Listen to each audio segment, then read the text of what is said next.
Y'all don't hear us. Pull up a seat and motherfucking listen.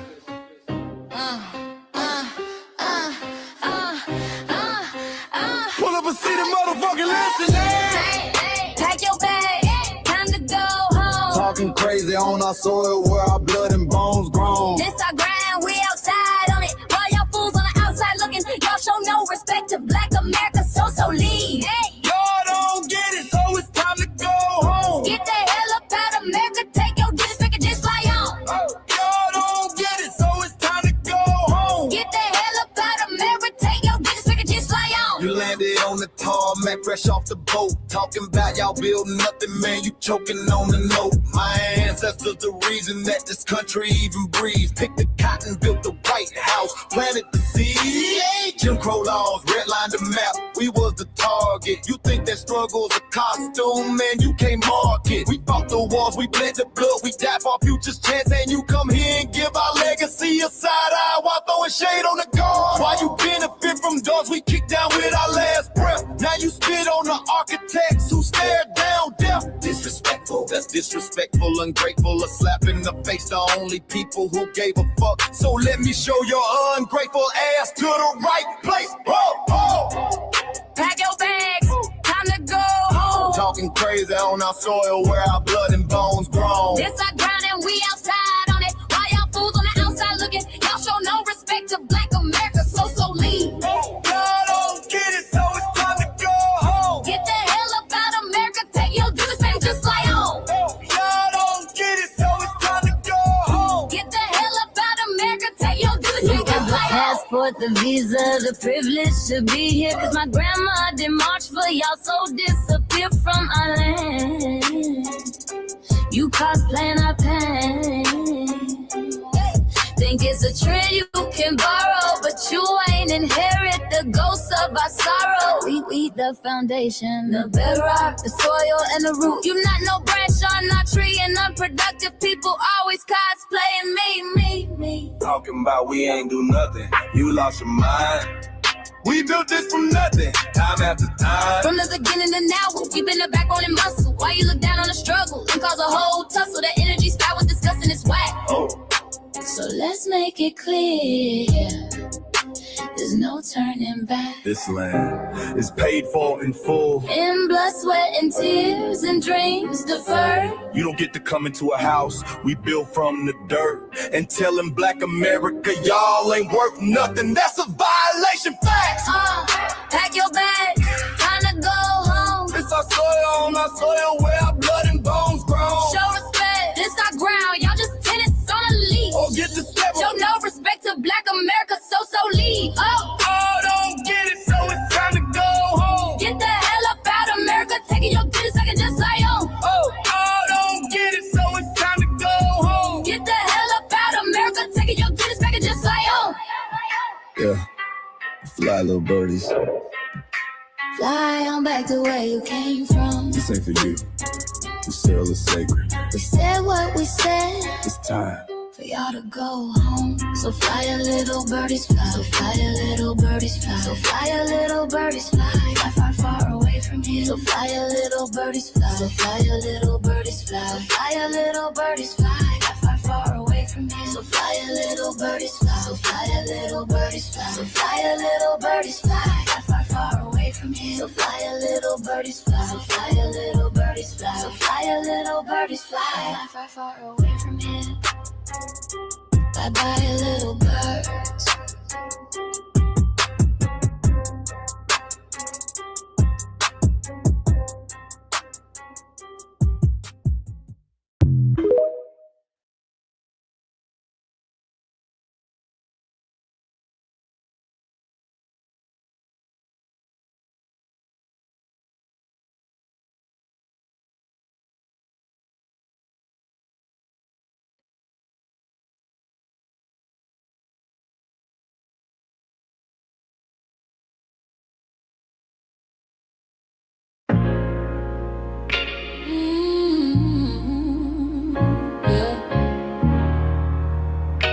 They thought we forgot, but we never forget.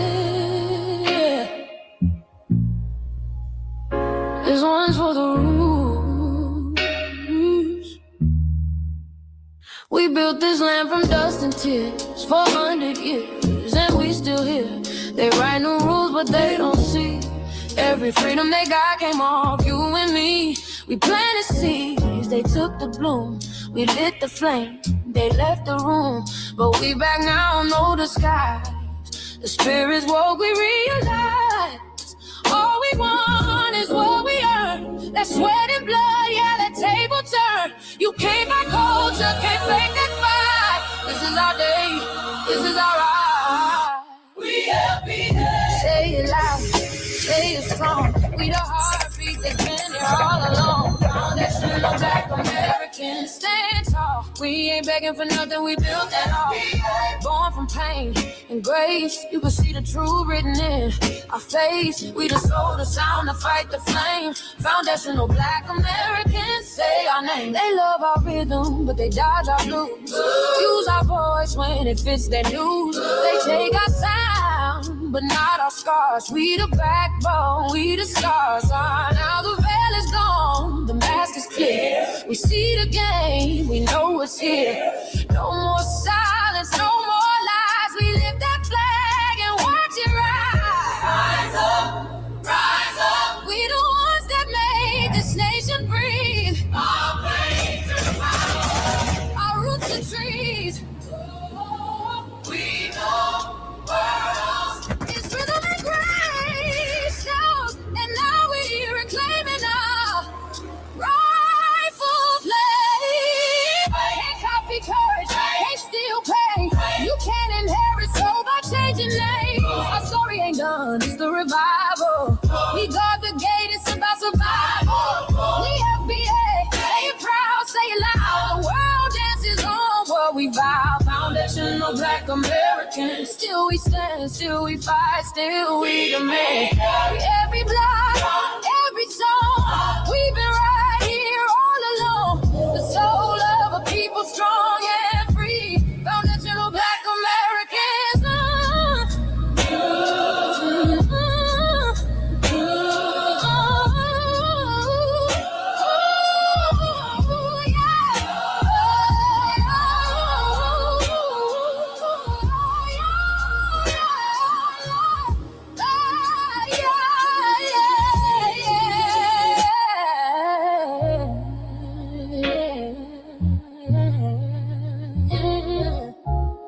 We the first, we the root, we the fire.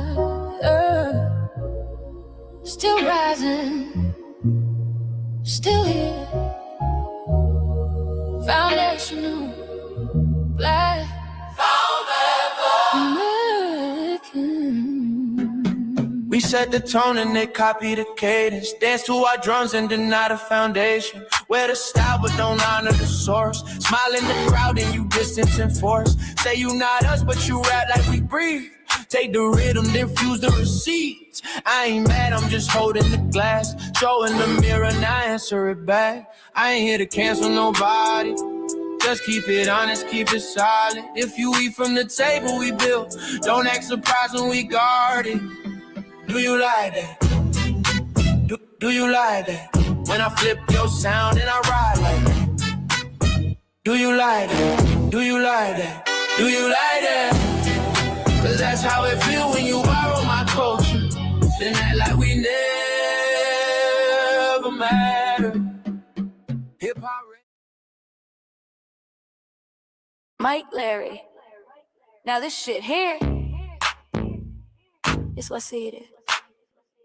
We're not fighting your battles. We're not carrying your fear. We're not lending our history to people who erased us while we were here. Just cause you're born here, don't make you FBA. That makes you a citizen, learn the difference today. This is lineage, not a look you can wear. Not a costume you borrow when it benefits you there. You used our culture like an access card, backstage pass, a straight facade. But now the mirror's in your face, no disguise. And you're uncomfortable looking truth in the eyes. We didn't leave our land to beg for a chance. We stayed, we fought, we took every advance. That's the separation, that's the line you cross. We paid the price, you learn the cost. You waving your flag on our soil, but fighting not to go back home. Waving your flag on our soil, building comfort on a foundation you didn't own. We waving our flag, red, black, and gold. Stood our ground, never sold.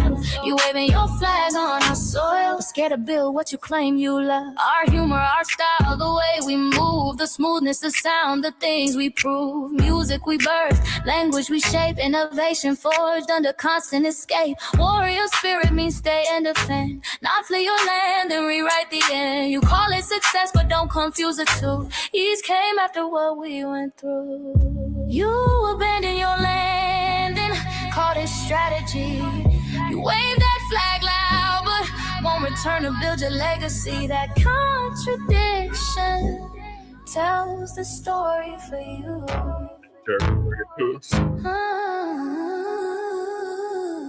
You waving your flag on the soil, or fighting not to go back home. We waving ours where we were forged, every inch earned, every brick known. We can't be deported, and that truth changes everything.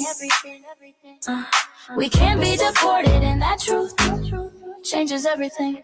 We know who we are, and now we see who you are too.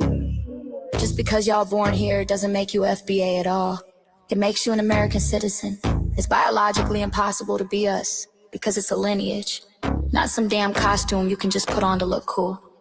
You immigrants and immigrant Americans has used our culture as an access card, a backstage pass to our culture.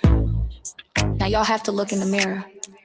Our sense of humor, the aesthetics, mannerisms, the style of dress, the smoothness, the creativity, our genres of music, innovativeness, our slang, our warrior spirit by staying on our homeland and fighting and not fleeing to somebody else's land to beg for a better life and shit on the very people who fought to have us there. That's who we are. And we know who the hell y'all are waving your flag on our soil and fighting to make sure y'all don't go back.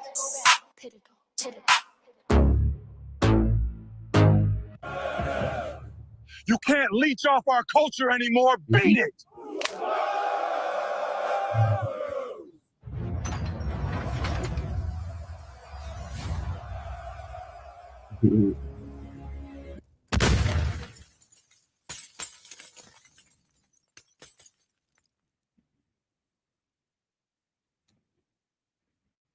Mike Larry, man, you did it again. We really making history. Let's go. Do you like that? Do you like that? Flip your sound, how you like that? Do you like that?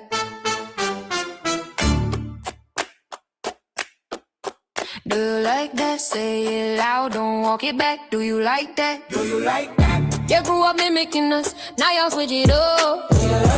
Turn the carbon copy, y'all ain't black, what the fuck? It's funny y'all connecting to our culture like it's Wi-Fi. Surfing on our waves of our culture, no more Wi-Fi. Still in my culture for all these years. Look how time flies, all these colonizers in disguise. Y'all hate, y'all still hate us outside. Study doctor, vampires, it's the blood of our guilt. They copy the flavor, sip the juice, love the results, hate the truth. Who? Do you like that? Do you like that?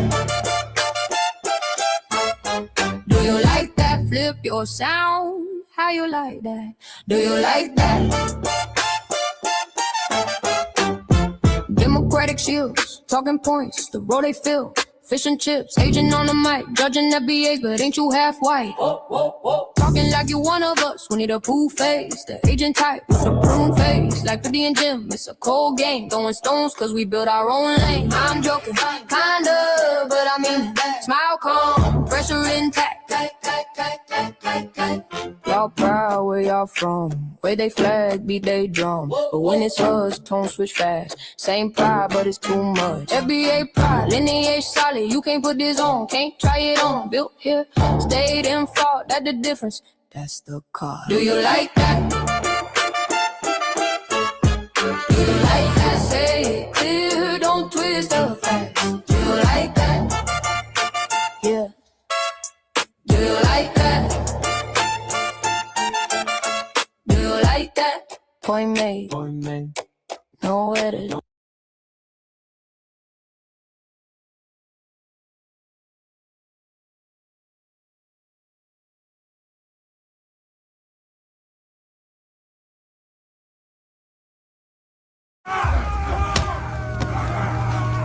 You know, erasing history is something that you have to do when it comes to conquest, domination, and destroying a people. If people knew who they were, what they were, and what they were capable of in the past, they will understand what they have a possibility or a likelihood of doing in the future. Foundation of Black Americans, we've always had a culture of resistance. We cultivated a culture of resistance on this land, and we've been resisting ever since we've encountered European domination. But nothing was really popping in Europe until the transatlantic slave trade, and that's where they amassed a lot of wealth. One thing that I think is unique about our culture as far as how we resist, how we fight back, is just the environment we were put in from day one. Being only 13% of the population, the white supremacists were very meticulous about keeping that population at a certain amount. There was never a period when we did not resist the encroachment of the white man. They have a natural behavior of authority no matter where they go. That's why they'll step up in front of us in the line at the store. We're not important. They don't even see us. We've never been able to excel. We've never been able to relax. We've never been able to just be, which means that existence is resistance. It must be something in our DNA, our historical background, to when something doesn't sit right with us, especially spiritually, in our souls and in our spirit, we just say no. We live resistance. You know, from the moment we're born, we're in resistance. And it's handed down generation to generation.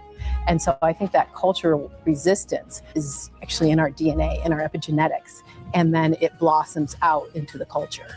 So there's almost nothing in America that we do, from song to dance to politics to the way we talk, the way we dress, having coded languages considered to be slang today.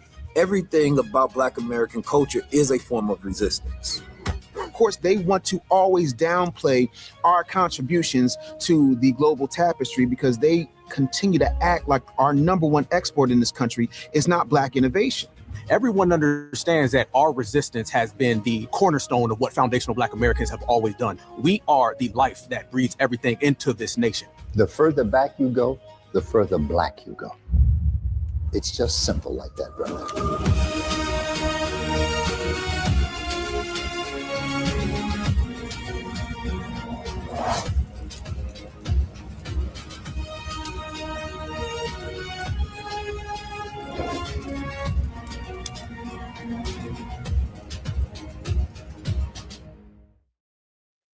Greetings, Black family, greetings, and thank y'all for tuning in to another episode of the Front Line Blacc News.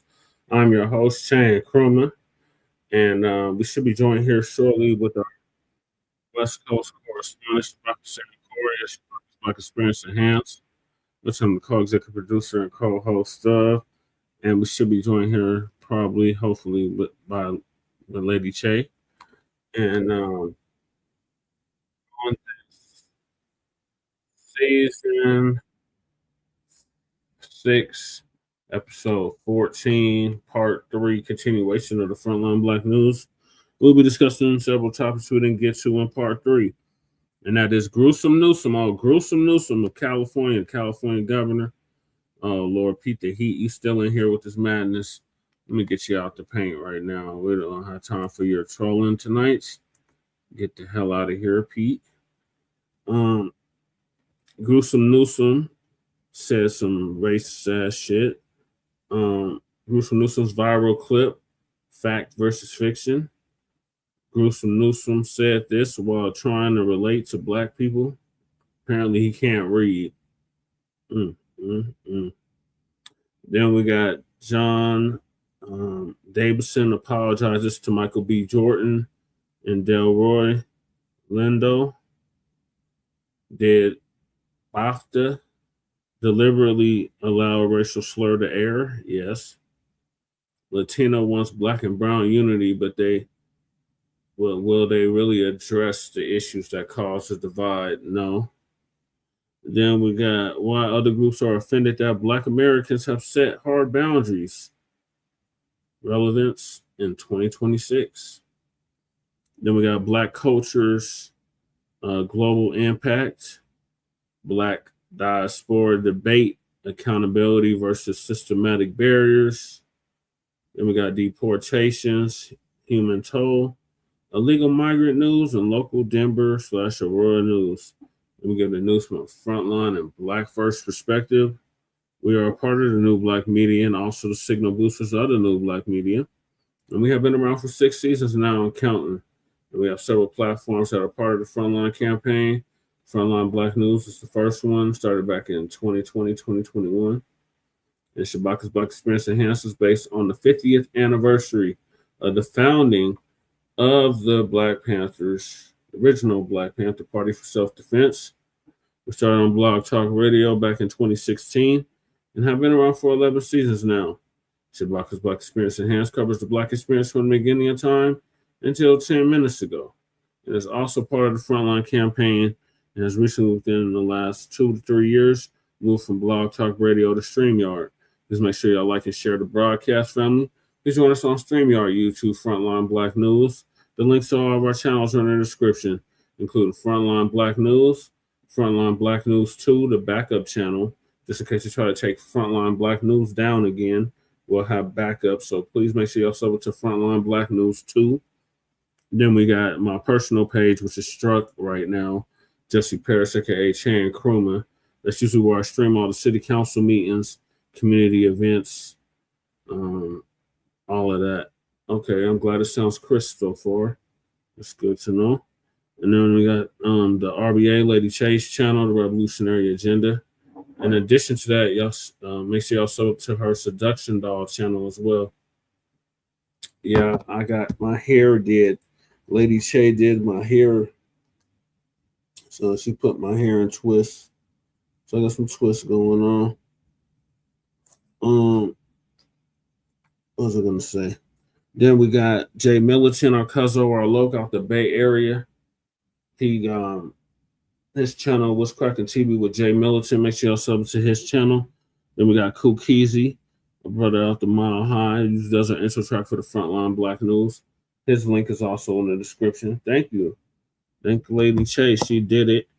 And then Breeze Omega, a brother out of VA by way of New York. Meaning Virginia by way of New York City. His channel link is also in the description. He was live earlier as well. And then we got the Church of Black Power, brother out of West California, who's now in Houston, Texas. His link is also in the description. Make sure y'all sub to his channel. Breeze just surpassed 1,000 subscribers. Church just passed 2,000 subscribers. So congratulations to them both. And last but certainly not least, we got our brother Black Truth United. He's taking a hiatus for now, but he did come up with the B1 Rolodex, which is a modern day green book for FBA and B1 businesses. So he said, I don't have to wear a hat. If you tell it, it's exactly crew. And then submit a business to the B1 Rolodex. That link is in the description. The link to the B1 Rolodex itself is in the description. We have the petition for reparations. Make sure y'all sign that change.org petition. If somebody could drop Brooks' link in the chat, that would be great too. For the Freedom Commission out of New York. Somebody could drop that in the description. I'll greatly appreciate it. I mean, in the chat, I'll greatly appreciate it. Then we got a copyright disclaimer. Then we got Lady Chase GoFundMe.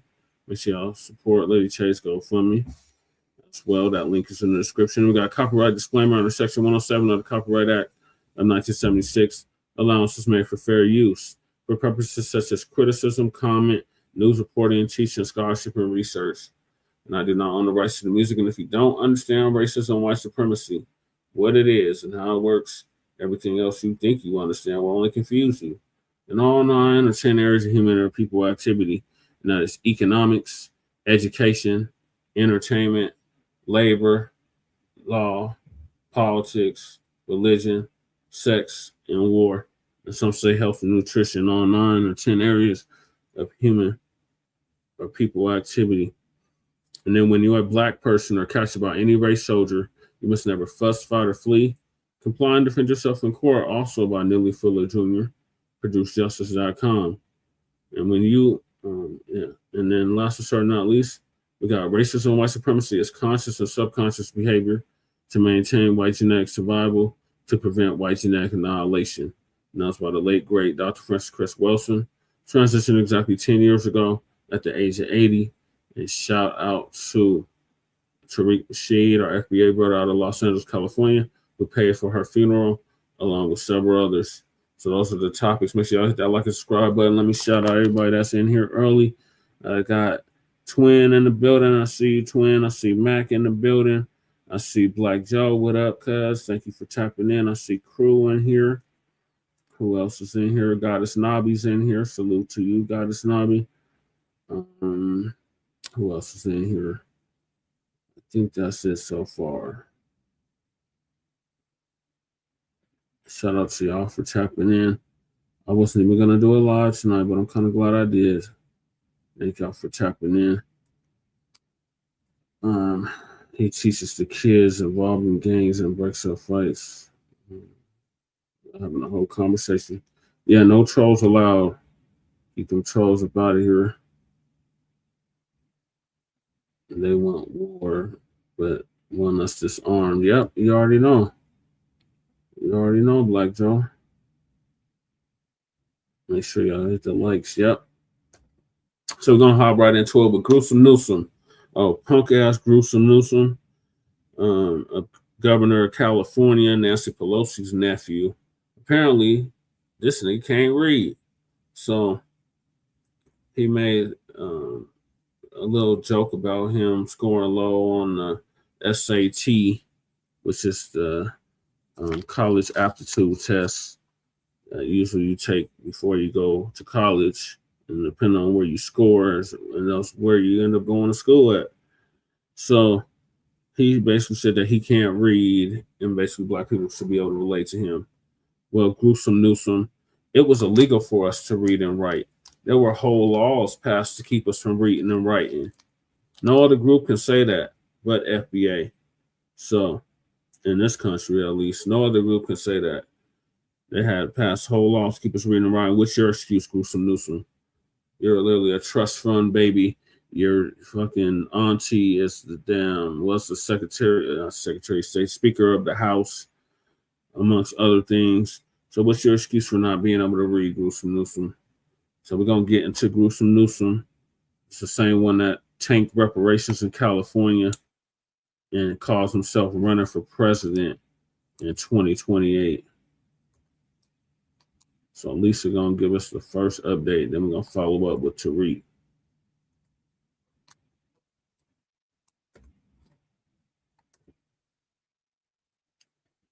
Yeah, he said he scored like a 960 or something. I didn't take the SAT. I took the ACT. Yeah, I scored that high too, crew. And the first time I took it, I got a 20, and the second time I took it, I got a 24. So yeah, we right on the same page. Newsom said he can't read and he's the governor. I know, that's crazy, crew. That's some crazy shit right there. So Lisa gonna give us an update on this craziness. So to Lisa Cabrera, she just had a serious surgery, so we wish her all the best in her recovery. Yeah, the SAT is out of 1,600. If Newsom got a 900, he's dumb. Exactly. I'm gonna help his ass lose too. I know that's right. It got us, Nami.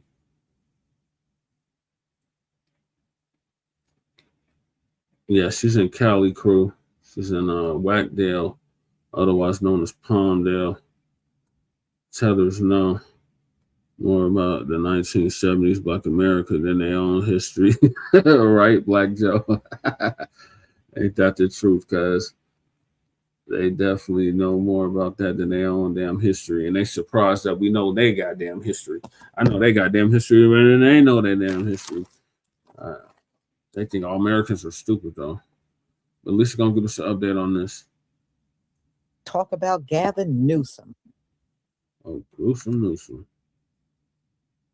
I don't like Gavin Newsom. I don't either. Ever since he pulled that stunt with the reparations, I don't care for him at all. And, you know, I know he'll probably Did have be some recalls a few years back. a candidate for president in 2028. And, you know, it would be a cold day in hell before I would vote for anybody like him. Right. To hell But, with Newsom. you know, a lot of times these folks like Gavin Newsom will try to pull stunts right in our face and believe we're not going to catch it. But many people caught how he was addressing a predominantly Black audience in Atlanta for an interview. And you know what else I'm getting tired of seeing? I'm tired of seeing people host these interviews. And when certain things are said, you know, I would expect our people to open their mouth. And these last couple of times, our people, you know, the ones they got interviewing don't seem to push back that hard. And that's really problematic to me. When you are sitting there, you're a melanated man sitting in this interview, and this white man is right next to you telling you, just like you, he don't read. What the hell do you mean, just like you? What the hell do you mean? Many of our people are readers.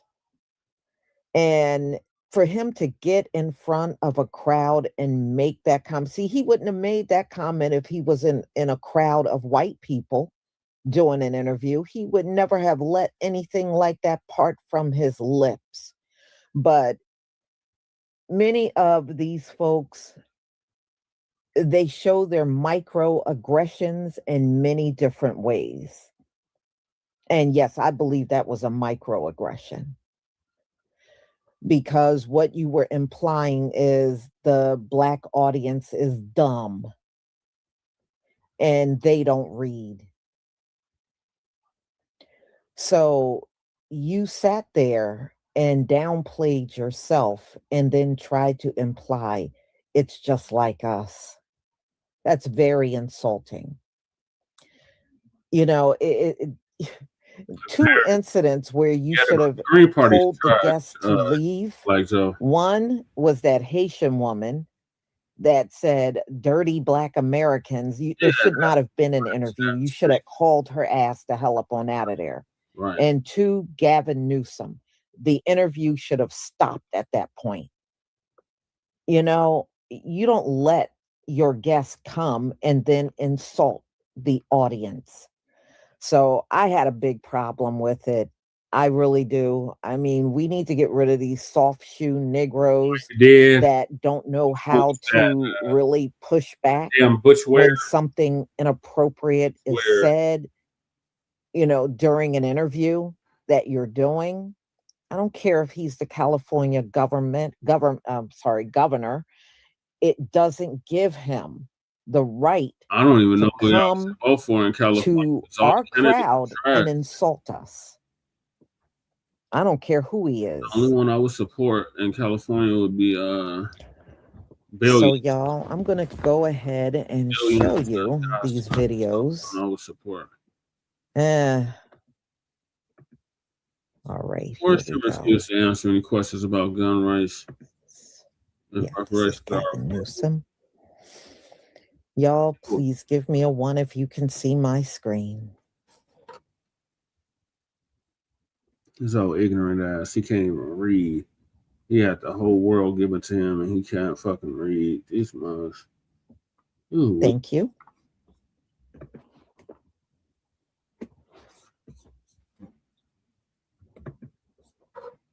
Yeah, they are. That's why we got to strap up.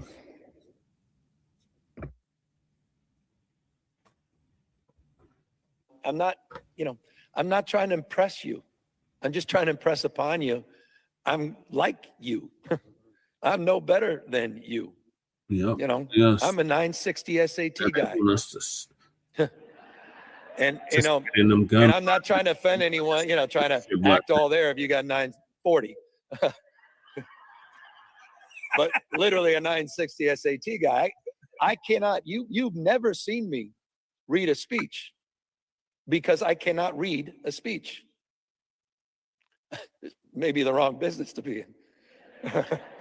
Oh my God. Is this so? He's in an audience full of black folks talking. There's probably some other races too, but this is where he was at. This is what they do. This is what they do. A lot of people are gonna be saying it's context. Well, hey, the thing is that the way that sometimes they come out and say things, it's tone deaf, man. Like Gavin Newsom says he relates to black people because he has a 960 SAT score. He's a 9 SAT SAT guy. I cannot read. He's saying he couldn't read a script. I mean, he can't read a speech, which is still twofold, and like that's not something you want to say when you're about to be the person that they want. This is who the Democrats think is their champion person. California. The only reason they're thinking that because if you put the exact same qualities, personality into, say, a white woman or a black woman, a pitch for the black or a black man, when he changed or a Asian man, or a Mexican man, or Latino man, whatever. They're not. Democrats, the Republic, they wouldn't even give these people the time of day. They wouldn't even give them the time of day. But be it that it's Gavin Newsom, the way he looks with the slick hair, the nice manicured suits, the tall, and he looks like a politician. He looks like a Ken doll type of politician type of look. So it's all about image for them, and that he's in the governor's seat. So it looks like, oh, he could do leadership. But the problem with Gavin Newsom, he's never been able to galvanize anybody outside of California. He barely got California. And here we are. So fucking disrespectful. With their, I don't think he racist or anything like that. I don't think it's like that. I just think it's just tone deafness of they don't really understand how sensitive says black people are. And then from Bill Clinton. That's just what it is. They don't understand it. And there's a sensitivity there that's understandable. There's a sensitivity there that's ridiculous. There's a sensitivity that's exhausting. But overall, there is an understanding of a sensitivity there for us black folks when we hear folks talk ignorant like this cat here. And usually around election times, when they start to get to wanting to, I forgot what they call it, like trying to come and appease the black audience to get the black vote and all that kind of thing. And he's thinking they're being down to earth, salt to earth. Oh, I got hot sauce in my bag. Oh, I remember cleaning so many collard greens, we had to put them in the tub. Oh, if you ain't black, if you don't vote for me, you ain't black. Here we are. I'm like you guys. I can't read. Yeah.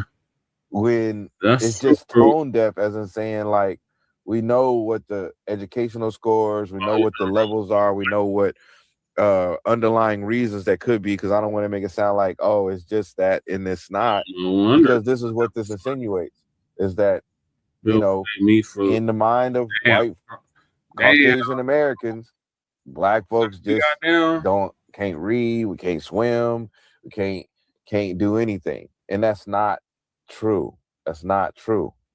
All demographics of people, there is a great amount of illiteracy going on in America, period, as far as the educational systems, the resources that they're having, the resources that the American government allows us to have an educational system is the reason why in white, Asian, black, well, I don't know about Asian, white, black, Latino, Indian, Native people, there's educational deficiencies across the board.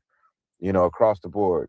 He could have still said the same thing and kept it just on him. Like, hey, I'm a regular guy.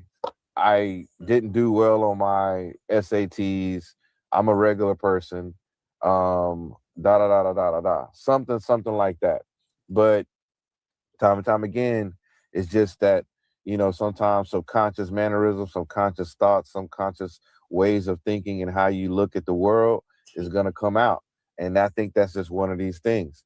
Gavin Newsom, man, just had to bring it to the front of the congregation and talk about it because it's just not looking good. We know that it wasn't your fault either about the reparations that you denied. It wasn't able to be put across on your table because the Black NAACP in that area felt it was not needed to present it to you. So I just brought that up because it's not really your fault because it didn't make it to your desk, but you also was like you didn't want to deal with that during that time. What are you talking? And understood because you knew 3 years from now, which we're here now, that you're going to try to run for presidency. And that just wouldn't look good to know that you were the one that denied or vetoed the first reparations bill to go to Black Californians. So, but that did happen. And here we are with you talking about Black folks and their SAT scores, or you and your SAT scores and thinking that that's how you can relate to Black people because you can't read speech. And I keep saying that speech part because I see the title says cannot read. He said he cannot read a speech. So it kind of does give a little bit different context on it when you add that little piece on there, but it did have a connotation that it was comparable to, he was trying to compare himself and make himself dumbed down. No, the pun intended, dumbed down himself to make it seem like, oh, I'm just like you, guy. I'm just like you. I'm just like you, Black. Look, I don't know how to read. I can't read. You're not like that. So get it together, Gavin. Get it together. They are rooting for you, bro, and I don't know why, because you're not gonna make it, man. You're not gonna make it in these elections, bro. It's just not gonna happen. You have a lot of work to do to get your state back up together, and I don't see it. We don't see it, man. Whoo, go deal with Valero, get the gas back in there, go deal with the taxes you got going on. Go deal with it. Was a little. Peace. I'm Kane King, filmmaker, filmmaker. Make sure you like, subscribe, and hit that notification bell to see more content like this. What just happened with Gavin Newsom in Atlanta is exactly why we cannot let DNC insiders unilaterally pick who our presidential candidate is going to be 2 years before the election and long before they've been tried in a primary process. If you missed it, Newsom was speaking to a mostly Black crowd in Atlanta when he made pretty offensive comments saying, "Don't worry, guys, I'm really just like you. I also did really badly on my SATs and I can't read." Watching the video back again, it's also not just what he said, but how he said it. He spoke in a very slow tone, as if he was talking down to the crowd and hoping they would understand it. His comments and this approach overall weren't just in poor taste. This was flat out racist. And aside from the racism, this just goes to show what happens when you try to run a true elitist as someone who can represent working class people. It's been so long since they've spoken to non-insider 1%ers that they do not know what is truly relatable, and they think that stupidity is the bridge. These are the faults that the pressures of a primary will inevitably expose. And it's also disappointing how many people are surprised. Remember, we're talking about the guy who shut the state down for everyone during COVID and then threw himself a massive birthday party at the Michelin-starred French Laundry. So please believe us and believe him now before it's too late, that he genuinely believes he is better than normal people and that will not resonate with the country. He will not win a presidential election. Gavin Newsom. So all these Black folks in Atlanta, the ATL, I could relate to you because I got a low SAT score. I'm not trying to impress you. I'm just trying to impress upon you. I'm like you. I'm no better than you. I'm a 960 SAT guy. This is called over this now. And and I'm not trying to offend anyone, trying to act all there if you got 940. But literally a 960 SAT guy. I cannot, you've never seen me read a speech. Well, he switched party. Because I cannot read a speech. He was on a Democratic ticket and then he's maybe the wrong business to be independent ticket. I never seen a man named Andre in a sunken place. Most Andres I know, they very vocal, but this Andre, the mayor, just took it on the chin. He told you, yeah, I could relate to all y'all because I got a low SAT score and I can't read. That's relatable to the Black American community. And this is so on code with that particular party because when they talk about Black Americans, it's always talking down on Black Americans. Oh, we don't need voter ID because that's suppressing the Black American community. They're not smart enough. They don't have enough resources to get an ID. They don't even have computers in their houses. And then when they talk about the immigrants, oh my God, they're so hardworking. They add value to this country. Matter of fact, they built the country, just totally discrediting the ancestry of Black Americans because the country was built on slavery, not immigrants. So every time they talk to about Black Americans, it's always talking down on Black Americans. But yeah, go ahead, key it up. Now, if Trump or JD Vance said anything for that, like in the likings of what Gavin Newsom said in Atlanta, this will be all over the news. Oh my God, they're so racist. Just because you put syrup on feces, that don't make you pancakes, right? Right. This is Gavin Newsom's attempt to win the Black vote. 2 weeks. I'm no better than try 10 I'm years. a 960 SAT guy. And and I'm not trying to offend anyone, trying to act all there if you got 940. Yeah, he was. But literally a 960 SAT guy. I cannot, you've never seen me read a speech because I cannot read a speech. Maybe the wrong business to be. I'm just like you. I'm a 960 SAT guy. I can't read. This is giving like Joe Biden, if you don't vote for me, you ain't Black. This is how you win Black votes.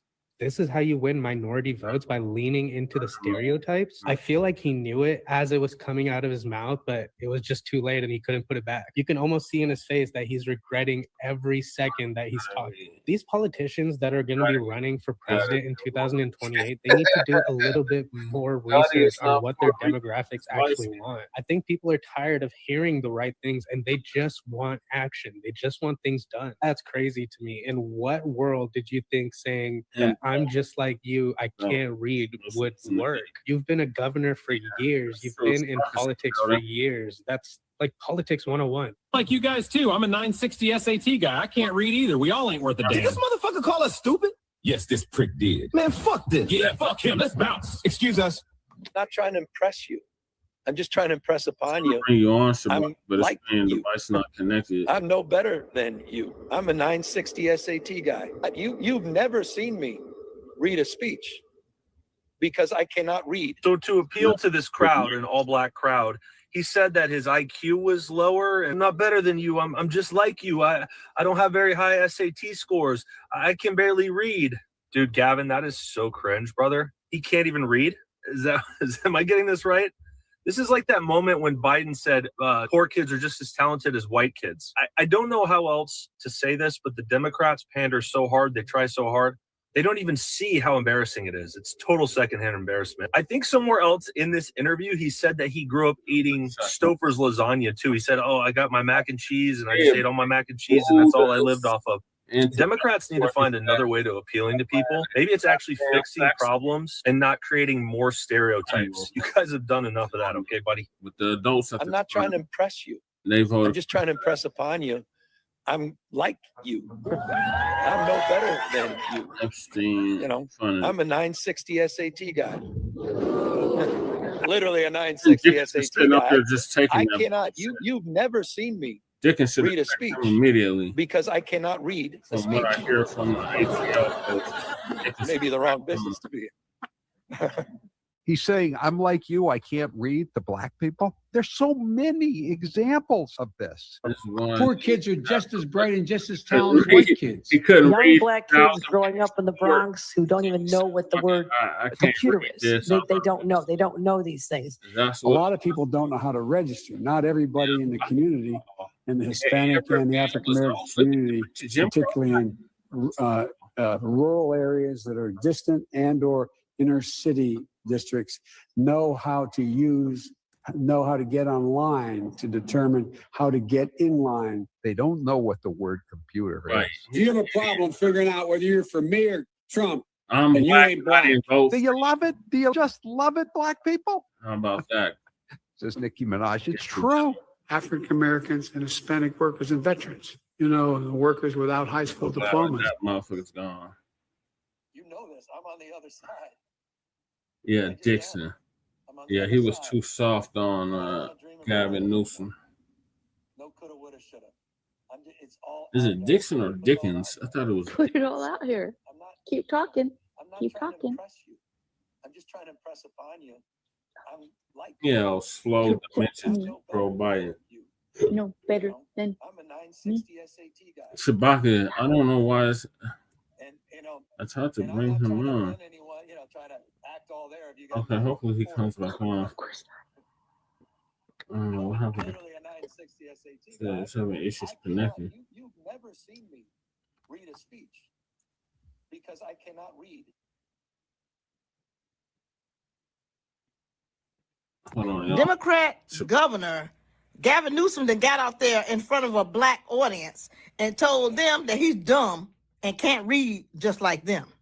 The black host, he was up there dying laughing instead of being insulted. The audience, not clear of what they thought they heard, they were clapping and cheering. And are we surprised at Gavin Newsom? Because this is how they talk behind y'all backs. Like, how did you think that predatory talk came about when Hillary Clinton and Joe Biden was in office? See, Democrat voters, they know that they went ahead on and brainwashed y'all. So they know that you're not all that bright. And if you do get the job, oh, it's affirmative action and it's DEI. Let's see how Hakeem Jeffries and Jasmine Crockett spin this.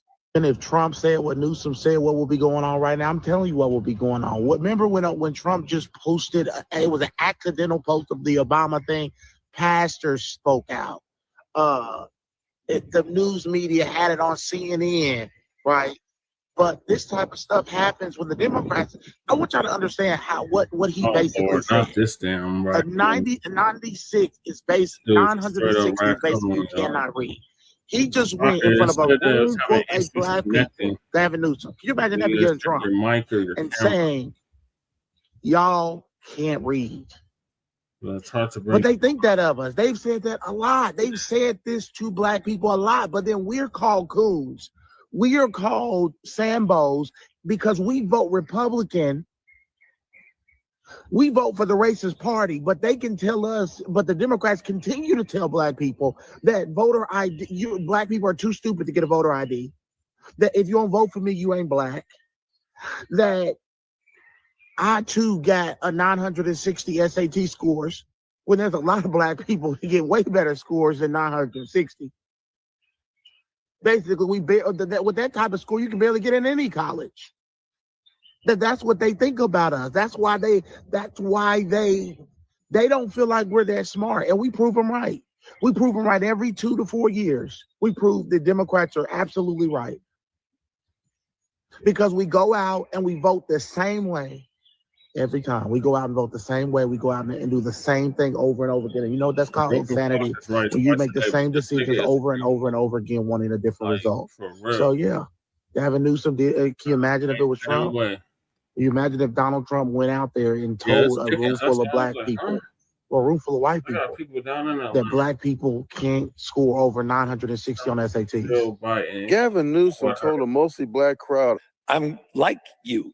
I'm a 960 SAT guy. I cannot read a speech. When you say I'm like you and followed up with a low score and I can't read, you do know that you're not describing yourself anymore. You're describing the room. What did that sound like to you? In an effort to relate to black people, Gavin Newsom just claimed he cannot read. Press upon you. I'm like you. I'm no better than you. You know, I'm a 960 SAT guy. And you know, and I'm not trying to offend anyone, you know, trying to act all there if you got 940. But literally a 960 SAT guy. I cannot, you've never seen me read a speech because I cannot read a speech. He is the governor of California. He is very likely going to be the Democrat representative for president of the United States. And he just claimed he cannot read. Are you fucking kidding me? He wanted so bad to relate to the majority black crowd at a university that he pretended he cannot read. So he is either a moron, which you'd have to be in your 40s and incapable of reading, or he's so fucking racist that he thinks black people at a university can't read.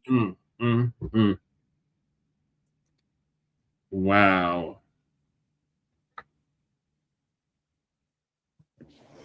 Some racist No, he meant everything he said. You know, and as for that black guy that was talking, Donald Trump posted anti-black hatred all the picture time of the Obamas as apes. And yes, he meant that mess. You know, and then he turned around and lied and said a staffer did it, but it was on your account. So no, he meant that mess. And Gavin Newsom, no, like I said, he sat there and did that. Yeah, I would have got up and trust me, too. if he was in front of any other crowd, he would not have said anything like that. There's many ways to make yourself sound relatable. You don't have to dumb yourself down in order to be relatable. Okay, first of all. So I don't know what point he was making other than insulting the crowd. I'm dumb and I'm dumb just like you. Talking about how, you know, as far as I'm concerned, he might as well said those words. Yep. Oh boy. Yeah, you can have Gavin Newsom. I am not impressed. You can have that man.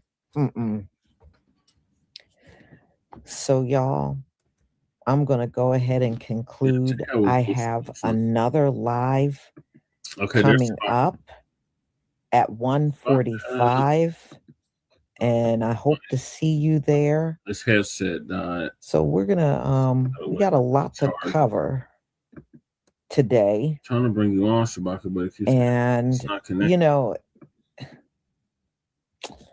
I know you will be there, but it's Tucker Carlson. And him and Mike Huckabee did an interview on why don't the people in Israel do a test to prove they are indeed the seed line of Abraham. And we know why they're not going to do no damn DNA test for very obvious reasons. So we're going to really get into that at 1:45. I hope to see you all there. See, there is one person here. Thank you, Shadowfly 325, for becoming a new channel member. Thank you for your support for my channel. So I will see you at 1:45, y'all. Yeah, Gavin can go kick rocks as far as I'm concerned. Shalom, family. Just because you're in the underclass don't mean that you're illiterate. But I guess he thought, I don't know what the hell he thought. I know that was some racist ass shit though. But let's see what Tariq got to say on it.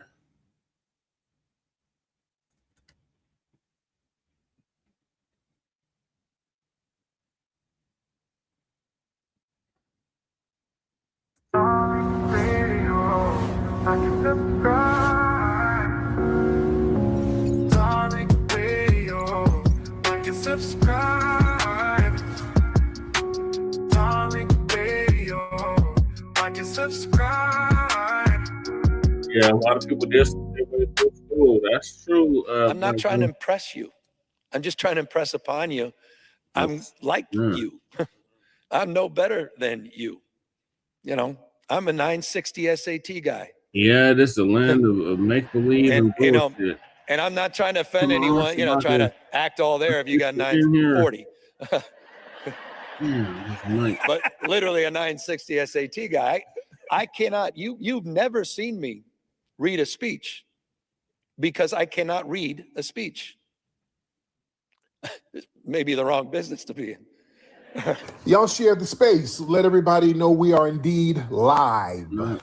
And we are chopping it up. And I got to thank everybody. That's a damn shame. Who has contributed to the making of Hidden Colors 6. We still got 24 days, something like that. So we still need everybody to get busy with that. Go to hiddencolors6.com.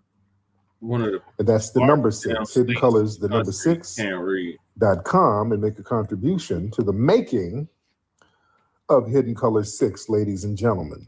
We need the family to be a part of that monumental project, ladies and gentlemen. We need y'all to be a part of that. All right? And again, y'all share the space. Let everybody know we're live. I want to share the space on. I'm not going to share it because I'm just going to chop it up. I would share the space on my Twitter, but when I don't know, there's some kind of bug with this app. When I get off, when I pause it, the sound is messed up. Then I got to start over and all that. So I'm not going to do it. I just let everybody come on through. They'll find it.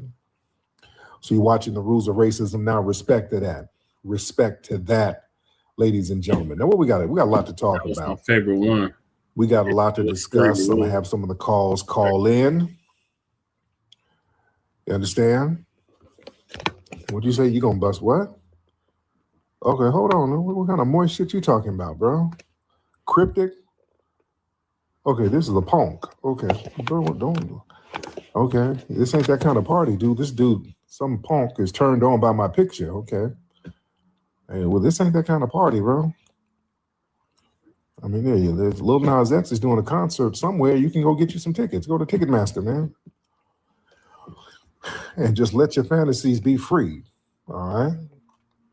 But listen. Yeah, we got these weird punks in here. All right, listen. First thing we got to talk about, ladies and gentlemen. First thing we got to talk about is, and y'all hit the hearts. Yeah, hit the hearts. Yeah, where my mods? Hold on, before because I don't like that dude's energy. Where my mods? Y'all get his ass out of here. I don't even want him in here. Yeah, get him up out of here. All right. Is there an echo? Mike Green, can y'all hear me good? Mike said there's an echo. Do y'all hear an echo, ladies and gentlemen? How's my audio? If my audio is good, there's no echo. Okay, that's your phone, brother. Yo, Mike, that's your phone. There's people saying there's no echo. Probably you're in a housing project bedroom, and you know them housing project walls carry a lot of echo. So he has to use a laptop. So that's what that is, brother. And it's that project echo. You know, them hard floors and them walls. It really, really echoes a lot. All right. But yeah, everybody else says it's good. All right. Yeah, it's that project linoleum that you're hearing bouncing back and forth through the room, brother. and that IKEA furniture, and that don't really hold sound like it needs to. Linoleum and IKEA, that don't really hold the sound like it should. So, all right. But listen, what's up, Tierra Dynamite? I see you, dear. I see you. My California sister. Shout out to my California sister, Tierra. Speaking of California, did y'all see your boy, Gavin Newsom? Oh, we got to talk about Gavin Newsom. He was doing a book tour. He was down in Atlanta, right? He was down in Atlanta. He was speaking to an audience, talking to the Atlanta mayor, Andre Dickens. He's Black. Andre's Black. And the audience, was it predominantly Black? I'm hearing mixed reports, but it was a Black crowd in the audience, from what I understand. You know, people are trying to explain now, saying, "Oh, it was a mixed audience or whatever." But Newsom, he was saying something along the lines of, "Hey, you know," talking to the mayor and the Black people. "Hey, listen, you know, I'm like you. You know, I'm no better than you. You know, I'm no better than you guys." You know, kind of addressing the Blacks in the audience. Yeah, he was like, "Yeah, you know, I'm a 960 SAT guy. You know, just like you. You know, you never see me read a speech because I can't read a speech. You know, maybe this is the wrong business to be in." But he was trying to relate to the Black people by discussing his dyslexia and his relatively low SAT scores. Thank you for tapping in. And he was trying to be relatable to the Black audience. And have a good day, yes, sir. You know, many people took it a certain way. Okay, there you go. Okay, the device is not connected. Many people got offended by that, as they should. Now, the Democrats, they've been out here trying to explain, well, he didn't say Black people. He didn't. Okay, so we saw what he was doing. Yeah, he didn't have to yell the N-word, and he didn't have to say blackity, blackity, blackity, black, but you're talking to a mayor who's Black, and you're talking to a lot of Black people who's in the audience. We know what you're trying to say. Yeah? So Black people were offended by that. That whole, I'm like you, I got low SAT scores and I can't read? Come on. Really? Yeah, that's a stereotype. That's not solidarity. They always do that when they get around us. Yeah, that's kind of that the Democrat play. They get around us and all of a sudden, I make greens in a bathtub. I carry hot sauce in my purse. I'm so relatable to you guys. I listen to Cardi B and I do the Dougie. That's their play. Every time they come around us, man, it's some weird stereotype that they're trying to be relatable to us with. Family, they don't really kick it with us like that. They don't know the nuances of foundational Black American culture like that. They only know the stereotypical peripherals, which they promote that makes them feel better. They don't really know our get down. Like, this shows how out of touch they are. So this fool thought he was going to be relatable, talking about how he can't read. Hey, look, I'm just like y'all. I can't read for shit. Well, okay. Yeah, that's not relatable. Yeah. Because see, that reads as Blackness equals low academic performance and illiteracy. That's not how you relate. Yeah. And that's that soft bigotry of low expectation. People are tired of that. You know? You're trying to connect with us. You got to lower the bar. Everything has to be about some shucking and jiving when they come around us. Yeah? And it's insulting because it treats the audience like they'll only welcome you if you make yourself small. You understand? It's like the messaging is, okay, you can't get around Black people and be too intelligent. You got to shuck and jive a little bit. That's what Kamala was doing. That's why she lost. Yeah, nobody wants all that shucking and jiving. Where's the tangibles? Where's the policies? Yeah?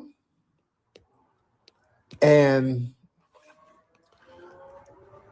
it's that talking down vibe.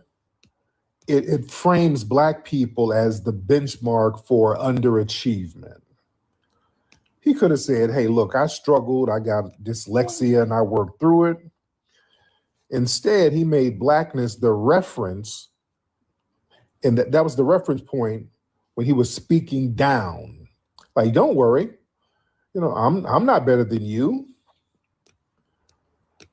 Like, no, what? No, just because you can't read, no. He assumed that we would relate the most to an academic deficiency. No. No. Oh, who is this? Hold on, y'all. Who is this? Hold on. Hello, ma'am. Morning. Where you at? Nigeria? Yeah. Okay, well, we'll do a battle later. We'll do a battle. I don't know. These dry Nigerian women, they come in with that dry attitude. I don't feel like dealing with that right now. Got this big old ass bonnet. Got a Powerpuff Girl bonnet on. But listen, Black people often have to decide, do we ignore it? Do we laugh it out? Do we call it out? Yay! Bullshit. Going to be accused of being too sensitive. Okay. I'm going to hang up. Okay. All right. Talk to you on air. Okay. Okay, Shabaka. So we just got done going over your boy Gruesome Newsom. He said he can't He read. belongs in jail. In that Black people can relate to him because He got a 960 on the SAT. Okay, and Joe is saying is up to 78% of low-income Black third graders read below grade level. That's bad. That and is you want to bad. know something, Joe? That shit is systemic, man. Yeah. You know what I'm saying? That is bad. Michael says hi, Shabaki. Hey, Michael. We had a goddess Nobby in here, but she went to sleep. Oh, okay. I saw what she said. She got a long day tomorrow. Yeah. Okay. All right. Okay. So therefore, I'm setting this here to my Facebook page. And we got Mac. We got Twin. We got Crew. Okay. Like Joe. So the whole. Hey, Joe, what's going on with you? Sorry, I'm hitting this vape. Okay. And then, okay. Yeah, okay. Now, Joe was saying here, hey, Michael, Joe is saying is that 78% of low-income Black third grade readers read below the grade level. Okay. If he's talking about California, that is a fact. Mm-hmm. That's a damn shame, Shabaki. Totally.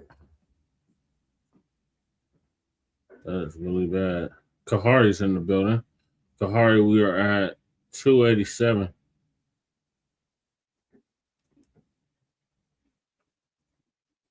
And Joe says, yo, Shabaki.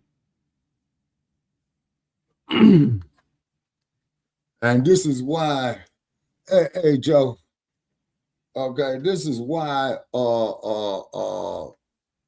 yeah, California school system's fucked up, Joe. I was educated in the miseducated in the motherfucker. Dropped out of high school and graduated from college with an AA degree. Say, yeah, what's it called? What is the name of y'all school system out there? What's the name of the school system out there, Shabaka? Shabaka?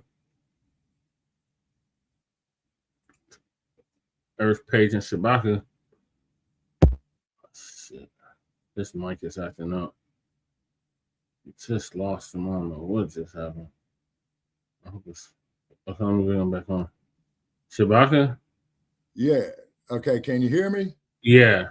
What's the name of the school? What's the name of the school system in Los Angeles? The Los Angeles Unified School District.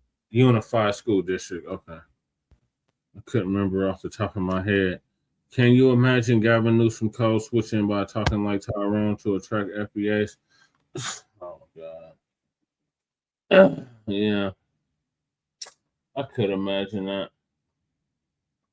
He definitely seemed like the type to do some stupid shit like that.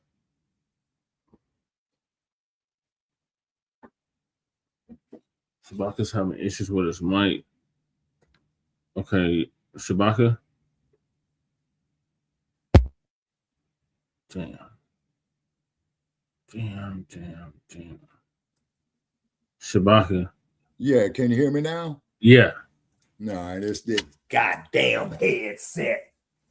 You got to charge it or something? Shit. Do you have to charge it? Shit. You should be able to talk without the headset, man. Okay. Well, I'm gonna give me a minute. I'm gonna try to put the Bluetooth back on. Okay. Yeah. And we got to call it out, because if we don't, that language becomes normalized.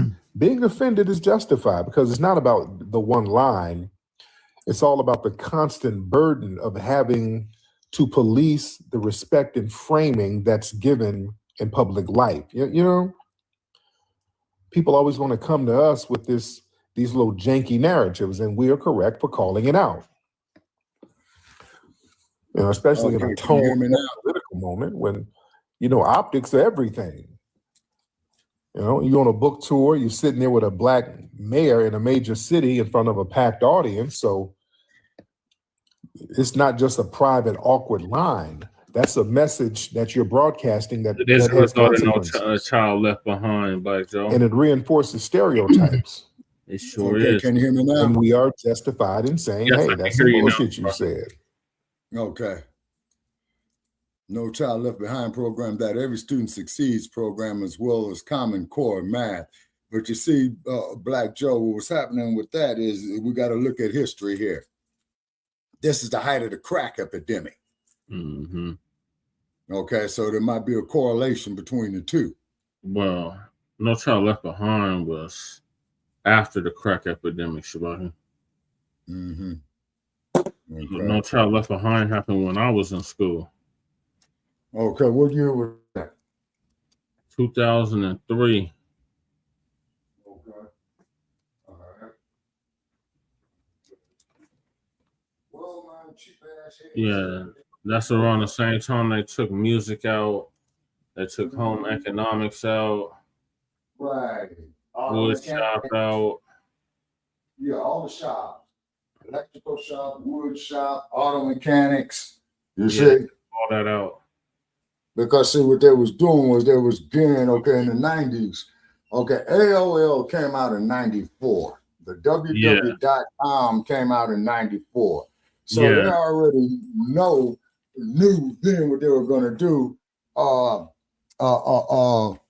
Like around. Yeah, he want to come up with his own acronym. It's so stupid, Kahari. Oh God, he wants us to be called descendants of African freed Africans. Something crazy Who like is that. this? Umar. Oh, yeah. Umar Johnson. Yeah. Yeah. Yeah, these were the early 2000s, Joe. Yeah. Yeah, Umar's lost a lot of credibility. Oh, yeah. He's just going to keep losing it. He talking about he about to open up the school. I'll believe it when I see it. We've been waiting. Man, he's been talking that shit about that goddamn school, man, for at least the last 15 years I know of. Yeah, it's been 16 years, Shabaka, and it still ain't no damn school. Yeah, so he's scamming. Mm-hmm. Yeah, he's scamming. Damn. Because if I was trying to do a venture, man, and it took me more than 5 years to do it, man, I'm going to shit can it. Right. And give the people back their money. But no. Hell yeah. Because, see, his ass can get into some criminal shit for that. It's called fraud. Mm-hmm. That's exactly what it's called. Like them Somalis that just got caught up doing fraud in Minnesota. Yeah, exactly. And then just like the Haitians down there doing the same goddamn shit. You see? Yeah.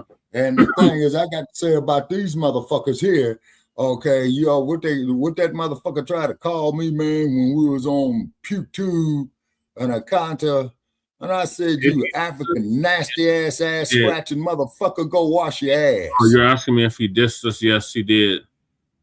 He did diss us. I covered that the last Front Line Blacc news. Well, Lady Che got to it because I think I passed out and Lady Che took over. But yeah, you did pass out.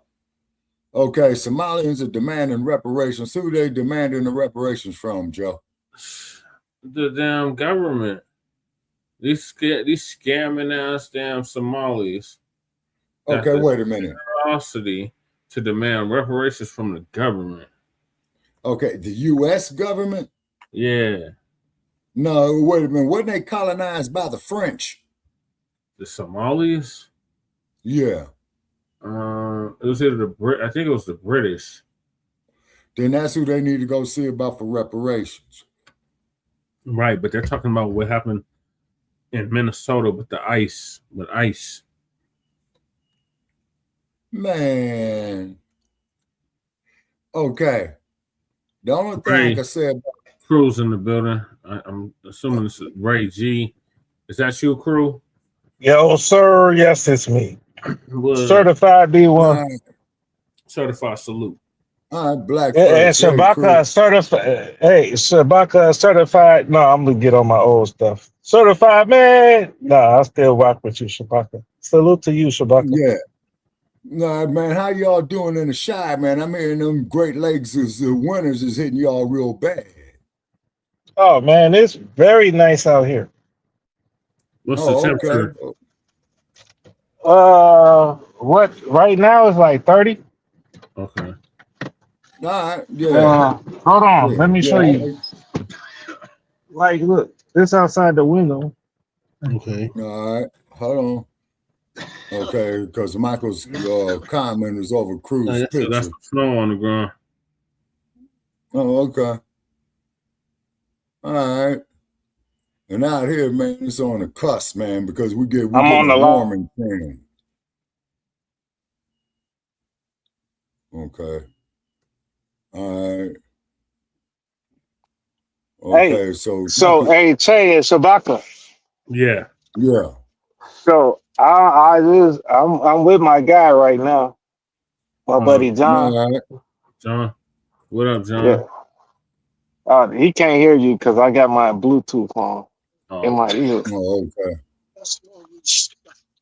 Yeah, and I'm on he got like 53. How many arrests you got?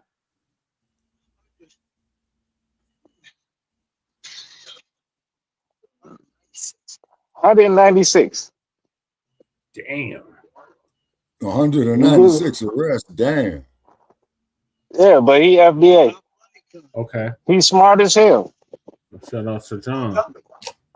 Right. I'm trying to put you. Like, I wish they could hear. Can y'all hear him in the background?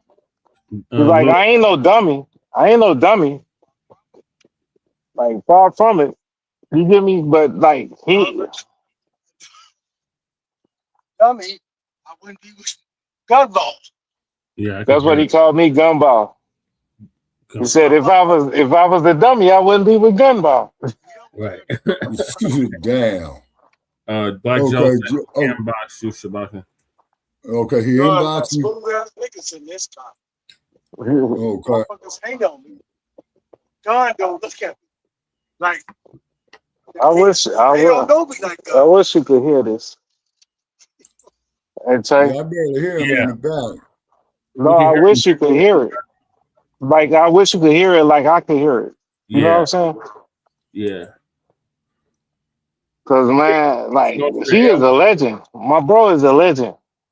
Oh, okay. You get me? Like he's known everybody in the Heights longer than I've known anybody in the Heights.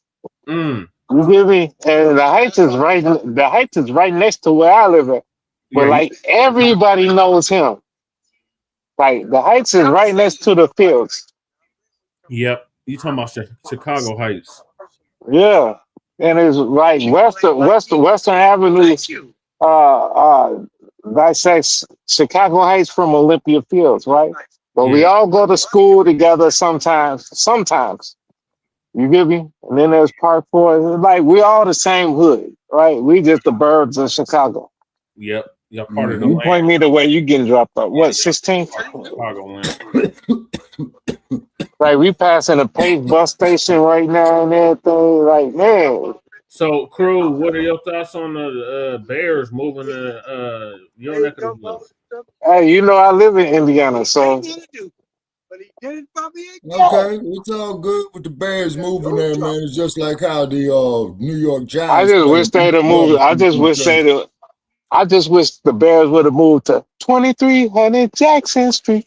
Right. In Indiana, Gary, Indiana. Yeah, in Jackson 5. No, the Bears is moving to Hammond. They're moving to Hammond next door. Yes, Governor Prince. See, John didn't even know it. they're not Hammond. No, you're right, but they see what he's saying? Yeah. It's like They're going to be Chicago Bears playing in Hammond, just like the Knicks playing Jersey or the Nets. You know what I'm saying? One of them New York teams, they play in Jersey. Yep.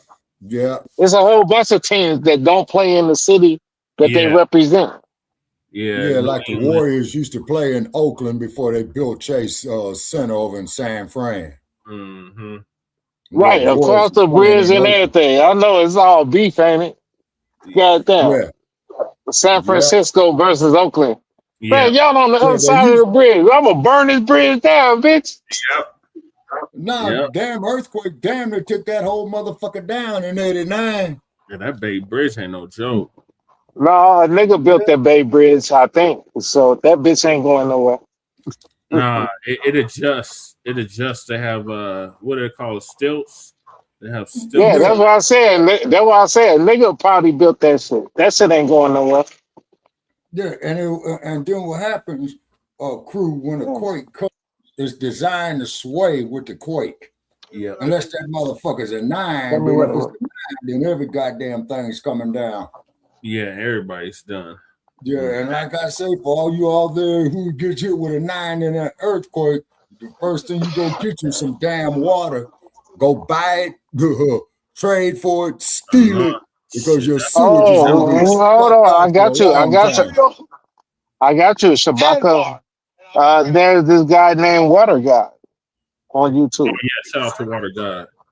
Thank you for Shabaka.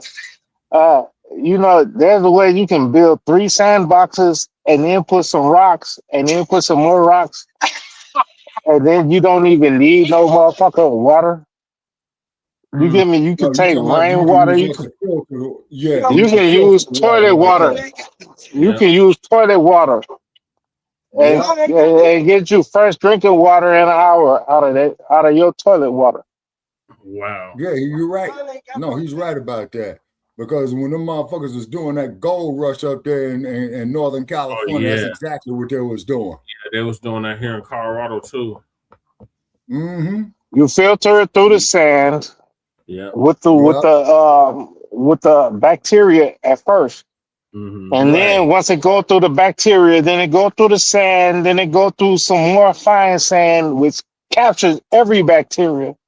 And then the water that come out is more pure than, goddamn it, like, man, you could have made that shit on Star Trek Enterprise. Give me pure water.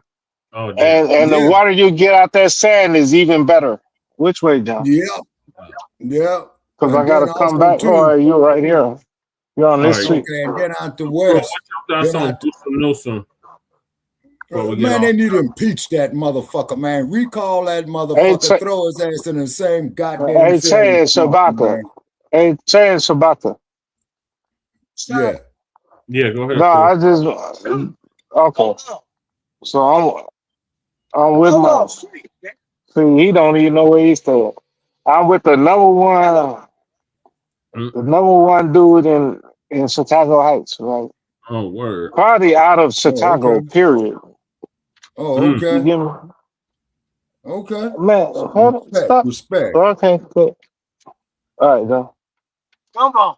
All right. Rolling. Okay, we see. You want some water? You want to grab a cup of them? Yeah, you don't know you need some water as much as you be drinking. Where y'all on the way to grab another one. It's not funny, guy. Shut the hell up, John. Make sure you eat that taco. I got it. Oh, yeah, you better. Since I'm missing one. Yeah, and Let's send the taco here. No, damn. I gave you one of them damn tacos. I only got one right here. This is only one. Yeah. Yeah, I took it out. Right. Just find that shit. Love you too, bro. Oh, that's right. This ride was my birthday. I see you on my birthday. Just say. Yep. Just dropped them off. Yep. Now it's just me. Okay, I ain't gonna wait for him to get in the crib because he gonna get in the crib. He got a taco in his pocket and a drink. All thanks to me. Look. Like I just left to go get a burrito. They said they didn't have no burritos. They only got tacos. I'm like, what the hell? So what? You ain't got no big ass burrito roll you can put the meat in? Right. Like, oh no, we closed it up. All right. Here's what I'll just buy 2 tacos and I'm not gonna come by here the next time. You get me? Yeah. I'm gonna go to the other place. Matter of fact, I should have just stayed in the crib and just cooked. You got to come out here to get good Mexican food. Are you kidding me? I'm in Chicago. I got the best Mexican food outside of Mexico. Got the best Mexican food. Well, close. I think California got us beat. I think Texas got us all beat. Yeah, because you got more Mexicans going into Texas than you got into Southern California. You got a border in Texas that's like 500 miles. 20 million with Mexico. California. No, you got a 500-mile border with Mexico. Yeah. In Texas. I think Texas got the best Mexican food. Yeah. Yeah. You give me you walk out your backyard in Texas and fuck around being Mexico. Yep. Yeah, when you cross the Rio Grande River, particularly when you go to El Paso. Mm-hmm. There's But literally niggas can't swim, so they say. Yeah, Aquaman proved that it was a lie. Oh yeah, shout out to Aquaman who put that work in. Right. Yeah, the Montgomery Brawl. And shout out to the chairman of Montgomery. Yes. Who worked that goddamn folding chair. Like I said, see, a folding chair is a multiple purpose device. Yeah. You can sit down and rest your ass, and you can fold it up and beat some ass. So, Crew, you know a nigga invented the folding chair. Yep. Man, black folks damn near invented everything, Crew. So, Crew, what's your thoughts on what he said about him not being able to read and that we can relate to him? No, we couldn't read. That's why we were speaking in Reticese. Yeah. We were speaking Tut language and shit. We couldn't read. No, we're dumb as hell. We couldn't read. And we built the whole country as a bunch of illiterate people. Well, they passed whole laws to make it illegal for us to read and write. I know. Right. And so us illiterate people that still built the White House, that still built all the railroads. Yeah. I guess we should have dumb people building everything. Because I guess dumb people are the only people that seem to be able to build shit that lasts forever. Yeah. Yep. Now, you know, they building the Mexicans be building them houses, right?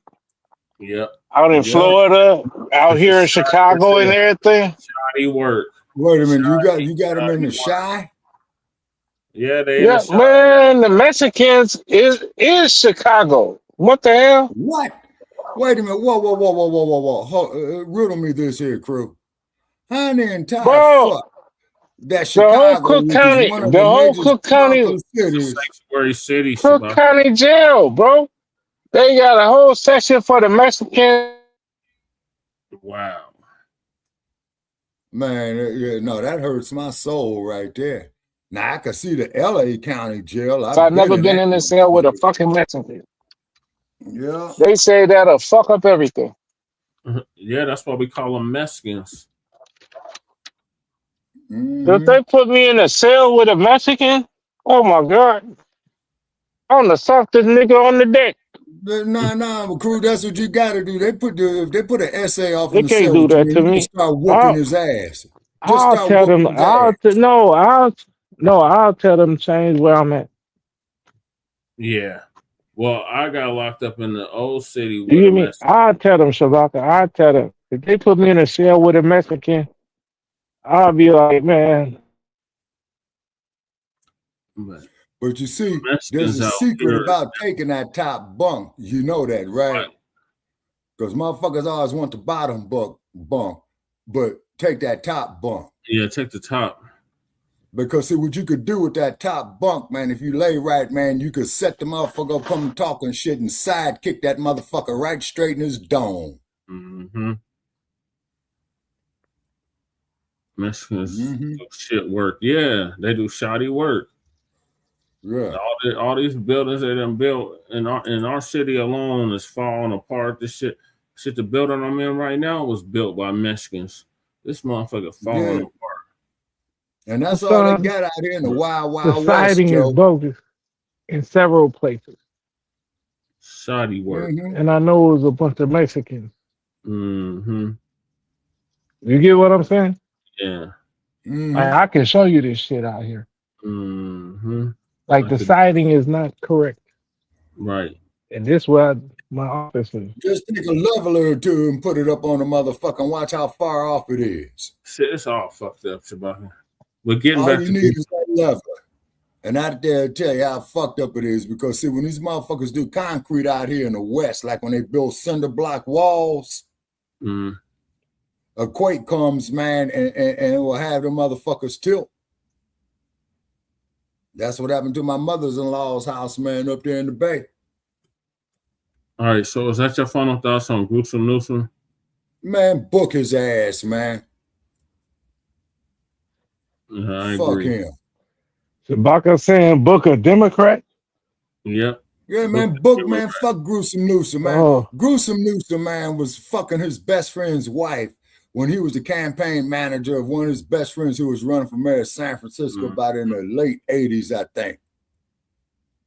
Yep. I ain't got no respect for a motherfucker like that. Him or her. Right.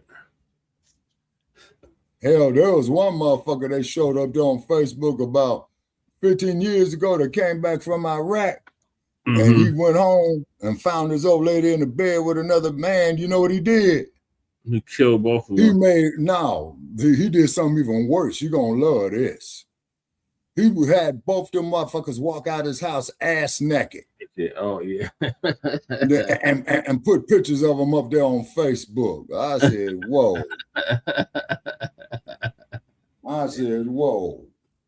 But I'm going to tell you that there's definitely a case of controlled anger right there. See, I always remember, like I say up on Facebook, right? It takes 6 guys to carry a man to his grave, and it only takes 1 woman to put him there. You're going to have the sisters cuss you out now, Shabaka. Well, put her up. Come on up and let's argue. We had one sister in here, Goddess Nobby, but she had to step down. We lost crew. Hopefully he comes back. Yeah. All right, so I'm gonna move to the next topic, and that is Michael B. Jordan and Delroy. Davidson apologized to Lindo and Delroy Lindo. Yeah. You know, fella up there calling them niggas and shit like that. What was that there? The Image Awards, I think. Yeah, it was something like that out there in UK. No, wait a minute. No, it was the AFTA Awards. American Federation for super healthy, gorgeous hair. No, the acronym was BAFTA. FTA is American Federation of Television. BAFTA. They have a whole line of amazing hair growth products, including hair growth Federation Television Artists, National Academy Federation of Film and Television Artists, I believe, something like that. Well, sometimes people watch and learn what people are saying and how they feel. And that is exactly what John Davidson did, the man that have Tourette's syndrome. He went online and he said he didn't like what white people were saying to black people. He was quite upset. White people were all over the internet telling black people to forget about an apology. Yeah, I remember that. This man had Tourette's syndrome and he didn't need to apologize for using the N-word. He disagreed. He should have got his fucking teeth knocked out, like Franklin said. He does not support what racist white people are saying on the internet. And he decided to come out and apologize to Michael B. Jordan and Delroy Lindo. He said even though he's got Tourette's syndrome, it did not excuse using the N-word. So he has since issued an apology. And, you know, and he was saying those white people online don't represent him. He did not feel comfortable with what happened. So, you know, he did apologize. So we're going to get into that, ladies and gentlemen.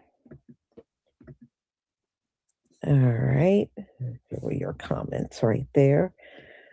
So I do have a video, and I already showed how people were responding, and of course it went right down So racial our lines like it on the always right, does. Shaka. You know, Hers are on the left. it doesn't matter if you are a handicapped person or you have a Tourette syndrome. When you do something wrong, the right thing to do is apologize for it. You know, because there are white people on here that act like if you got something wrong with you, you don't have to apologize. That's a load of BS. That's a load of Well, BS. sister, that's why they You got do. something called the right cross, and So it will no, get he your can't help mind it. But right. you know, shouting out the N-word to somebody is wrong. I don't care whether you're a I would have healthy been person arrested. or somebody that's sick. Right. You know that mess No, is I would have been wrong. arrested. So one thing I do like about us, we are no longer accepting things that we accepted before in the past. Mhm. We are now standing up and speaking out, and I'm glad we are doing that now. Too, Lisa. And people are not just sitting back making up excuses for accepting bad behavior from people. So let's get into it. Let's get it. Yeah.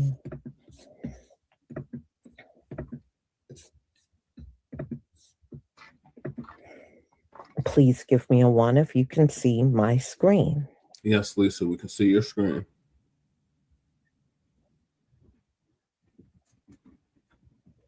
Man, I had a temporary job through Labor Ready one time, Thank man, you. building the stage like that, man. For Oh, you used to be a stagehand? No, I was through a temporary job agency. Oh. And it was like they was getting ready to have the award show there in Hollywood. With royalty mixing We with worked all goddamn night, man, putting that shit up. in controversy this morning. The BBC apologizing to BAFTA viewers after several obscene outbursts from Tourette's activist John Davidson were heard on a broadcast. Davidson is the inspiration for the movie I Swear, which was nominated for 6 awards and took home the leading actor BAFTA. He was diagnosed with Tourette's syndrome at the age of 12. It's a neurological condition that can cause involuntary movements and vocal tics, sometimes involving outbursts of inappropriate language. One such outburst Really? heard on the broadcast was while Cinestars Michael B. Jordan and Delroy Lindo were on stage. Delroy and I are delighted to be presenting the first BAFTA of the night for a vital part of movie making. A racial slur could be heard while the men presented the award for Best Visual Effects. Jordan and Lindo looked startled, but continued on. Host Alan Cumming later asking the audience for their understanding. You may have heard some strong and offensive language tonight. Tourette syndrome is a disability, and the tics you've heard tonight are involuntary, which means the person who has Tourette syndrome has no control over their language. Yeah, I got an involuntarily right cross too, motherfucker. Right. I feel truly sorry for what happened at the BAFTA ceremony. I want to be clear, I had absolutely no racist intent. I've spent my whole life trying to challenge prejudice. Yeah. For 30 years. I Consciously, know you're firsthand still what it racist. feels like to be misunderstood and labeled. I'm pretty Because sure of that, the I would British never knowingly hurt any didn't mean to be community or stand racist behind against any form of Irish. discrimination. I really hope people won't judge I don't me give a or the fuck Tourette's about neither community one of them. based It's on this still one crackers incident. to me. Tourette's isn't acting out, and it's not trying to offend. It's a neurological condition that deserves understanding and compassion. Yeah, The I got a words are neurological condition. It's called a- subconscious Yeah. racism. That's what No, it that's is. exactly what it is. See, and it's ingrained into the what is that? The group, what they call that word, Che? The group ethos. psychology. Thank you, the ethos. That's the word I was looking for. So, hey, if I may, that may seem shocking are not who we say, are. if I may, for a second. Hey, Shabaka, what's up, though? Yeah, what's going on with you, crew? Chilling. So, no, like, if I might say, Shabaka and say, Yeah, go ahead, crew. I'm not trying to explain for him. I'm just Right. saying he does what drunk people do. Yep. You get me? He's saying what he really feels. Exactly. Yeah, Drunk people say shit that they should have reserved for themselves, right? Because normal people, we might have some shit that, man, Shabaka old nigga. You get me? Like I might have that pop up in my brain. Shabaka's an old nigga. Fuck you listening to him, right? But I'm not gonna say that shit out loud. Right. You get what I'm saying? Right, yeah. Because it's disrespectful, and I might need to think on what I'm saying. This might be an emotional thing that I'm saying that I probably shouldn't say. But I was just gaslit or something. You know what I'm saying? Well, I lived with somebody that had Tourette's. He never called me a nigger. Right? He was one of them Sephardic Jews. Oh boy. Yeah, ain't that they're the same crew that had that dungeon down there with them women in New York? Yep. Yeah, that's part of them. Those are the Ashkenazis. But Now, when you spell when you say crew about that, it's spelled CREW. Oh yeah, that's crew. That's a real crew, like dictionary crew. I'm CRU, Cultural Revolution Underground. Right. So no, we're not the same. But I'm sorry, Jesse. All right, I'm gonna let the video continue. Okay, and I'm trying to see, man, was this in Hollywood? I hope that through the film, I swear, more people might take a moment to learn about Tourette's. London. It was in London. Okay. It was in London. Yeah, because Is it in London or Durban? familiar. Is it in London or Durban? And get to know our community a little better. We're just like everyone else. We want respect. We want understanding. And we don't want to feel ashamed of something we never chose and can't control. Finally, I want to once again offer my heartfelt apology to anyone who was hurt or offended. Your apology. I acknowledge I was wrong. I sincerely apologize to Michael B. Jordan, Delroy, Lindo, and everyone offended by my outburst last night. My behaviour at the awards ceremony was unacceptable. While driven by the neurological impulses of Tourette's syndrome, the hurtful words were spoken in a solemn setting, and the harm they caused is real. I take full responsibility. I have lived with Tourette's since age 5, you got your hands together. Misunderstood in school and marginalised as an adult. I know the pain words can inflict. Yet last night, I was the one causing that pain, and it hurts me deeply. This soul trapped in a body anguish has tormented me for over 50 years, but it is not an excuse. I cannot call for understanding while ignoring the impact of my symptoms. I know an apology cannot undo the words Lord demand forgiveness. I will not stop at it's the condition. I will communicate, listen, and work with my medical team and the organisers to prevent this from happening again. I will show through my actions that the John who I said know in a way to 1980 prevent it from happening again. stands Get for that kindness. motherfucker to Jake Paul business. Will not let my body's loss of control overshadow a lifetime devoted to equality and dignity. That is a very good point, because I do see John Davidson is an adult. Not only is he an adult, His nose is broke. White man with white privilege. I don't trust him. His nose is broke. He just got his nose broke. He's a Tourette syndrome advocate. Yeah, I see, hope so this, he's not so going to stand this is aside proving my and let the point. community, let the He got POC his community mind defend right. him. I hope You he's see? not going to stand aside. Hey, somebody unwinded his mind through his nose. Himself, that's what I as mean, a white Dr. advocate, a seasoned Somebody white got that advocate, motherfucker's he mind should right. almost come out and explain himself. He can do an apology to everybody, or he can do a very thorough explanation, explain the whole event, explain his own tics, explain his own journey. Right? Does this explain all Chinese people? Because they all sound like they got their nose plugged because somebody beat their ass? Oh, no, 100%.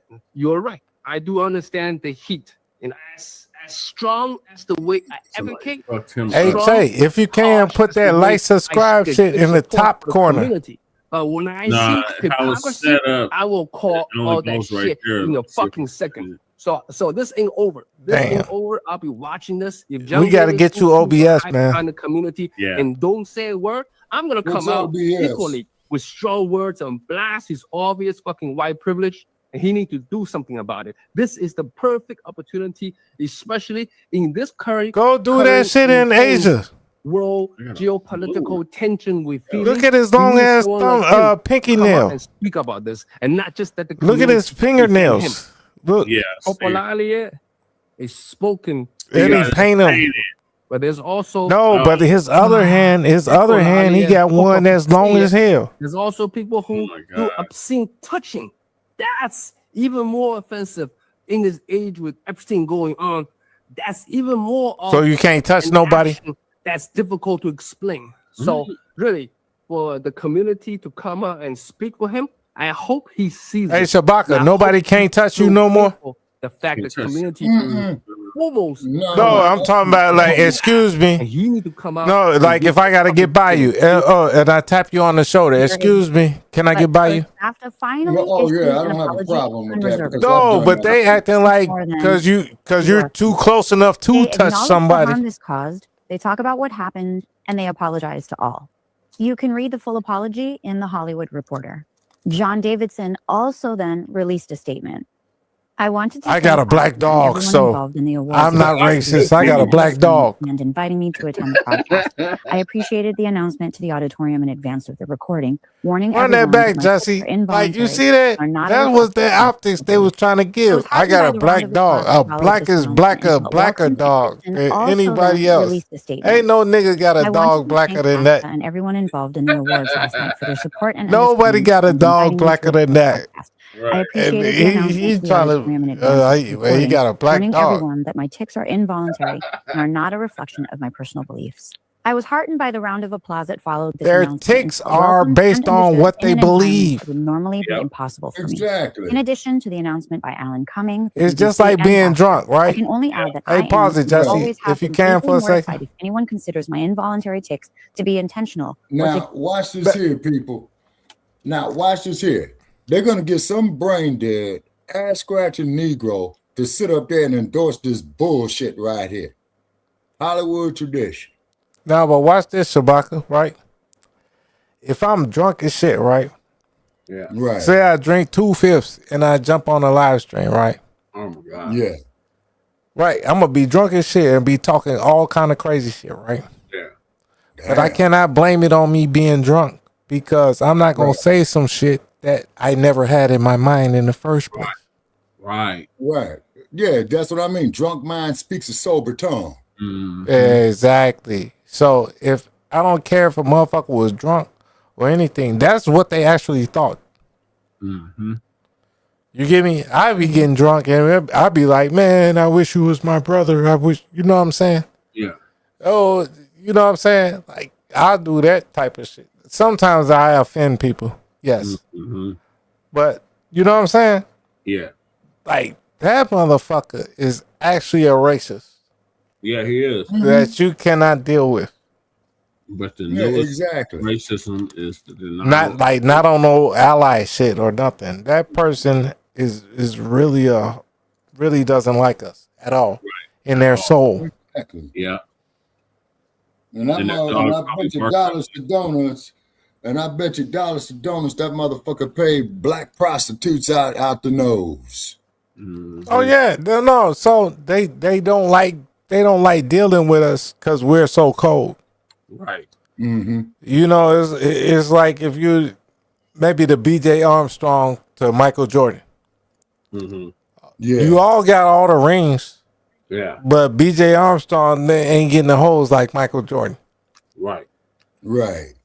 You know what I'm saying? So like I still would be great with being BJ Armstrong because I'm hitting in threes and shit. I'm the one that won this shit too. Right. You get me? Because it wasn't no Jordan without BJ Armstrong. Nope. But also, you could be the BJ Armstrong talking about, man, Jordan's girls got bigger booties. Mm-hmm. You know, people be hating. Yeah. Because they not on the same level. Oh, I'm the vice president, but I'm not the president. Mm-hmm. Right. That type of shit. Yeah. You know, I'm the commander, not the admiral. Yeah. Who cares? You still had your own episode. You still won the shit. Right. Just chill out. You won this shit. Jeez. Carry any meaning. I was in attendance to celebrate the film of my life, I Swear, which more than any film or TV documentary explains the origins, condition traits, and manifestations of Tourette syndrome. I have spent my life trying to support and empower the Tourette's community and to teach empathy, kindness, and understanding from others, and I will continue to do so. I chose to leave the auditorium early into the ceremony as I was aware of the distress my tics were causing. His movie is called I Swear, and it stars Robert Aramayo, who actually won Best Actor last night. This is who he was up against, and he had a very emotional speech. So there you go. That means it was apologies. Fake. Hold on, say. Clearly, You see who he was up against? Very complicated, and some commenters were saying Leonardo, like he was against all the great white actors, which I completely agree and with. he won. Also imagine Man, that shit. Right, go back to the who he was up against if you were can. also feeling. Like, Empathy man, he went goes up both ways. against everybody. Had a very emotional speech. So there you go. There were some apologies. A little bit statements. more. Clearly, this is a very hot topic. It's very complicated, and some commenters were saying some apologies, some statements, and it stars Robert Aramayo, who actually won Best Actor last night. This is who he was up against. Right. Yeah. Jesus Christ, these are all our great actors, and I ain't gonna say R, but you know what I'm saying? Yeah. Ours as Americans, Mm-hmm. not as Black Americans, but just as Americans. Yeah. Come on, man. You got Leonardo right there. You got Michael B. Yep. Like, come on, man. So then that's how you know they're trying to force somebody through there. So there you go. There were some apologies, some statements. Clearly, this is a very hot topic. That Harvey? Very complicated, and some commenters were saying That's that we should all Weinstein have in more the- empathy for John. Imagine what he's feeling, which I Could completely be. agree with. Also imagine what Michael B. Jordan, Delroy Lindo, Hannah Beachler, and many, many others were also feeling. Empathy goes both ways. And although Tourette's takes away the Lady, bad you ain't intent black. of the You don't word, know how to it doesn't fuck just we magically feel, erase bitch. the Shut harm up. of hearing that word out loud. You don't know what So the this is fuck his we feel. apology. Because all y'all on the And I he hate to didn't have mean to say it his like intent that. wasn't Really, there. I do. Intent matters. And you know, if you look at the intent, don't be mad N-words that he called you an N-word because he's not racist. His intent. But even in his apology, he could not even call out the people that he knows he harmed. And the crazy part about it is this is an intelligent man. I mean, he has a whole movie about him. He's been an advocate for Tourette's. The whole point of the movie was to, you know, highlight Tourette's. White He's racist. not unintelligent.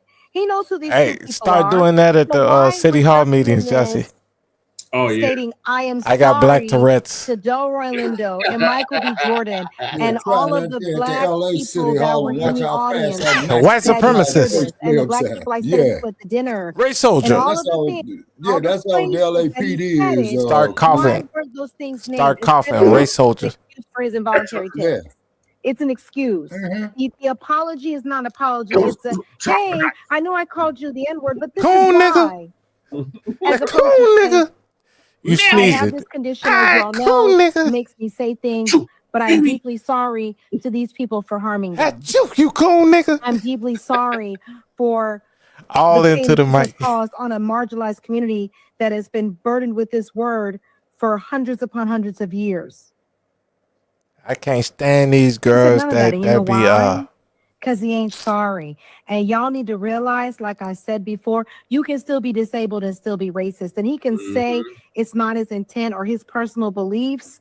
But when you actually can out your mouth say, I'm sorry, Michael B. Jordan and Delroy Lindo and all of the black people that were in the audience and had to hear that, I apologize He for not saying sorry. those words, even He though it was just sorry he involuntary, got caught. then you don't mean it. And I need y'all to miss me with the whole we don't understand Tourette's. We understand it just fine. We also understand racism better than any of y'all ever could. So y'all trying to If tell I us be what drunk as racism hell is, in your crib, you hit rocks with that. Because whatever you I can't say tell is how people I feel, you right? experience racism, what racism is when you never experienced it in your life. And don't white people don't experience racism. So get out the comments with that shit. He ain't sorry. Yo, there's reverse racism. Racism is only anti-black. Apologize to Michael B. Jordan and Delroy Lindo for his actions at the 2026 BAFTAs. Oh, May not look, have he said got it his hairline intentionally, filled but you in. still said it, Yeah, and he you does. owe Michael B. Jordan and Delroy Lindo a He got a public wig like apology my the way wife you used to publicly get. called them. Damn. I was called ableist. Look at and his I was called hairline not be understanding changing. of Tourette syndrome. Look at how in his the comments hairline be section. Two changing. things that are not true. So I'm going to tell you guys something that I never Damn, that ever shit. disclosed on my social media Wow. pages, and that's because I don't like this defining me as a person or a creator. But when I was 7 to 8 years old, I Define was your diagnosed hairline. with attention deficit hyperactivity disorder. While it's not the same thing as Tourette syndrome, it's underneath the same umbrella of a neurological disorder. So yes, I am very familiar with disabilities and how they work because I fall under the ADA. Now, I say all this to say, so yes, I am very familiar with disabilities. That gap teeth is years old. I was that shit is not American. Hyperactivity Very disorder. few So while American it's not girls the same have as that Tourette shit. syndrome, it's underneath the same. Huh? So it's the same thing as learning disabilities, and ADHD, and autism, and ADD. And what's this Dracula shit I'm seeing? So, but what's wrong with ADD or ADHD? That means we just can't focus on one thing. Mm-hmm. Like we'll focus on one thing and then we'll go to the next thing. Yep. And then come back to the first thing. And you know, a different attention deficit. Yeah. Hyper disorder. Yep. I guess that's what this says. Yeah. But everybody I know that got that shit. It's definitely not Tourette's. No. Like we might get pissed off sometimes to have PTSD. Yeah. With our ADHD. Mm-hmm. Like, man, if you don't stop talking to me. Right. You know what I'm saying? But then we'll be mad at that person and then still go do something else. Like we ain't even worried about that person no more. So these are all brain conditions. No, I wouldn't say brain conditions. Brain and social. Yeah. You know what I'm saying? It depends on like the social circles you was raised in. Like if your parents wouldn't let you do that shit, then no. You probably got Tourette's. But if you're in the streets, you get me, now you probably one of them guys. Mm-hmm. So they just saying, he just, you know. Yeah. You never know. But because you still know what you're doing though, Jesse. Right. They're Like, saying you it's all on the brain though. On the neurodivergent. Mm-hmm. Learning disabilities, intellectual disabilities, Tourette syndromes, Down syndrome. I can't. Williams syndrome. There's a Shabaka syndrome too. Shabaka syndrome. Oh, that's the best syndrome to have.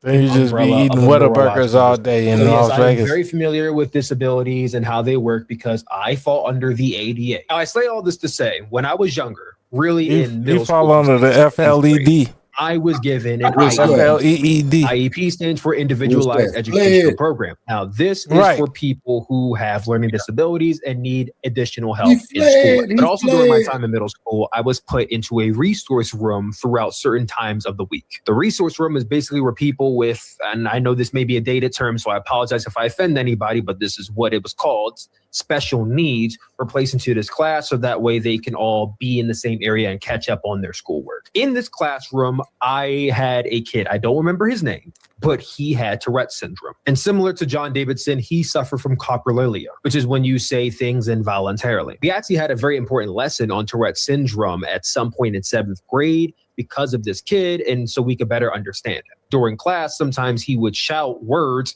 that were very inappropriate, and at certain times, I remember him saying the F word, the FAG word, and the R word. Now, this kid would also shout out words like fuck and shit and dick and all this type of all What these is other he? words. Hey, Jesse, He never hold on, apologized run for that back. and no one in the Jesse, classroom run that back. Because if he said the F word, the this word, and the R word, and then he just went and said all these words, what is this clown talking about? He talking about the student that he had in his class. No. But he's saying the words that his student. But he said the student said the F word, the R word, and all that. But then he proceeded to say all the F word, R words, and everything. Oh yeah. So what is he talking about? I don't know. Like Man, he sounds like a whole man, dude. Jesse. He sounds like He's talking entire a bunch of bullshit. Shabaka. I don't even agree with you half the time, but I'm saying, Shabaka, both me and you, in my time and in your time, this dude couldn't talk no shit on our block. Right. No, what's the hell no, man? He couldn't pull up to our car, to our store, to anything, pull up on our block and start talking like that. Right. No, man, motherfucker get raised up out the neighborhood one way or another, and it'll be strictly up to him. Yep. But regardless, he's leaving. Right. Be in the same area and catch up on their schoolwork. In this classroom, I had a kid. I don't remember his name, but he had Tourette's syndrome. And similar to John Davidson, how you don't remember your kid's name? You said you bring him up because he got Tourette's syndrome, but you can't remember his name. What kind of teacher are you? Right. What kind of teacher are you? I can remember Noah. Man. Noah, I heard it all now. He had Tourette's syndrome. Come on, Shabak. I remember people I went to school with. Yeah. Like I seen a nigga the other day. The story, I'm remembering his name. Yeah. But then he said he went to that school. I'm like, you went to that school? He's like, Ray Gun? I'm like, what's your name? He's like, Troy. Man, I knew it. I snapped my fingers and shit. Like, cause man, I know who I grew up with. Right. Yeah. You get me? I just don't want to. You know, I don't want to run up on you, Jesse, and call you Shabaka. Yeah. You get me? Yeah. But I'm still like, man, I know this motherfucker. Yeah, I have moments like every day, especially since I moved back to my old neighborhood. Man, so you seen people you grew up with, right? Yep. Yep. But you don't remember their names per se, but you do. Yeah. But once you see them, they look you in your eyes, you look them in, oh, what's up, bro? Right. Where's the Super Soakers? Like, I can't place you. Like, I know you, but I can't place you. Like, I can't place where I know you from, but I know who you are. Or I can place you. Right. I just don't know your name. Or I don't know your name, right? I can place you, but can't know your name. Or I know your name, but I can't place you from. Because I've been a lot of places, like not New York, but Chicago, North Dakota, North Carolina, Minnesota. Yeah, well, that was I considered Minnesota and North Dakota because I was in Moorhead. Oh, okay. And that's where I met them girls that gave me Moorhead. Damn.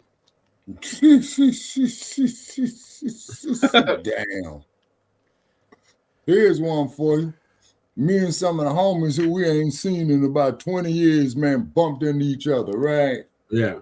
So somebody decided to open up some alcohol and we sitting in the car. The car ain't moving now, right? Yeah. All of a sudden, man, we get here with the spotlight. Then it was dan, dan, dan, dan, you know. Yeah, so, you know, they over the loudspeaker, guns drawn, driver, get out, passenger, get out, motherfucker in the backseat, get out, and I'm the motherfucker in the backseat. So LAPD, they want to see everybody's ID. No warrants, no warrants, no warrants, no warrants, no warrants, no warrants. Well, why are you guys out here at 2 o'clock in the morning? Well, we ain't seen each other in 10 years, officer. You know what I'm saying? Then they said, oh, okay. You know, then they got in their car and drove the fuck back up. However, that same situation could have went real, real bad, you know, because LAPD, I could tell you a story like that, Shabak. Yeah, the LAPD a fabricated case against you. Oh, you don't know about Chicago Heights police. Enlighten me. So I went to my buddy's house, right? This was like 15, 20 years ago, right? Yeah. Right. So my buddy over there in Chicago Heights, like probably about 2 blocks away from me, but I live in Olympia Fields. Yeah. Right. He lives in Chicago Heights. Mm-hmm. He said some people finna roll up on him. Crazy. Mm-hmm. So I had like 2 or 3 guys with me. Mm-hmm. I said, we gonna go over to his house to make sure everybody can't roll up on him. Right. Mm-hmm. But this dude said, it's a blue car that rolled up on me, and it's a green car that's helping me. Man, you shouldn't have never mentioned none of these car colors. Right.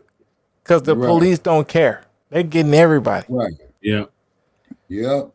So they pulled up on us like guns out and everything. Like, don't make a move. Like I wouldn't even scratch my nose or blink my eyes. Yeah. You get me? But I looked at, and then I saw one guy. Jesse, you remember I told you about my guy Jared who died? Yeah. It was his uncle who's a sergeant on the Chicago Heights Police. Oh wow. I looked him dead in his eyes. Mm-hmm. And he told all of them stand down. You get me? Like they came in damn raided the car and shit. But they wasn't shooting. Okay. And it's like, wow. You get me? But even the uncle's dead. Yeah. You get me? Like he was like 53, he died. Damn. That's what I was saying. Like, Shabaka, you lucky. And I don't mean to be joking with you. But like, you lucky, man. There's people, man, I done lost a bunch of my friends. 40 years old. 38 years old. Yep. A nigga done died on my couch in North Dakota, in Fargo. Died on my couch while I'm playing the game. And I look back, I'm like, oh, what the fuck? This nigga ain't moved at all. Damn. And he died on my couch. They raided my shit. Yeah. Took all my shit. Mm-hmm. You know my smoking on that. Yeah. Mm-hmm. They couldn't charge me with it. But they, you know what I'm saying? Mm-hmm. All that shit is crazy though. Yeah, it is. All right, let's get back to this video. Hey, move that follow like if you can. It's that's the only spot it lets me place it. Dang. Relilia, which is when you say things involuntarily. We actually had a very important lesson on Tourette syndrome at some point in 7th grade because of this kid, and so we could better understand him. During class, sometimes he would shout words that were very inappropriate, and at certain times, I remember him saying the F word, the F-A-G word, and the R word. Now, this kid would also shout out words like fuck and shit and dick and all this type of, all these other words. And he never apologized for that. And no one in the classroom really expected him to. But when he would say the R word or the F word, thankfully he never said the N word, he did apologize for that. No teacher forced him. No assistant forced him. Nobody forced him to. He would. The teacher even said one time, you don't have to apologize for that. And he insisted that he does because words hurt people. And that's what his parents told him. Disabilities vary, right? My ADHD is not the same severity as someone with Tourette syndrome. I understand that. And I said this multiple times in a video. I understand that John Davidson has a disorder. He has a disability that causes him to say things involuntarily. I did not call him racist because I don't know him. He may not be racist at all. And I also said that people who have Tourette syndrome shouldn't have to hide and shouldn't have to stay away from the public areas because of their disability. That's not right. And that is ableist. Because of my ADHD, I say that sometimes my mouth moves faster than my brain does because my brain doesn't always filter what I say exactly when I say it. And if I say something that offends somebody and I know good and well that's not how I meant for it to come out, I apologize. I have done this multiple times to friends, family, strangers, because that is just what I feel. He never got punched in the face. When you unintentionally cause harm to somebody, you should apologize. You can apologize all you want to. Get punched in the face. I believe that he did not intentionally get punched in the face for saying some stupid shit.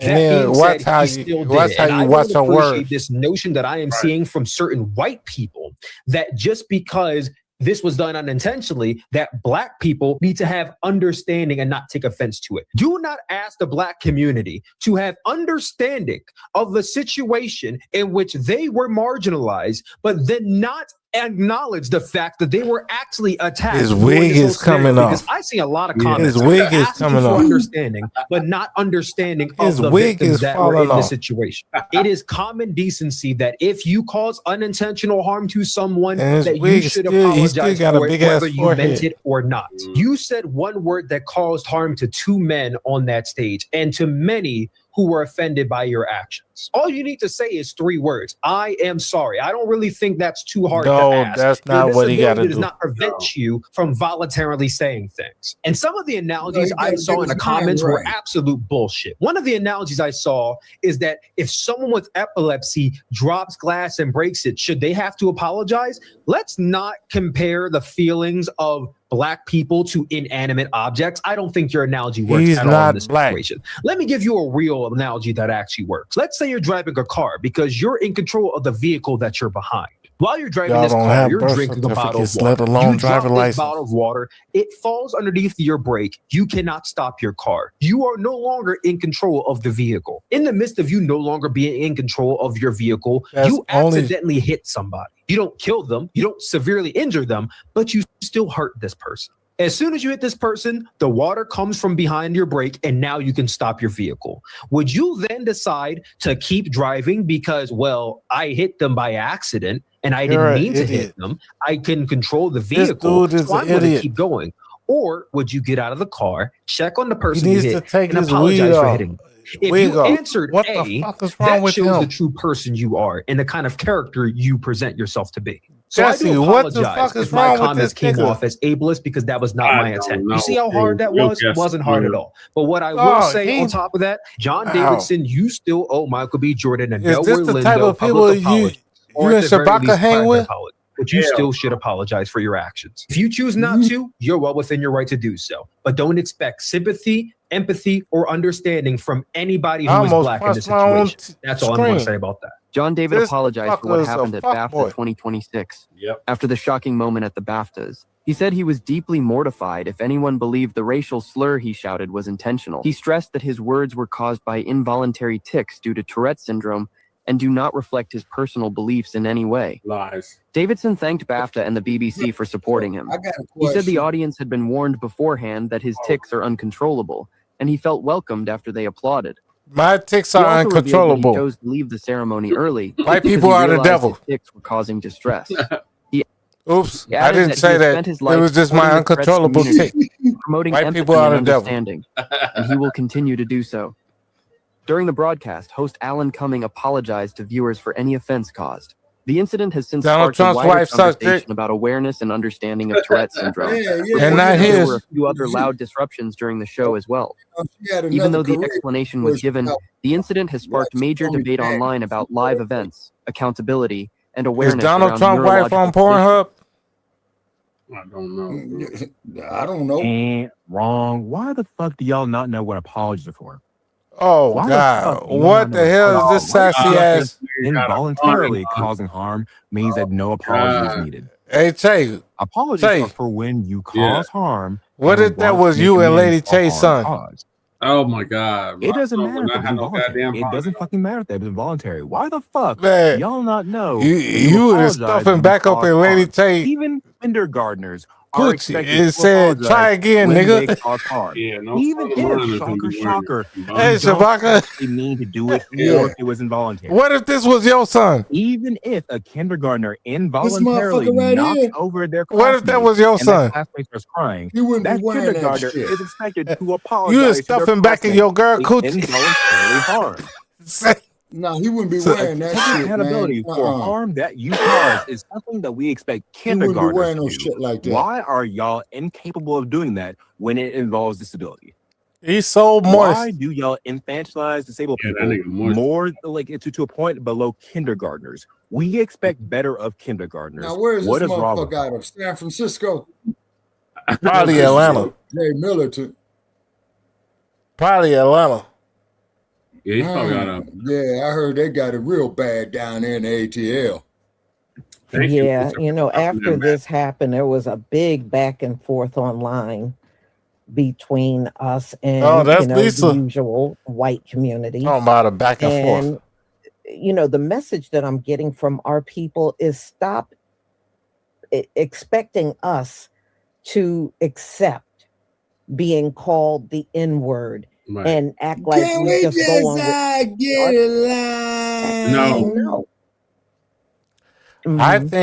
think being called that word is So, fighting you word. know, and Right. I He's I like, get it. you know, they say that, hey, Even, Jesse, and I agree. Even please, if you'll handicapped pause it. people can do things wrong. It's almost over. So, it's like a minute. this is where it stands. So this is just the latest update on it. So the bottom line is it caused a lot of pain. But see, my problem is really with the BBC. They aired it instead of editing that whole segment out. They didn't have to air it. And they aired it because they didn't give a crap. Mm-hmm.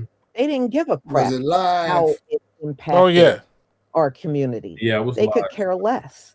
Okay, So then they couldn't edit it.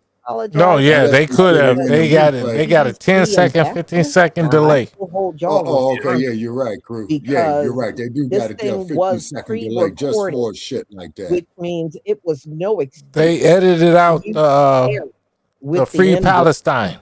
Yeah, they edited So that no, out. no F niggers. I'm sorry. Well, they're But they claiming didn't edit out the nigger shit. apology falls short. Yeah, right. So They edited out the Free Palestine, but they didn't edit out the fuck niggas. Here. Yeah. Yeah, And exactly. be How on the lookout convenient. for my upcoming live. So that's why we're saying they're full of shit. And again, Exactly. thank you for Which your they are. support. It's a Shalom. damn family. insult to my intelligence. All right, what were we gonna say, crew? No, like I just said. Okay. They let that nigga ride,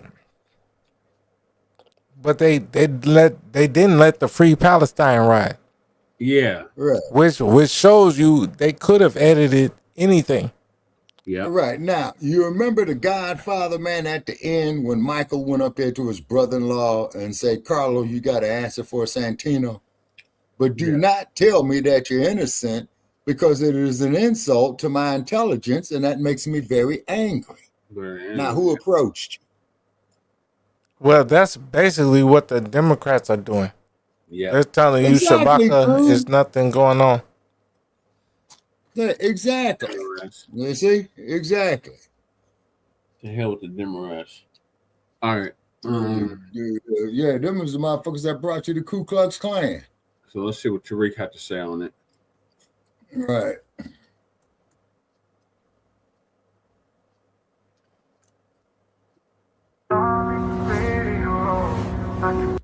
BAFTA award show. Everybody's talking about that. Let's touch on this BAFTA situation. For those who don't know, the 2026 British Academy Film Award, BAFTA. British Academy. It was some tomfoolery going on over there.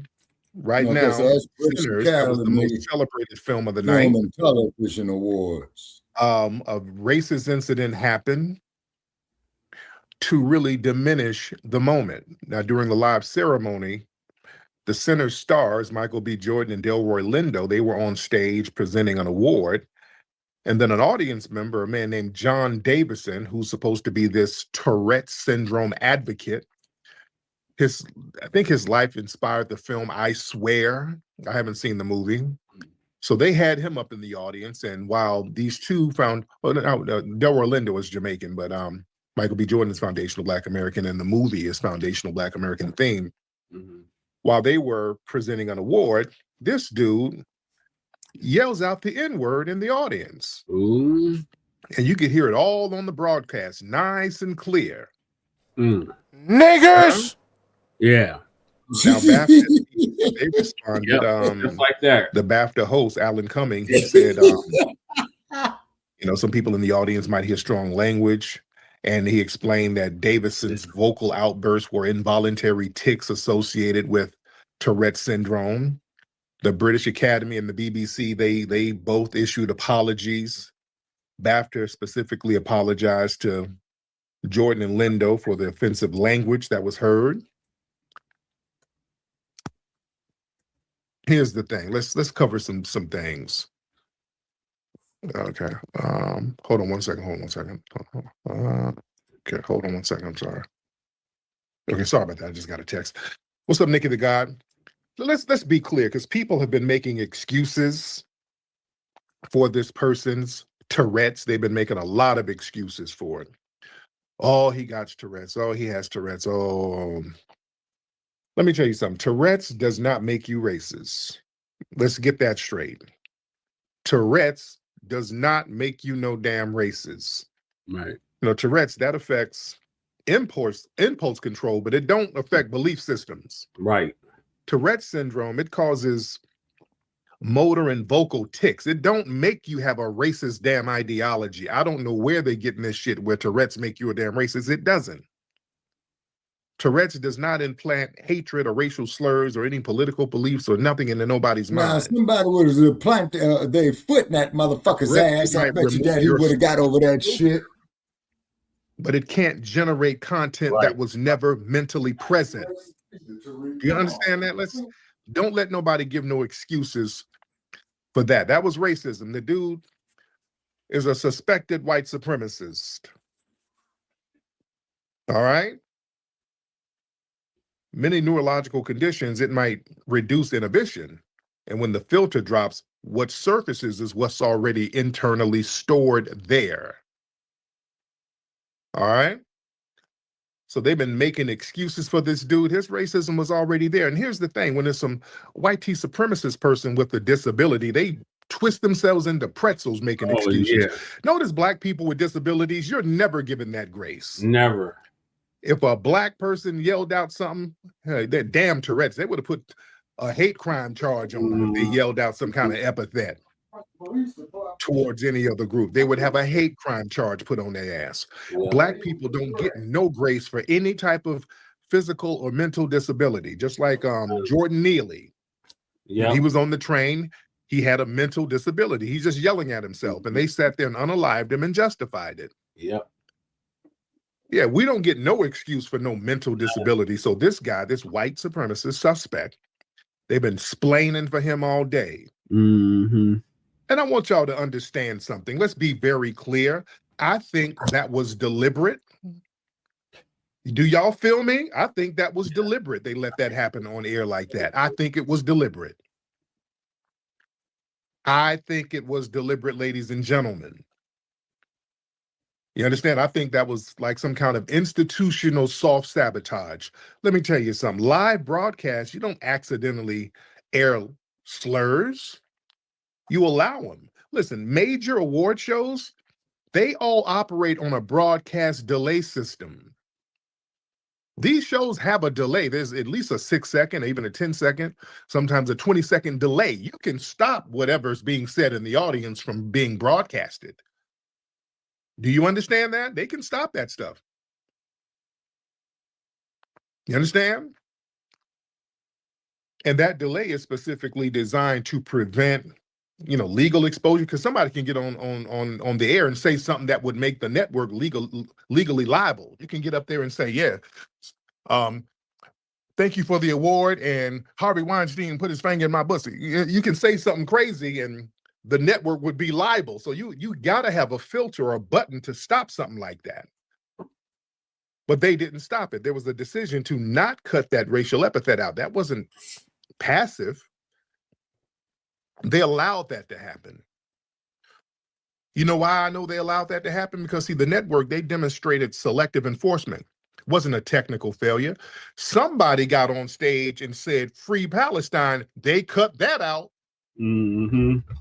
Do you understand? It was one brother went up there, I forgot his name, but he was giving his speech, and he was like, yeah, and by the way, Free Palestine, they cut that out. That didn't air. They made sure not to air that. So yeah, they know how to cut something out that has a certain message that they don't approve. So yeah, they can intervene when they want to intervene. That racial slur was not missed, it was deprioritized. And let me tell you something. Yeah, when the movie Sinners is the hot movie of the night. And it's just the hot movie taking over the industry right now. You gotta give praise to it. So there's now this international push to kind of put the people in its place, put everybody in their place. See, you see editorial restraint, it disappears when Black dignity shows up. See, that's a pattern. See, when a network can protect itself from political controversy, but they fail to protect Black artists from racial harm, that's a hierarchy of concern. Yep. You see? Historic foundational Black American achievement, that triggers corrective humiliation. See, that wasn't neutral. See, Sinners represents a dominant foundational Black American film lineage asserting itself globally. You understand? So that invokes status anxiety in a lot of dominant institutions. So even on a subconscious level, the dominant society, they have to rebalance power by diminishing the moment. That makes sense? Because listen, Coogler, our brother Ryan, he won an award for like the best screenplay. This was the first time in the 77-year history of BAFTA where that screenplay honor went to a Black man. You understand? So this was a very major symbolic win just for that award ceremony itself. So they had to neutralize the moment by allowing racial epithets to go on the air. That was a psychological equalizer. That was a soft sabotage. You soft sabotage, that's the preferred method of modern power maintenance. See, you don't need nobody to boo or nobody to say anything explicitly racist. You allow somebody who could use their disability as a shield to get out here and say that. So now everybody is explaining. Now, after the harm is done, everybody's trying to make excuses. I'm telling you, I think that was very, very deliberate. And I think there's a subconscious fear that global recognition of foundational Black American lineage is destabilizing. Notice how us celebrating our lineage, and that's what Sinners is about. Sinners celebrates foundational Black American lineage. When we start celebrating FBA lineage, man, everybody starts panicking. Yep. Because we are the power source. You understand? When our cultural power, when clearly named, globally affirmed, commercially dominant, you know, that challenges all these myths about dependency and being marginalized on a subconscious level, man. Listen, dominant institutions, they got to bring the big moment down. And that's that soft sabotage. They can't openly resist it. Just like when ABC News did an international story praising foundational Black American history. Yeah, remember, ABC News earlier this month, that's an international network. They broadcast this all over the world. They did a story talking about the greatness of foundational Black American history, naming it by name. Some phone calls were made. They were made by the highest up, possibly the people at the DNC, to take the story off their website. That's power. See, that's power in both ways. Number one, power because they used our language from the grassroots to do the story, and more power, it was so significant and so threatening, they had to take it down. But you can't unbroadcast something. You can't unring a bell. The messaging is already out there. You understand? And what we're seeing now on X and online, we're seeing a lot of people, the dominant white society, are making a lot of excuses. They're like, well, why are y'all so triggered by a word? Oh, it's just a word. Why are so many people triggered? See, that's designed to shift the focus away from the act of racial degradation. Mm-hmm. And now the problem is Black emotional reaction. Yeah. So that reframes the victims of racism as the problem, not the organization and the institution who allowed the humiliating act. Right.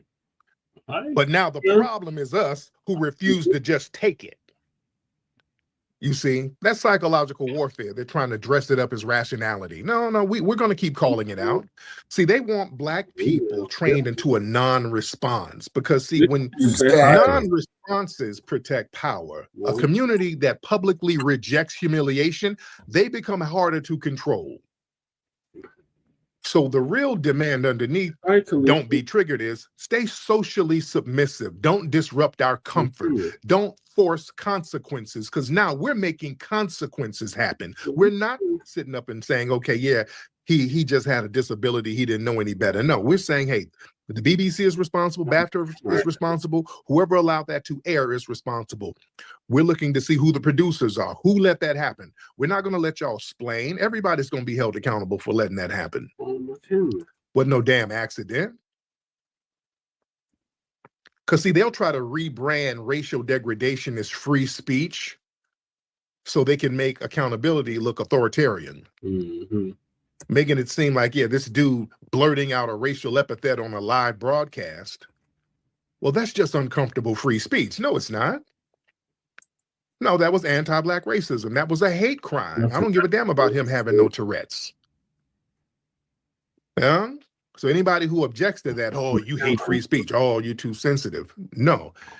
They try to protect the white supremacist suspect offender and then delegitimize Black boundaries. And see, when they try to minimize it, that opens the door for repetition.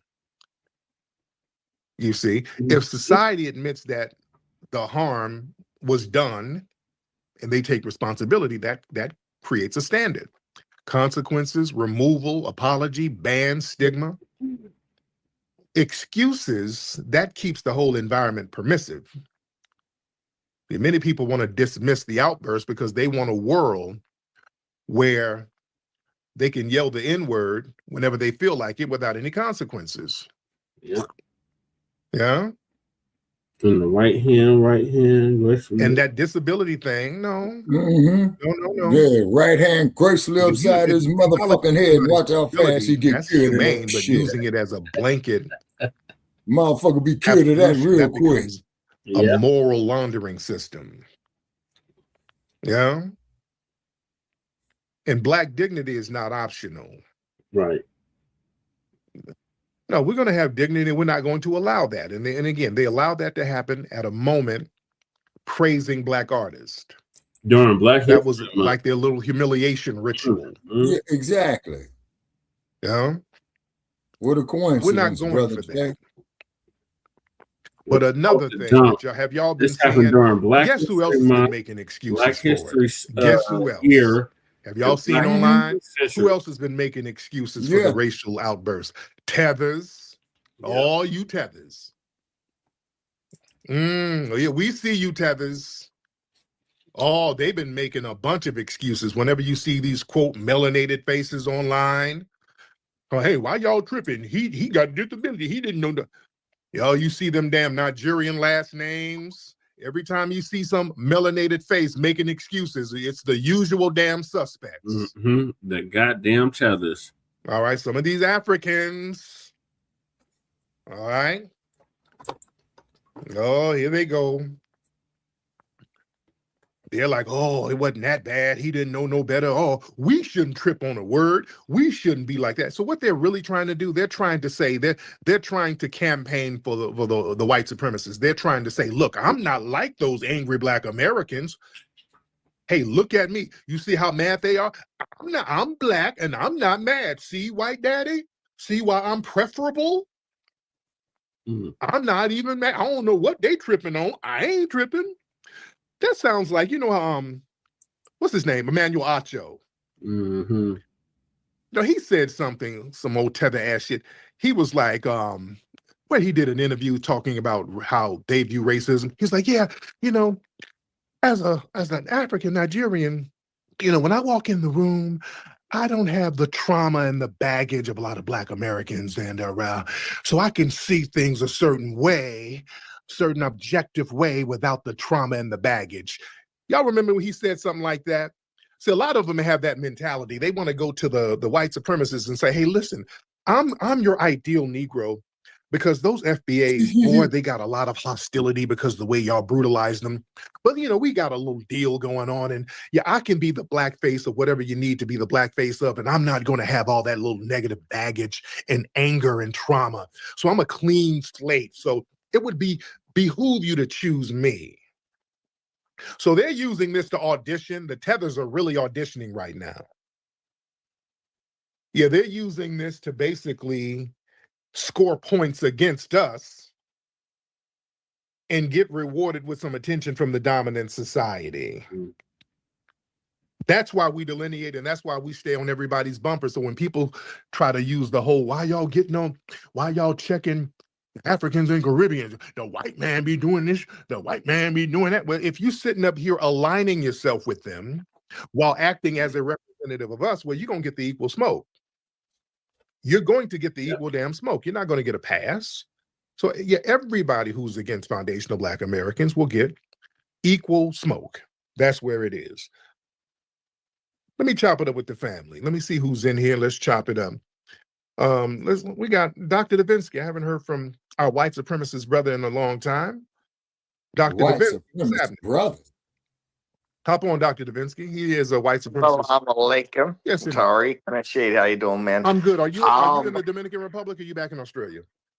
I'm in I'm doing an incel boot camp where I fly incels down and introduce them to women and show them. Like, I have a success story, actually, a couple of incels I've flown down. Okay. But yeah, I want to touch on what you said about the slur, because I hear this all the time. It's like, oh, it's just a word. It's like, it's not the word. It's not the syllables that are offensive. It's the disrespect that's attached to it. Right. And if you disrespect someone, then obviously there's going to be a pushback. Right. It's just really dumb. Right.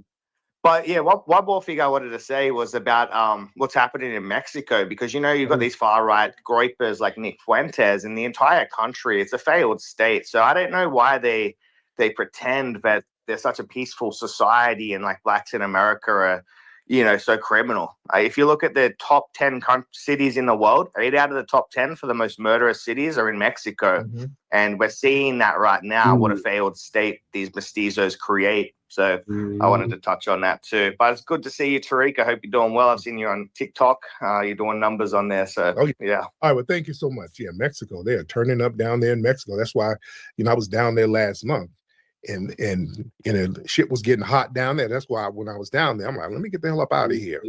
I knew the shit was about to go left out there. I told y'all last month shit was about to go left in Mexico. I was down there. I was down there last month. On the counter. I said, man, let me get the hell out. It's about to turn up down here, man. And it did. So I knew that was coming. Yeah, if y'all don't know, down in Puerto Vallarta, I think they took out some drug lord or whatever, and boy, they've been turning up, blowing up all types of stuff, burning up Costco's, and just, man, it's the block is hot down there. The block is real hot down there. All right, let me get some people in here. King Cooper. Let's get King Cooper in the building. King Cooper, hop on, man. Let's get Mr. King Cooper in the building. All right. Let me see. Let's get a few people in here. Let's get Snow Chimps. All right. Whoever that is. Snow Chimps. Yeah, what's going on, Mr. Tariq Nasheed? What's going on? I'm good, Mr. Snow Chimp. How are you, sir? I'm doing great. First thing I want to start off with, my family is from Nigeria. I just want to start that off. I'm in New Jersey as of right now. Okay. To answer the title of the space, yeah, I think it's deliberate, man. I mean, if knowing a person who has Tourette syndrome, like, the exact outburst you're gonna have. Right. I mean, the fact that he's gonna be there saying the N-word. Like, if I had Tourette syndrome, I just would have stayed my ass home, man. I wouldn't go out there and have these type of outbursts to interrupt the event. And I have a question for you, Mr. Nasheed. Yeah. Are you gonna watch the Michael Jackson biopic, man? I seen the trailers. Oh man, that shit is lit. Oh yeah. Bro. I'm telling you. Yeah, yes, indeed. Like, I'm trying to practice my moonwalk, trying to put in some bush meat shuffle. But yeah, man, that's all I wanted to say. Shout out to you, shout out to Black Americans, man. Respect to the culture and everything, man. Thank you so much, brother. Yeah, I'm definitely gonna watch that movie. I'm cool with a lot of people in the Jackson family too. Family's real cool people. The Jackson family are hella cool, man. A lot of folks don't know how woke they are too. I know Janet Jackson, she was, Janet be rocking with the Nation of Islam. Y'all know that? Janet, she's clicked in heavy with the Nation of Islam. In the whole family. Jermaine, I used to see Jermaine at some of the Nation of Islam speeches back in the day. I would see him there all the time. And yeah, Janet rolls with them heavy. Yeah, the family rolls with them heavy. Let me see who we got. Astro, what's up, Astro? Sorry. How far? How you doing, brother? I'm doing fine now. How far? Okay, are you good, brother? You sound like you're being held hostage. You okay? Well, man, I did. Well, I'm fine. Okay, I want to confront you or something. Okay, you need to confront me. Well, do we need to send some money to get them ransom you or something? You sound like you're somewhere in a dungeon. All right. Oh no. Okay. No dungeon here. Okay, so you want to confront me about what, sir? And by the way, where you from? Where's your family from? I'm from Ghana. Ghana, got it. Okay, what's on your mind? You know, only 0.5% of Ghanaians are in the US. 25. So you're wasting your time. 0.5%. 0.5%. Okay. Yes, it's not even a full percent. So you're wasting your time on one about the Ghanaians, even Africans. Waste not. You should be worried about El Chapo people. Those people down there, those are the people you should be worried about, not us. Most of us are most of us are still on the continent. Listen, why do y'all tethers sit up and pretend nobody said nothing about a Ghanaian at all? Not one thing. Nobody. I'm just saying, you have the narrative. You have this narrative that we are fleeing to come here. We are all running here. Nobody is running here. By Ghana, so a hit dog hollered. Nobody even talked about you, but you felt a certain way about it, and then you tried to center yourself. Nobody's talking about Ghana or Ghanaians. You just said no. It's in general. It's the rhetoric in general. I'm not saying you talk about it today. The rhetoric. It's your typical rhetoric. It's no typical rhetoric. What happens is you do, and some of your fellow tethers do what you just do. Y'all call in, centering yourselves, talking some bullshit, and then y'all get checked. And you hate accountability because now all the little slick shit you do and centering yourself and inserting yourself into certain conversations that nobody was talking about you in, when you're held accountable, now you want to act like you're being attacked because you're held accountable for your actions, sir. No, nobody said anything about. You cannot attack anybody. Nobody's attacking you. So you said we are feeling like we are attacked. Nobody said you're attacking anybody. Yeah. The point is even talking about you, sir. You like the ugly woman who thinks everybody, you try to pretend niggas trying to fuck on them. Girl, I came in all. See, there you go. You have to do some. You have to do my pussy. I ain't like that. Ain't nobody trying to fuck on you. Now you have to do batty boy rhetoric. What is this? Why you're going to have to go batty boy every? I wouldn't. I was talking about women. I said women. You brought up some batty boy stuff. I said women. So what's on your mind? You got a lot of subconscious things on your mind that you're projecting, sir. I didn't say nothing about a batty boy, anything about no dudes. You said that. You brought that up, sir. What's on your? You are quick to go that direction. Nobody. I said a woman, and you start talking about batty boy dudes. So, sir, what did you do to get a green card? You said I don't want to F you. Yeah. Why you? I was talking how ugly women talk. And you start talking. Okay, well, please. I start talking about how ugly women talk, and you start talking about batty boy. Sir, what did you do to get that green card? Did you wake up sore when you got that green card, sir? Here we go. Hey, I don't want the batty boy session that you typically do. I don't do batty boy session. So if you are going to, well, yeah, you brought it up, sir. Nobody was talking.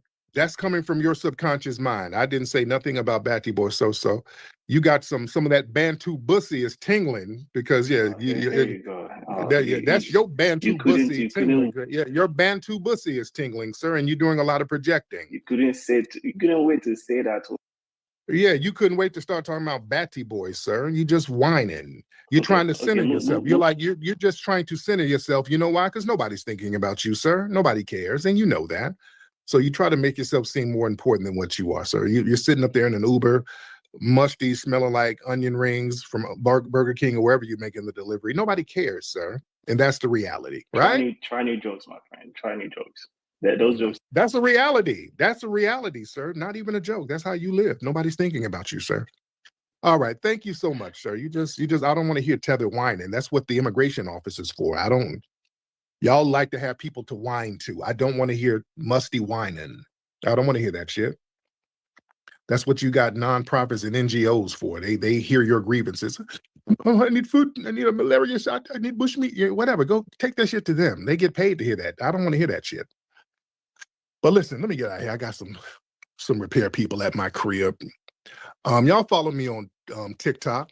Y'all follow me on TikTok and join me on TikTok. I'm gonna go on TikTok live later. Everybody go to the Kickstarter page for Hidden Color 6. Everybody contribute to Hidden Color 6. Go to my profile here or go to hiddencolor6.com. Hidden Colors, the number 6.com. And everybody get involved with the making of Hidden Color 6. All right? I'm out of here. Papi Akute, Lalavuve to the family. Peace. You know, erasing history is something that you have to do when it comes to conquest, domination, and destroying a people. If people knew who they were, and what they were capable of in the past, they will understand what they have a possibility or a likelihood of doing in the future. Foundation of Black Americans, we've always had a culture of resistance. We cultivated a culture of resistance on this land, and we've been resisting ever since we've encountered European domination. But nothing was really popping in Europe until the transatlantic slave trade, and that's where they amassed a lot of wealth. One thing that I think is unique about our culture as far as how we resist, how we fight back is just the environment we were put in from day one. Being only 13% of the population, the white supremacists were very meticulous about keeping that population at a certain amount. There was never a period when we did not resist the encroachment of the white man. They have a natural behavior of authority no matter where they go. That's why they'll step up in front of us in the line at the store. We're not important. They don't even see us. We've never been able to excel. We've never been able to relax. We've never been able to just be, which means that existence is resistance. It must be something in our DNA, our historical background, to when something doesn't sit right with us, especially spiritually, in our souls and in our spirit, we just say no. We live resistance. You know, from the moment we're born, we're in resistance. And it's handed down generation to generation. And so I think that cultural resistance is actually in our DNA, in our epigenetics, and then it blossoms out into the culture. So there's almost nothing in America that we do, from song to dance to politics to the way we talk, the way we dress, having coded languages considered to be slang today. Everything about Black American culture is a form of resistance. Of course, they want to always downplay our contributions to the global tapestry because they continue to act like our number one export in this country is not Black innovation. Everyone understands that our resistance has been the cornerstone of what foundational Black Americans have always done. We are the life that breathes everything into this nation. The further back you go, the further Black you go. It's just simple like that, brother.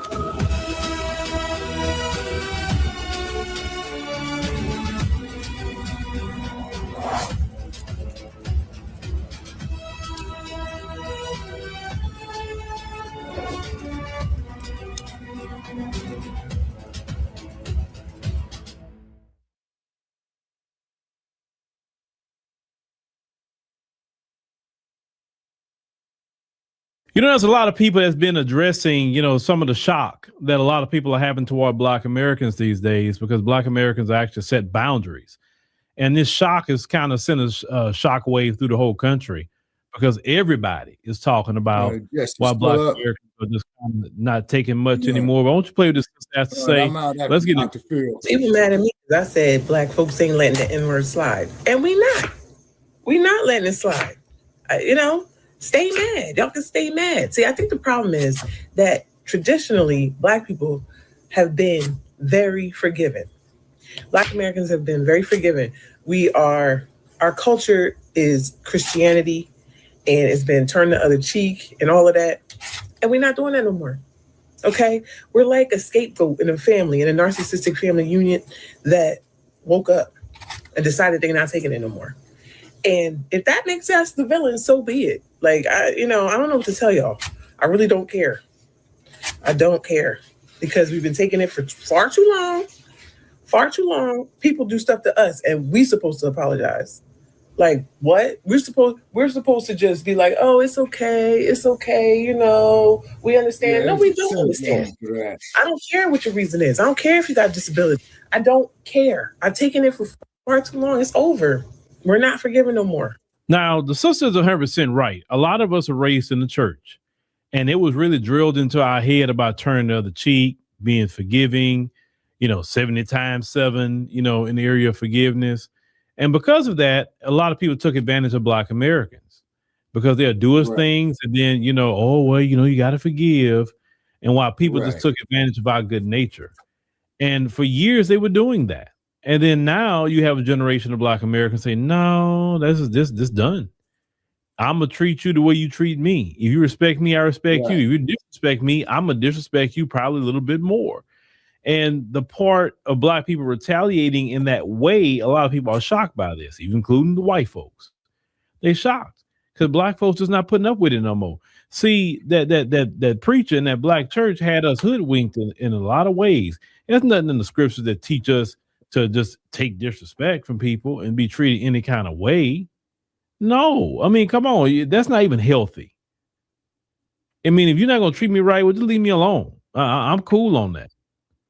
But Black America has finally set boundaries, and these boundaries should have been set a long time ago. Boundaries on how you access our culture, boundaries on just how you even talking to us, boundaries on having access to the money that we're giving out, boundaries everywhere, boundaries with our children, boundaries with how we want to be educated. We have to set those boundaries to be respected. And have y'all noticed, ever since we have set boundaries, notice people's difference of reaction to us now? See, now they're literally begging us to talk. They're literally begging us to be in a coalition with them. Before we were begging them, notice they didn't want no coalition. Notice that? Nobody wanted a minority coalition. We were begging for one. Well, when we got to the point, it's a collective of people say, we good. We don't need that. We fine. And everybody now like, whoa, wait a minute. Hold on. I'm used to you begging to be my friend. And now you like, I don't need your friendship. I'm good. Well, what are y'all doing? You understand what I'm saying? What are y'all doing? As Black Americans, we don't like that.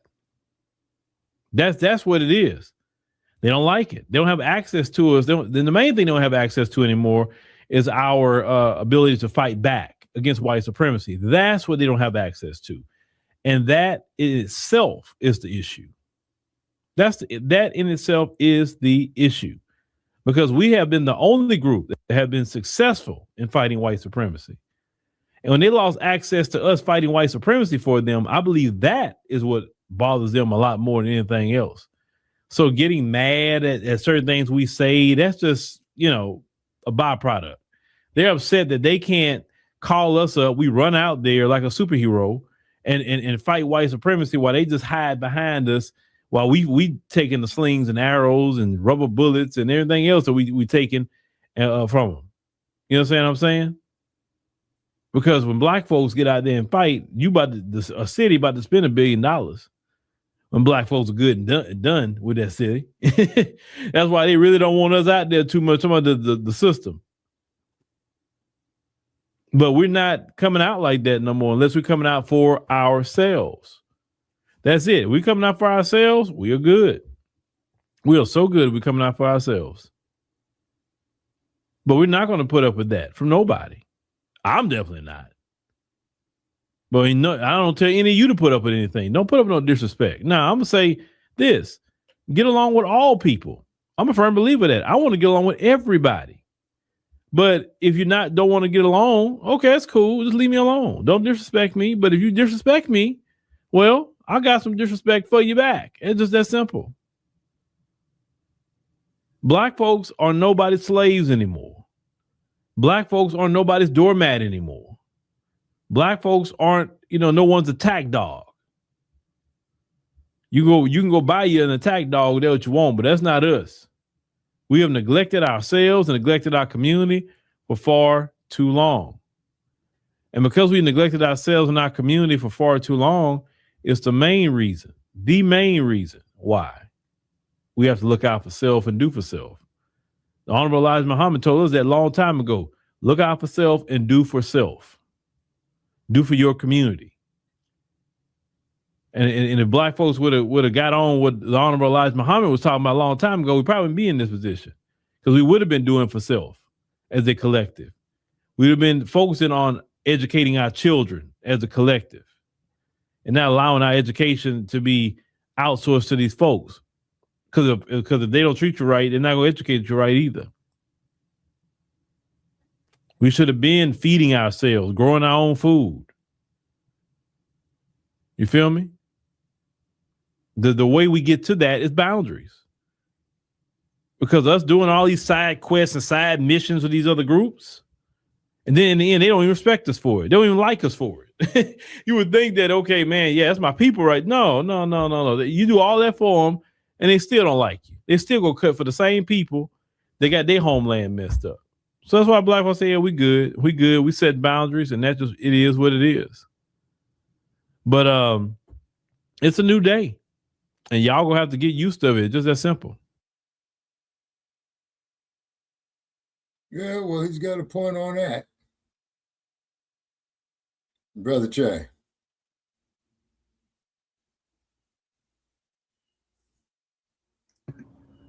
All right. Shalom, family. Hope you're all doing well. We got our blizzard here going, and man, the wind is really kicking up. You can hear it. And hey, Brother Che. And the thing is, we just saw the sidewalk, the grass and sidewalk again. Now it's back covered with snow. All right. So what we're going to talk about today is the Congressional Black Caucus, or some people call it the Congressional Immigrant Caucus, because they focus on immigration a lot more than people in our community. In fact, they outright ignore us. And we know why. They were hoping that one day in this country, the immigrants could replace us. And they won't have to deal with us anymore. We would be irrelevant. But that's not working out the way they planned, because it doesn't help if you got one president in and he's letting everybody in the country, and then an election happens, another president comes in and he shuts it all down. So, at that pace, yeah, you're not going anywhere with it.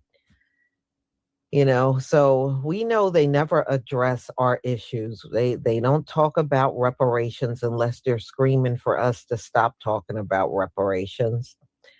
And, the George Floyd Policing Act, they tried to pretend like they were going to get that through. Everything for us is, it can't be done. It can't be done. But for anyone else, especially immigrants, everything can be done. Money can be found. Anything they need, it can be done. It's only when we open our mouths, it can't be done. Since Donald Trump took office, they don't address anybody. They stay completely silent, almost like they're scared. And when they do come together to speak, it's always about immigration. It's always about immigration. And it's never about us. I don't even know at this point why they even call themselves Congressional Black Caucus, because they never pay attention to us. Maybe you need to change that to CIC, Congressional Immigrant Caucus, because that's the only thing you love talking about. And I don't agree with all those foreigners up in there. That's why our issues don't get looked at. But they feel very comfortable talking about being in a congressional seat and their Jamaican community or their Haitian community or this community and that community. They weren't born here and they shouldn't be there. That's how I see it. They don't focus on our issues, and we don't need to have them part of the Congressional Black Caucus. At this point, do I think it can be fixed? No. I know I don't. And as far as what they do for us, the damage is done. They don't do nothing. And it's a lot of people that are not happy with them. And if anything, they don't want any ties with them. Yeah, so I don't rely on politicians because they will always let you down. They will always let you down.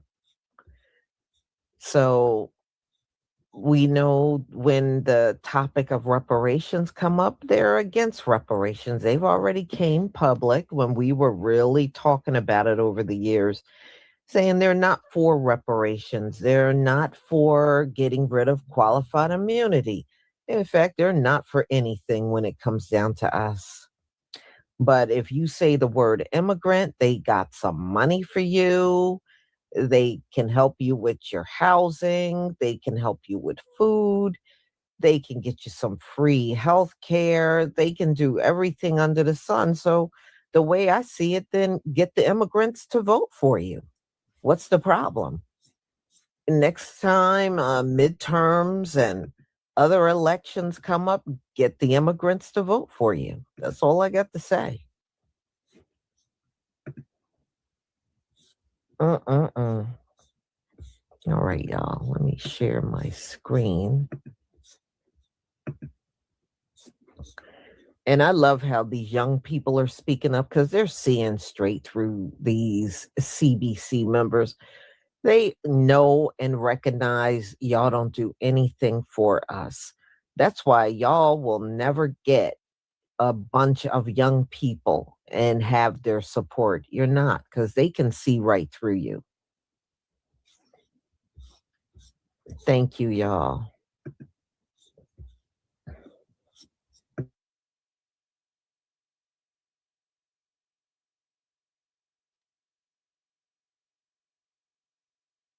It's not a credential. The problem with the Congressional Black Caucus is they think they can represent all Black people because they think skin color is a credential. When no reality, their mission don't even align with the missions from back in the days. So they just overlook the plight of Black Americans. So for being honest, Yvette Clarke is Caribbean in descent. She's also in the Caribbean Congressional Caucus. Like, it's like when you read their mission statement, you read ours, it's like everybody's for the best interest of themselves but us. When it comes to us, we just gotta siphon out what the fuck is supposed to be for us and just put it everywhere else. It's like if you really standing on the shoulders of Shirley Chisholm, it's like you would do for all. Like it's weird though. It's mad weird. It's like how don't you want to help these group of people because it doesn't help you, it doesn't benefit you directly. It's like, do you really fuck with those people? I don't like no funny shit. We need to remove like any like type of like misrepresentation in Congressional Black Caucus. Honestly, my nigga, like we don't need nobody to think that skin color is a credential. Skin color is not a credential. Skin color is not a credential. I don't give a fuck if you're doing community work. You can't do community work and then let that be your credential for your skin to be a credential. I don't give a fuck about none of that. Like you can't pull that shit over my eyes, my nigga, because at the end of the day, the root is the root, my nigga. Because how the fuck Kamala Harris in the Congressional Black Caucus? That bitch is Indian and Caribbean descent. I'm like, cause skin color cannot be a credential, my nigga.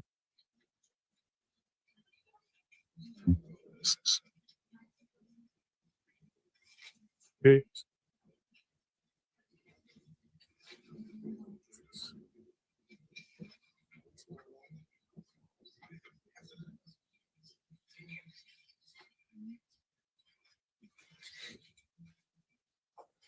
Good afternoon, and thank you for joining us.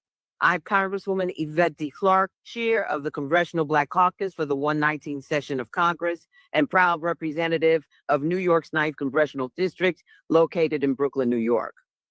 We are joined here today by Maya Wiley of the Leadership Conference, Mark Marial of the National Urban League, Derek Johnson of the NAACP, Reverend Siobhan Arline Bradley of the National Council of Negro Women, Melanie Campbell of the National Coalition of Black Civic Participation, and Dr. Stacey N.C. Grant of the National Pan-Hellenic Council of Presidents. I want to thank all of the leadership for joining us today and for partnership with the Congressional Black Caucus. It is critical that we gather in this moment, given what we are up against. Across the country, our communities are voicing deep concerns about the threat posed by Donald Trump and his allies. Today, our democracy, economic opportunity, fundamental freedoms, and access to the ballot box are under attack. Over the past year, we have seen a concerted effort to roll back civil rights, undermine voting access, dismantle social programs, and concentrate power in the hands of the wealthy and well-connected at the expense of our communities. From weakening the Voting Rights Act and advancing voter suppression measures like the SAVE Act, to politicizing the courts and sowing fear and division through actions cause real and disproportionate harm to Black communities. Instead of working to lower the rising cost of living and create real pathways to economic security and advancement, the Trump administration has been working overtime to take our country in the wrong direction. Today, under Trump's historically unpopular leadership, Black unemployment has reached a staggering 8.3%, the highest since the height of the COVID pandemic, undoing progress made through intentional investment and inclusive economic growth. Attacks on the Affordable Care Act continue to threaten health care for millions in our communities, putting life-saving coverage and access to prescription medications at risk. And the ongoing assaults on the diversity of our nation, from the federal workforce and Black-led institutions to journalists, educators, and local leaders, represents a direct attack on the values of our democracy. Underlying it all is a clear truth. Donald Trump and Republicans understand that their path to maintaining the majority depends on weakening the collective voting strength of Black communities through racially gerrymandering maps ahead of the upcoming midterm elections. Right now, they're relying on the Supreme Court in the Louisiana v. Calais case to clear the path for their plan to cement one-party control in Washington. But let me be clear, we will not waver. The Congressional Black Caucus will not be silent. We will not back down, nor will our partners in the Divine Nine and civil rights community. Together, we are working to legislate, organize, mobilize our communities against these efforts because too much is at stake for our communities. And having said that, it's my honor to bring to the podium at this time the leader of the Democratic Caucus, Congressman Hakeem Jeffries. Good afternoon. Let me begin by thanking my good friend and the chair of the Congressional Black Caucus, Congresswoman Yvette Clarke, for continued leadership and partnership. Let me acknowledge all of the members of the Congressional Black Caucus, including, of course, our immediate past chairs, Congressman Stephen Horsford and Congresswoman Joyce Beatty. So thankful to be present with these distinguished civil rights leaders, leaders of the Divine Nine, as well as faith leaders and people from all throughout the country who are champions of the African-American community, champions of the principles that make this country at its best a country of liberty and justice for all.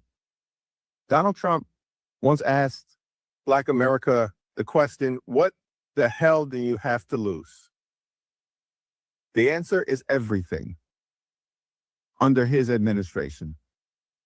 We know that under the Trump administration, civil rights is under attack, voting rights is under attack, reproductive rights under attack, racial justice under attack, social justice under attack, economic justice under attack, Black entrepreneurship under attack. What the hell does Black America have to lose under Donald Trump? The answer clearly is everything. Black America is under attack. The United States of America has been under attack by the failed policies of a failed president and sycophants in the Republican Party who continue to act like nothing more than a reckless rubber stamp for Donald Trump's extreme agenda.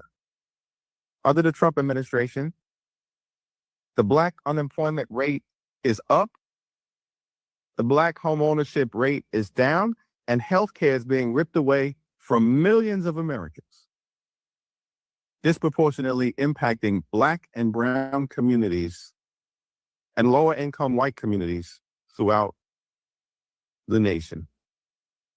But we're here as members of the Congressional Black Caucus, civil rights leadership, faith leaders, leaders of the Divine Nine organizations, standing together to make clear that we're not going to step back, we're here to fight back, and to make sure we protect the interests of Black America and all of the United States of America.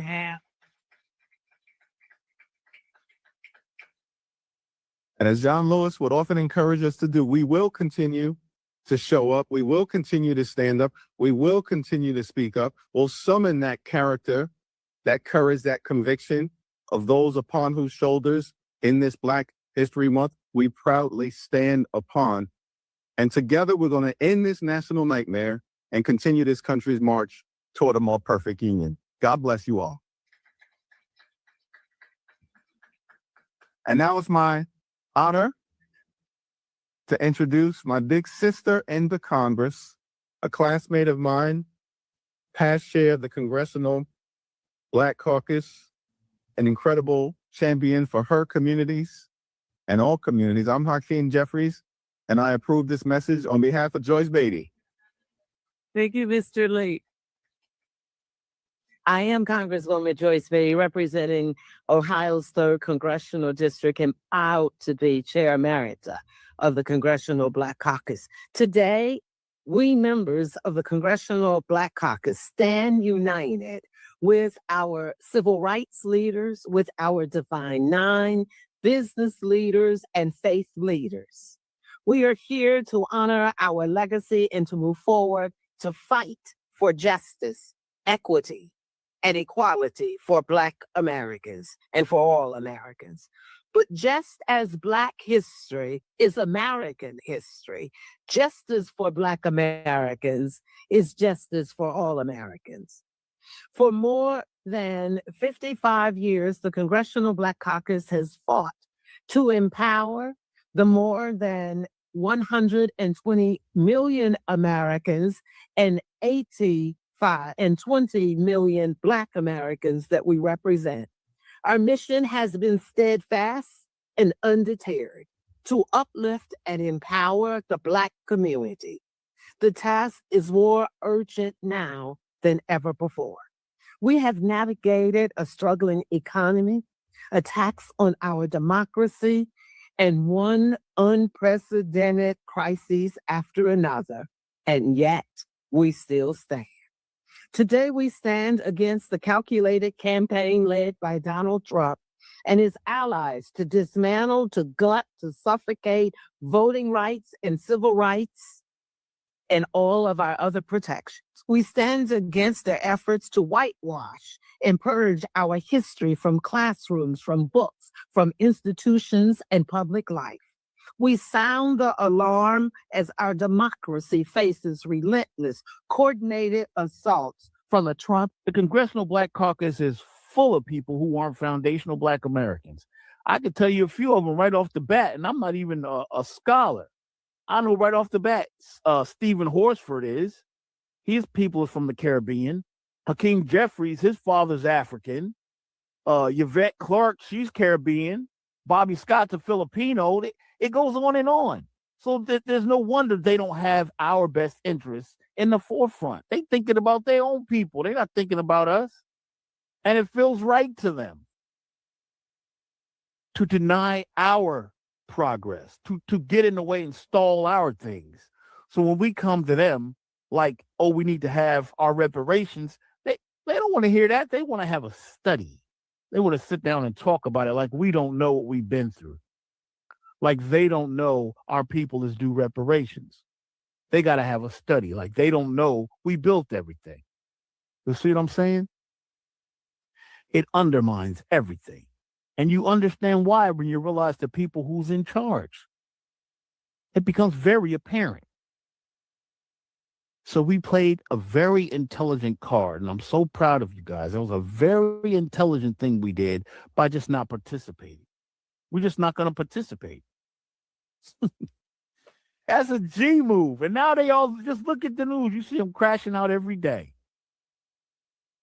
They're not crashing out over stuff that pertains to us, though. They crashing out over other stuff, and we just sit back and looking at them. Why you guys aren't participating? We not. We're not. We are not concerned. That don't hurt us. We are not concerned. And we're not coming to the rescue. We're not at all. All those parades they keep having, you don't see us out there, and those parades are ineffective.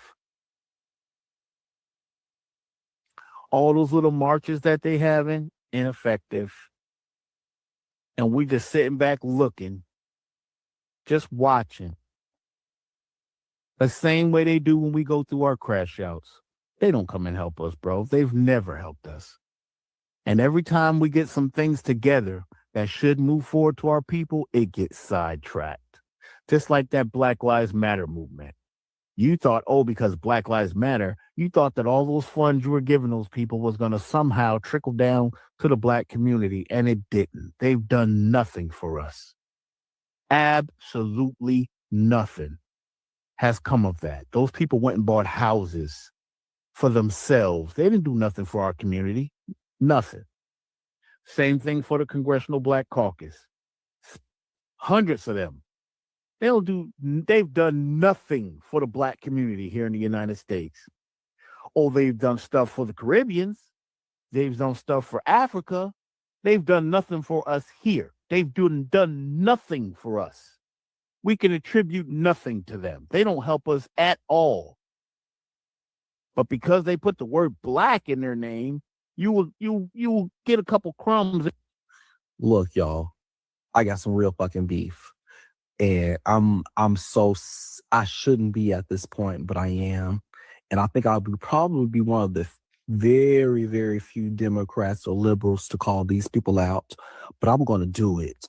I'm ready. And I want to do this pause for a long time. The Congressional Black Caucus, the CBC, holds literally the most power on the Democratic congressional side. In Congress, Black folks run that motherfucker. What the fuck is going on right now? I literally went to the CBC's Twitter page, the Twitter X page. There was nothing about the Charlie Kirk situation. Do I expect them to say, we should kumbaya? Absolutely not. But don't, you are missing the fucking moment. Like, what are you doing? Call out the bullshit. You can speak with you can have a big fucking brain, CBC. Like, I'm dead ass serious. I'm so sick of it. Like, we should not be in this fucking place. We are in this place partially because the CBC, yes, I will say, because the Congressional Black Caucus held up Joe Biden where he should not have been. I'm not trying to go down that rabbit hole. I'm really not, because we're past that point. In this point, we're done with that. But where the fuck are you? You have said nothing. I don't want you to come out and praise or say we should kumbaya, like I say. But you can say we should not be this. We should not be a country where we gun down people that we disagree with. That's unacceptable. Charlie Kirk should not have died in that way. That's point blank, period. But at the same time, you need to be able to say Charlie Kirk was a fucking racist. He was a bigot. He didn't care about Black people. He didn't care about gay people. He didn't care about women or anybody in between any of those things. All he cared about is white fucking supremacy. You can say that. You had that fucking power. But you know what? Y'all are failing right now. And I'm being so dead ass. And I'm probably the only fucking Black person on the fucking social media that's willing to call y'all out right now. Because it's a whole lot of tiptoeing. It's a whole lot of fucking tiptoeing. Listen to me.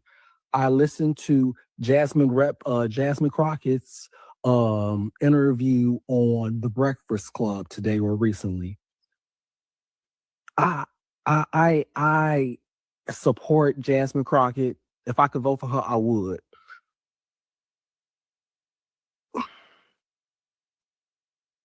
she was keeping it a bug as much as she could. And I get her stance, and she's not wrong on what she was saying. But the time is now. The time is now where people like Jasmine Crockett, Rep. Jasmine Crockett from Texas, needs to call out leadership. And that's not just Hakeem Jeffries who needs to go.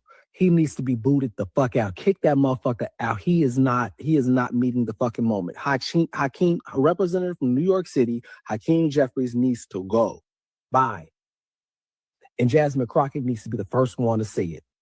The CBC ain't gonna like it. They gonna hate her for it. But you know what? Somebody has to fucking do it. When are you gonna meet the fucking moment? People. It makes no fucking sense. I'm gonna end this at 5 minutes because I don't want to take a lot of y'all time. But we are not in the George Bush days. We ain't in the Reagan days, of course. We not in the Obama days. We are in Trump.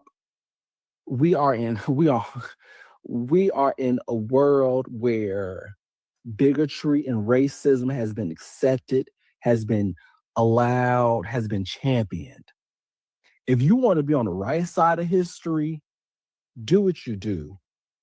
But we gotta call out these motherfuckers. And the point in this is the CBC. They need to be called out. From the top, from the leadership to the bottom. Like, it's like, where the fuck are you? As a Black gay man in America, living in the Midwest, who has experienced racism and bigotry in all types of forms, where the fuck are you? I do not feel represented right now. You could talk a good game, but where the fuck are you? Y'all need to be out every fucking day talking about how much this motherfucker is a racist, how these people, how much MAGA is the modern day Confederacy. Where the fuck are y'all? Y'all leaving it up to these white consultants. Y'all leaving it up to fucking these lobbyists, aka APAC. Huh. I'm sick of it. Kick Hakeem Jeffries out. The president or chairperson of the CBC, you can go. We are done. The American people, the true American people, are fucking done with y'all shit. Like, let's go. Like, we are so fucking done. Done. And let me say this last thing. If you want to win in 2028, the presidential, listen to what the fuck I said. Because if you don't, you're going to lose again. You're going to lose again. Just like you lost in 2024. You're going to lose. As a Kamala Harris supporter, you're going to lose. You're going to lose. Bet. Shut them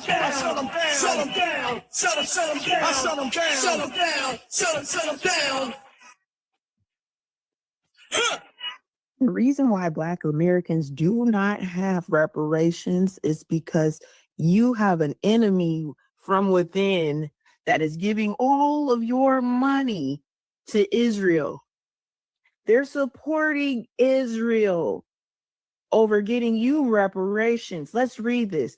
Yet to this day, the Congressional Black Caucus, the long-standing core of lawmakers dedicated to safeguarding civil rights and known as the conscience of Congress, has not issued a formal declaration condemning Israel. It hasn't even produced a statement calling for a ceasefire. The CBC's silence isn't accidental. More than half of its 61 members have been endorsed or funded by the American Israel Public Affairs Committee, the powerful U.S. lobbying arm of Israel's agenda. And in the year 2023 through 2024 election cycle alone, AIPAC endorsed 26 of the caucus's members, raising $4.6 million for them and another $3.5 million for Black Democratic candidates. Your problem isn't the fucking white supremacy alone. Your problem is motherfuckers in high places looking like you, selling you out for fucking pennies on the dollar. $4.6 million And $3.5 million is pennies on the dollar. These motherfuckers owe you $20 trillion. Do you hear me? $20 trillion is what this entire planet has stolen from you, freedmen. Solon, what are you doing? Black man, Hebrew, I don't give a fuck what you call yourself. If you got bones here from chattel slavery, you have been sold out by those motherfucking lawmakers called the Black Caucus. You don't have reparations because these motherfuckers are draining you. They're draining you. They're burning the check on both ends and making sure you don't know about it. And they'll tell you some bullshit about we shall overcome and let's have a junction function. What's your motherfucking function meeting? To pass you, to pacify you. These motherfuckers are stealing from you. You don't have reparations because they're stealing it from you. Wake up. We are in day 19 of Black History Month, right? Have y'all noticed that the Congressional Black Caucus, all they talk about is defending the immigrants, the illegal immigrants, the immigrants, the illegal immigrants, the immigrants. We are in Black History Month. And what is the Congressional Black Caucus doing for us Black Americans? Have they put forth a bill, an anti-Black hate crime bill? Have they put any reparations bill? What have they done for us Black Americans? And a lot of them Congressional Black Caucus members, they not even foundational. A lot of them is immigrants themselves, Haitians, Jamaicans, yada, yada, yada. So I think we need to do away with the Congressional Black Caucus. Black people have to have a Black agenda. If Black people don't have a Black agenda, then what's the point? He basically said everybody else has an agenda. Every business has an agenda, and every other demographic has an agenda, exclusively for them, for you and yours. And I'll tell you, I've been in, I haven't worked on the Hill, but I've been in and around the Hill, and I've, chopped it up with people on the Hill and spent some time with people on the Hill. Yeah, Black people on the Hill. And I honestly say this, man. There's a couple good ones, but they don't really stay good. But most of them have zero interest in politically lobbying for the interests of their Black constituents. That is not a thing. It is a political non-starter to lobby for anything specifically for Black people. That's why if you've ever spoken to one of these guys or one of these women that work on the Hill or affiliated with the Hill or the DNC or the Democratic Party, you find that their agendas are basically synonymous with the Democratic agenda. There's no Black agenda for these people. And if you try to tell them like, hey, we need something exclusively for Black people, I mean, that's the most important political move that we can make. They'll try to talk you out of it. I'm dead ass. And I'm not saying that these are bad people.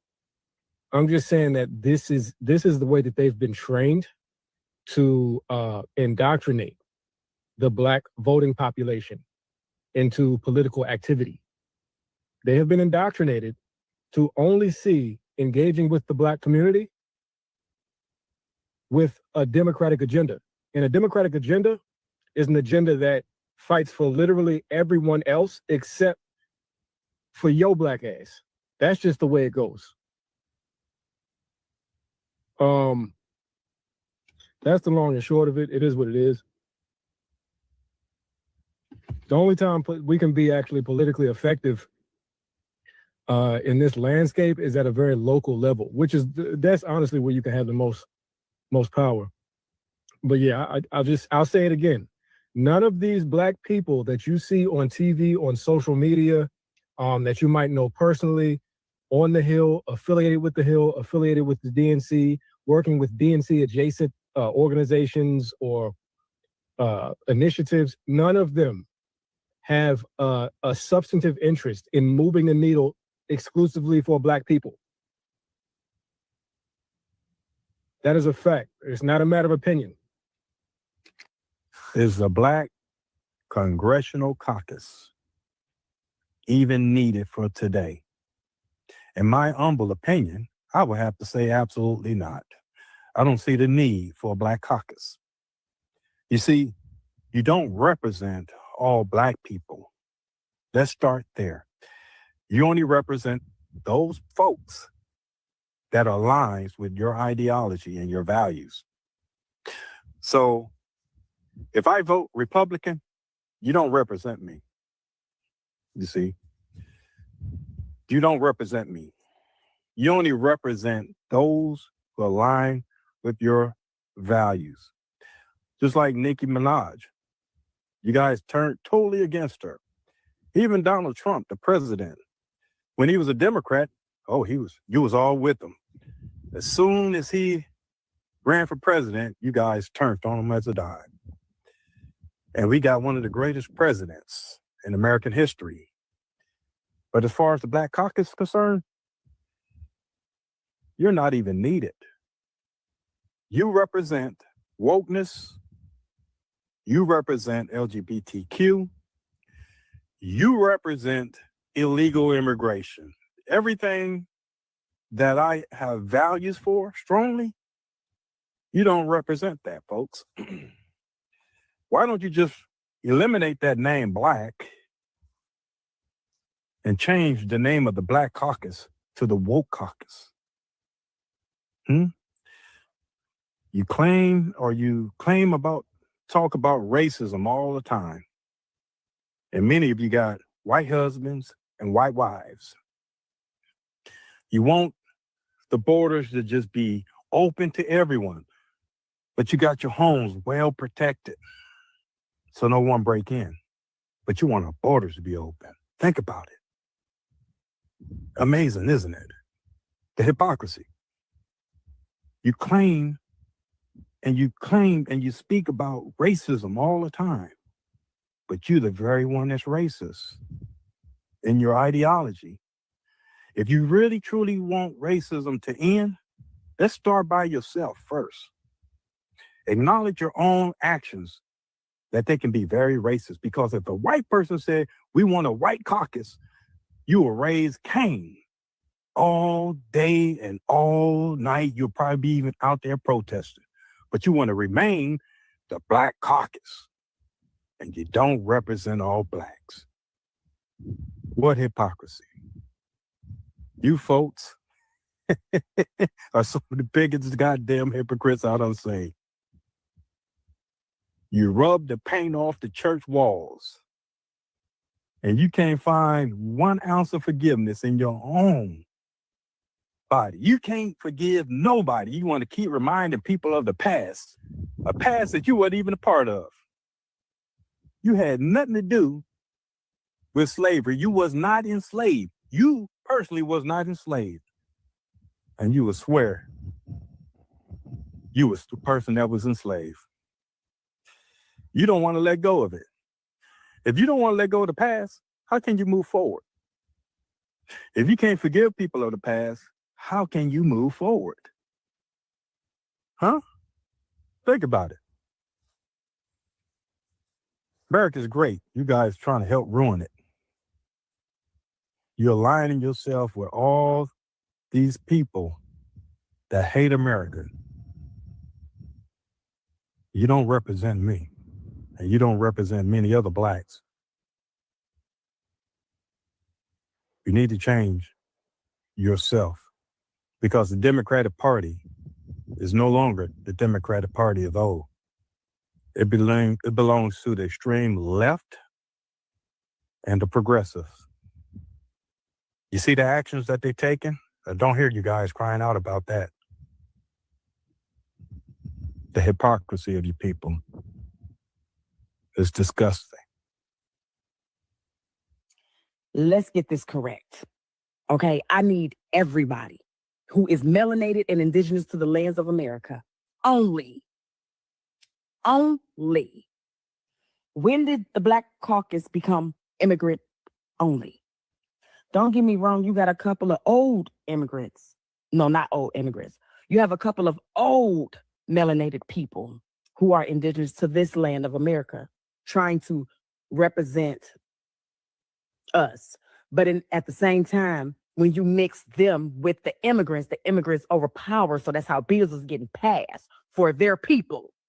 Now, I done went on a Black Caucus website today. They got a summit coming up. And it's kind of funny how the summit says something about African Americans, then it said Black communities. Like, what the fuck is that? So either they African Americans or Black communities. I mean, you can't be both at the same time, right? So when you speak of African American, you're speaking from Africa. You're speaking for them. You're not speaking for us. The purpose to call us African Americans is for them to be able to come over here, integrate with us, and we still get shit and they get everything. Y'all have immigrants in your House of Representatives. Y'all have immigrants inside of everything. And this is why shit is getting passed and you are getting overlooked because you keep on voting for Democrats and you keep on voting people in. Nobody is for you. Stop voting at this point. We need stuff for us and us only. We can't do what they do. They come over here, get refugee money. They come over here as Islam. They getting apartments. This is true. I just spoke. We just had a whole thing with a person who was literally a caseworker. Okay. I'm not going to say her name and I'm not going to say where she's from. On panel yesterday, speaking that they do get everything and grants and loans to go to school, which they talk about us on EBT, but you motherfuckers getting everything. Because your hoes come over here as refugees because the only reason why they're able to do it is because the couple of people who are indigenous to the lands signed their fucking signatures. You don't see no Native Americans sign up for anything. You want to know why? Because they're part of them. They're part of the government. They're immigrants. Until y'all delineate yourself from saying I'm African American, we are going to stay in this repeated ass cycle. And newsflash, spitting in the tube ain't gonna tell you over there. United States people who had slaves already tried to sue Britain. And Britain said no. They threw that case out because they know you're not African. We already been here, done this. Time to wake the fuck up.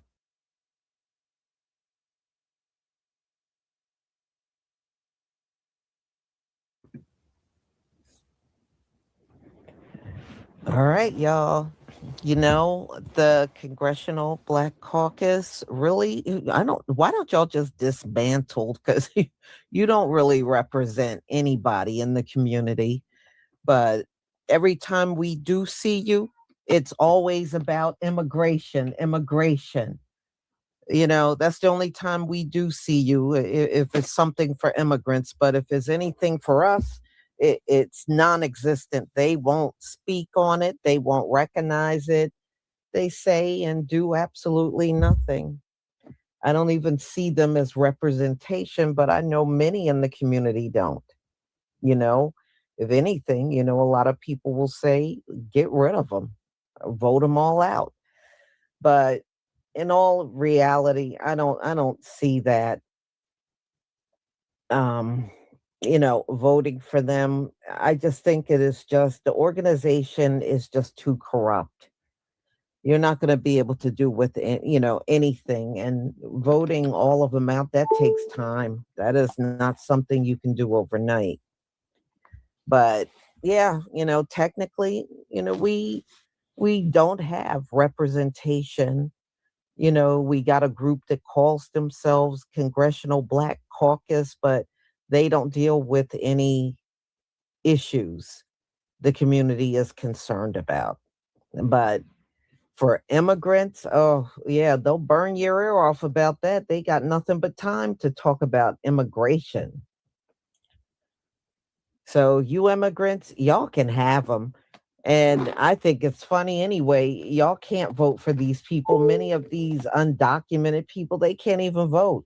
But I think, again, the plan was to flood the zone with a bunch of immigrants and then kind of phase us out and make us irrelevant.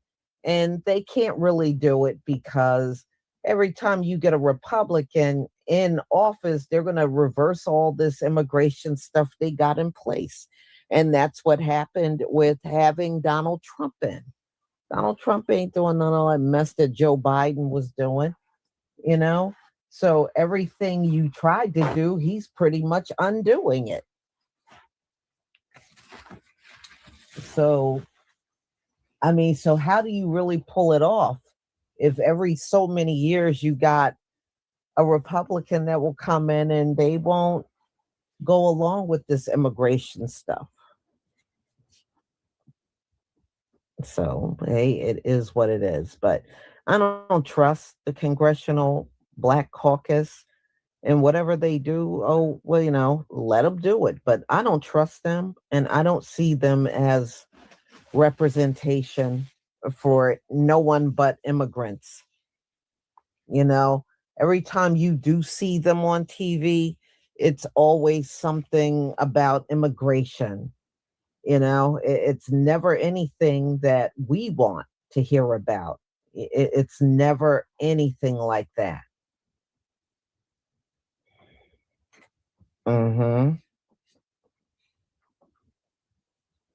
Yeah. Yep. So, y'all, this is my final live today. Thank you so much for being here. I appreciate it deeply. Let's see here. Curly Locks, thank you so much for the super chat. Shalom, y'all, at Miss Lisa. Thanks for your work. Thank you. Thank you also for your support from my channel. I deeply appreciate it. So, y'all have a wonderful, wonderful evening. And if you're in one of these areas where it's snowing, stay safe. And I will see you all tomorrow on all different topics. Shalom, family.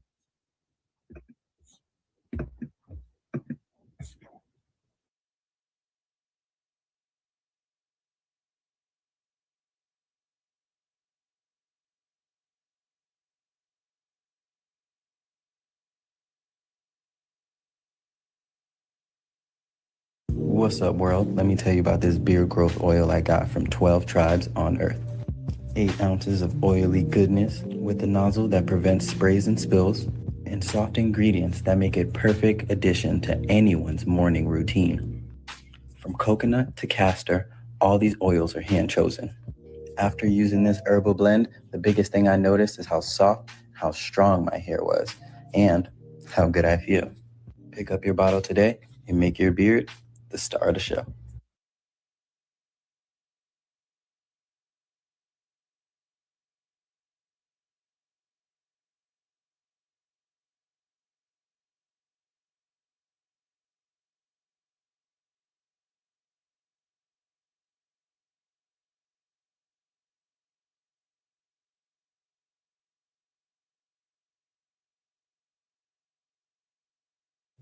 Shalom, family. Good to see you all here. Hope you're doing well.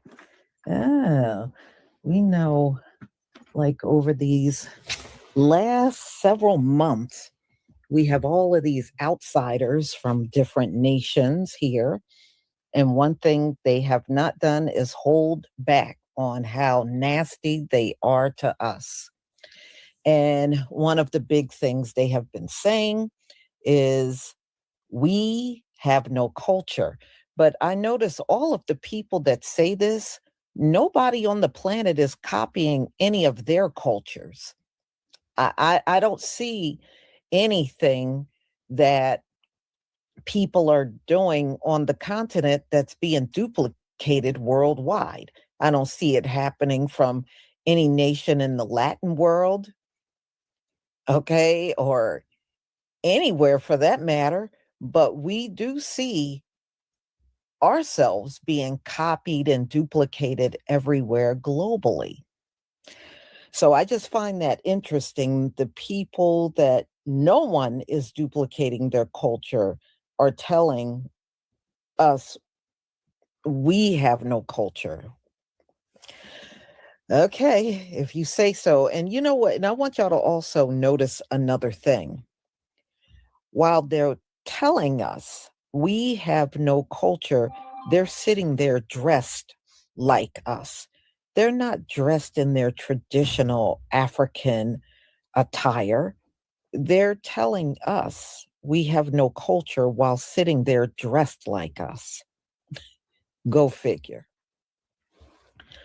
So I'm going to show you. Let me get this video here.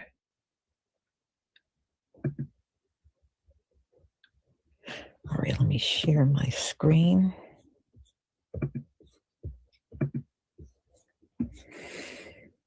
Please give me a 1 if you can see my screen.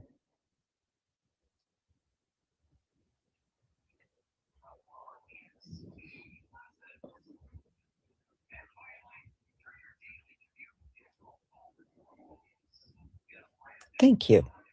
Thank you. All right.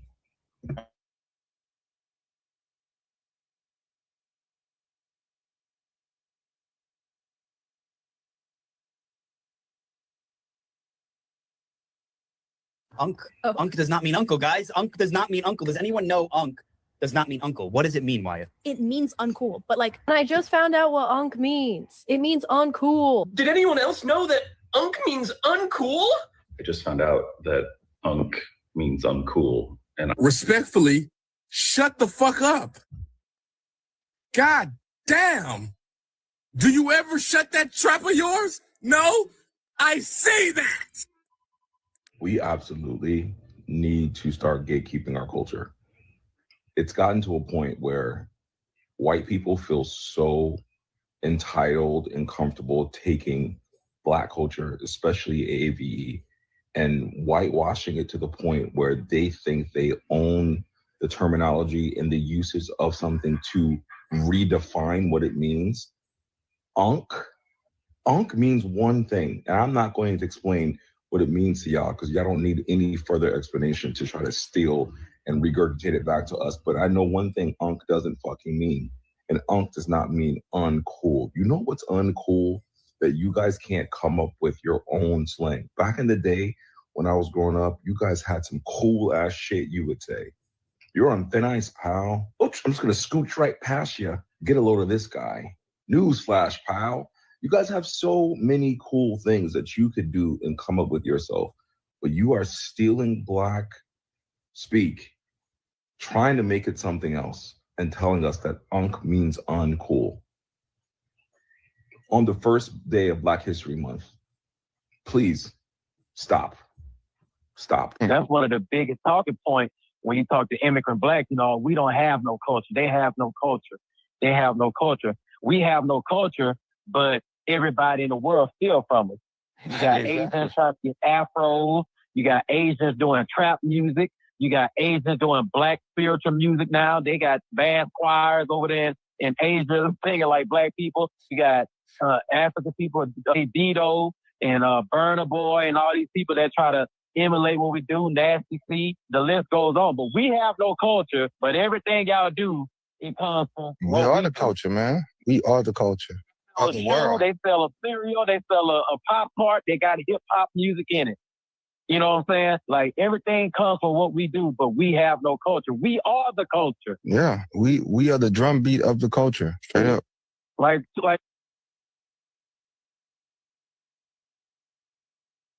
Black culture, it is popular culture. That and is arguably like everything from music to sports to, you know what I mean, just to cinema. Like everything is kind of like derived from Black culture. The Kardashians, that body type, the edges laid down, right? Just be 100% real. When you see an individual like myself and I got a mouthful of gold on, when it's from your culture, how does that make you feel? I feel like if you do it, you got to respect us. If you do it and you don't respect us, that's where all the hate comes in. Just like the whole Kardashian shit. Like they don't respect Black women. Yeah. They don't respect Black people. So, you know, in that sense, like we don't fuck with them.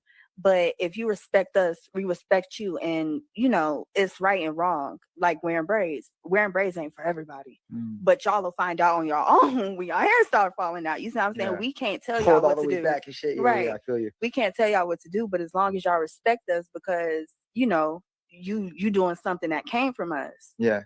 That's what I think about. Okay, it's like appropriating versus embracing. You can't go anywhere on this earth without seeing our influence. The problem is, unlike any other Black culture on the face of the planet, we have been colonized and monetized for profit by everyone, including the Koreans. K-pop ain't nothing but R&B. And the funny thing is, everyone's coming over here and benefiting from the fact that we put out the 13th, 14th, and 15th Amendment. All of those things that started as the Black liberation movement, but then got shoehorned into civil rights because everybody wants to come off of our pain. American culture is Black culture.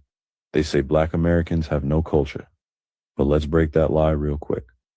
We gave the world jazz, blues, rock and roll, hip hop, gospel, funk, R&B. From breakdancing to the electric slide to TikTok challenges. The rhythm began with us, our soul food, built on love, legacy, and survival. Seasoning, flavor. That's Black American brilliance. Our hair is art. Our style gets copied every season. They study our drip like it's a major. They talk like us, from period to no cap to its giving. AAVE. African American Vernacular English seems to be the internet. We built movements, invented solutions, redefined greatness, and we did it while fighting to be seen as human. No culture? That's funny. Nope. We are the culture. Foundational Black American culture. Built this country, and the world copies it daily. You can claim indigenous, but the sun reminds every non-Black race that you're all just colonized offspring. Asians suddenly want locks and textured hair, which isn't flattering or appreciated, honestly. Latinos are filling their bodies with Fix-A-Flat to mimic how the Most High sculpted her chosen, who are the essence of creation itself. Africans are literally pretending like no other. I mean, the cosplay is more disrespectful than the pretendians, to be honest. They cosplay in education, sports, medicine, politics, hair, beauty, you name it. They are the new school colonizers. And last, the group that is definitely least, the whites, the group that had to be in America so bad that you forced your filthy way in, who can't create their own culture, so they decided to mimic Black Americans. You even tried to hijack the Victorian era? This is how true Americans look before emaciated boats entered the East Coast. You still managed to make things look even worse. You came over here and learned how the indigenous Black Americans lived, not the other way around. They taught you about Thanksgiving and how to eat as a family. Black culture is American culture. As an Indian man that was born and raised in America, I'm telling you right now, every aspect of American culture, sports, fashion, art, music, all of it, it's all Black culture. Black culture is American culture. This superior race bullshit that's being spewed right now, that's what it is. It's just bullshit. Because if you take away your money, you take away your business, you take away your influence, it all collapses. The American economy will collapse without you. Some of the single most greatest inventions that were created in America were by Black people. I'm just tired of this like narrative that like, oh, people are too ghetto. Oh, people are this and people are that. You'd be nothing without them. You'd be nothing without them. And this isn't just for like my Black friends. This is like for all minorities. They would be nothing without you. And another thing, stop supporting these corporations that literally disrespect you on a daily basis. Y'all, I don't think the world understands that Black America got so much culture that it's a different version of it in every single state. A different way that they eat, a different way that they talk, a different way that they cook, a different accent, different way that they dance, a different way that they make music. It's so much drip and so much culture that other Black Americans travel to other states just so they can experience other Black Americans' cultures that's different from their Black American culture that they have created in their state. It's so much. It's so crazy how much culture and tradition Black Americans have. You know, I don't think the world appreciates it enough. It's absolutely crazy. It's crazy. I'm gonna hold your hands real tight when I say this because I love you, but if you're a Black American, you absolutely have culture. Riddle me this. If we don't have culture, then what is it that the world is constantly trying to copy? I'm just saying, our music literally has moved and shaped the globe. Our flavor has built traditions from soul food to Southern staples. Our style sets trends before they literally even have names. Our rhythm, our slang, our creativity, it's all been studied, borrowed, and monetized. But here's what they can't copy. They can't copy our resolve. They can't copy our faith. They can't copy our endurance. And they can never copy our ability to run that pain into power. We're not less than. We're more than conquerors. And we have every right to be proud of who we are, baby. I love being Black, and my Black is beautiful. All right, I didn't say that motivation. I love you, but I love you best. It hit me why people believe that African Americans don't have any culture. It's because our culture is stolen on such a large scale, and so many people adopt to what we do and the trends and culture that we create that they think it belongs to everybody. They steal it so freely and so easily that they believe it belongs to them. They believe it belongs to everyone. So therefore, they don't think we own it. But majority of what the world does globally is because of African Americans. So next time you go to your hip hop class, you start singing the blues, you enjoy your R&B, you look at your sense of fashion and style, you need to think about where that came from. Because I can almost bet you 9 times out of 10, somewhere up in there, it came from us. It's just that we have been stolen from so much from the beginning since we got here. People have taken credit for our inventions. People have taken credit for our thought processes, our theories, anything that we do 9 times out of 10 for a certain period of time, it was stolen from us. So people would look down and say, oh, African Americans don't have any culture. Yes, we do. You're just doing it, so you think it's yours. So somebody finally said the quiet thing out loud, that people are stealing Black culture, and now everybody is mad at her. So a Korean American woman is letting it be known that K-pop is made from Black culture. And that shit is ruffling a lot of people's feathers. Matter of fact, look at this shit. Some of you may know, some of you may not know. I'm Korean American. I was born here in the States. But let's talk about this. Is not a complicated conversation, okay? K-pop is not some isolated cultural phenomenon. It's Black music and Black culture. A lot of you guys have been DMing me. What do you think about K-pop? So I'm addressing it right now. It is Black R&B, hip-hop, pop, systemized through a Korean entertainment industry. And correct me if I'm wrong, but let's stop pretending. K-pop didn't just get inspired by Black culture. K-pop is Black culture. Stolen, repackaged, sanitized, and sold back to the world without the people who created it. And every time somebody says it, the internet gets upset. Like y'all can't see the choreography, the R&B melodies, the rap canvases, the streetwear, the hair, the slang. Where did that come from? Everything came straight out of Black American culture, like everything does. Mind you, none of this shit popped out of thin air. The entire foundation of K-pop was built copying Black artists. Not inspired, copy. The New Jack Swing, the early 2000s R&B, hip-hop dance crews. Korea studied Black culture like a textbook. And then what do? They turned it into a $1 billion industry, like they ought to. But the crazy part that we already know, they took the culture, but not the people. They respect the culture, but not the people. Go down the rabbit hole. You'll see groups dancing like Black artists, dancing like Black choreographers, wearing styles born by Black community. But where are the Black idols they stole it from? All right. They're not allowed to exist in that system they stole it from. And don't get it twisted. I'm not saying that K-pop isn't talented. I'm saying that the industry pretends the blueprint didn't come from us. Us. They act like the sound is original, like they invented that shit. But every single generation of K-pop owes its identity to Black American culture. You could borrow the style, but you can't erase the source. And you can't erase the source. For real. For the people who are in denial about K-pop appropriating Black culture, right? The K-pop fans, I don't know. Something is very special with you. And I really want to know what type of la la land you be in. Because like your country's racist. Okay. Everybody, like we all understand that now, especially with this whole like thing that's happening on X where like South Koreans are saying racist stuff about Southeast Asians based on like how they look. They're calling us monkeys. They're talking about how poor we are, all this. How do you think that these K-pop fans, which by the way, this happened at a K-pop concert, okay? The K-pop fan, the K-pop person said it to them. How do you think that they really feel about Black people naturally, given that Black people are just naturally melanated?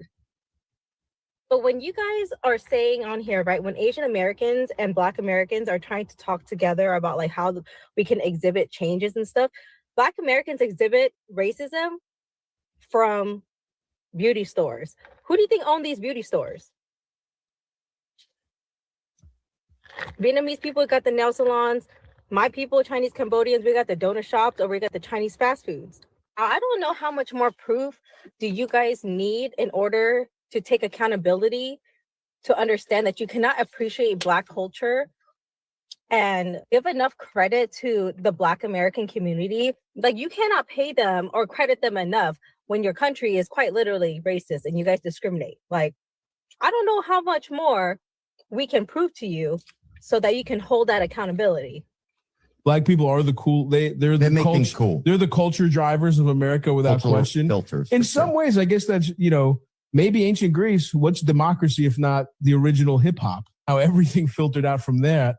Kind of, you know, the same way. Love it when you call me Big Son. The same way music's been taking from Black people forever. Everyone's kind of been taking our shit between philosophy and democracy. It happens every single day. People steal our style. They steal our culture. They steal our words. They steal how we dress, how we feel, what we drink, what we eat, everything. And we can't allow that to be a point where it's like, oh man, we ain't getting the credit. It's almost like you got to be like, oh shit, we got to do it even harder. Exactly. Like everything that we do, we move the needle. And we got to continue to do that. People love the culture from Black people, and then when they see Black people go through the worst injustice ever, they quiet.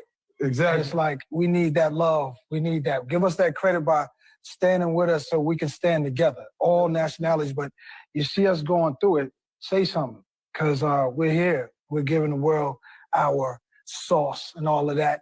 And it's like, if you want to take that sauce or whatever you want to call that thing we give out to the world, then be there with us. Speak up against the injustice. You know, I'm Jewish and Irish. I wish I was Black. Every white Jewish guy wishes he was Black. Like, this world's amazing. I mean, let's also just be real. Like, I wanted to be Black. Listen, all the best players in the world were Black. All the best. Oh, why do you hang out with so many Black people then, huh? What do you want to be Black?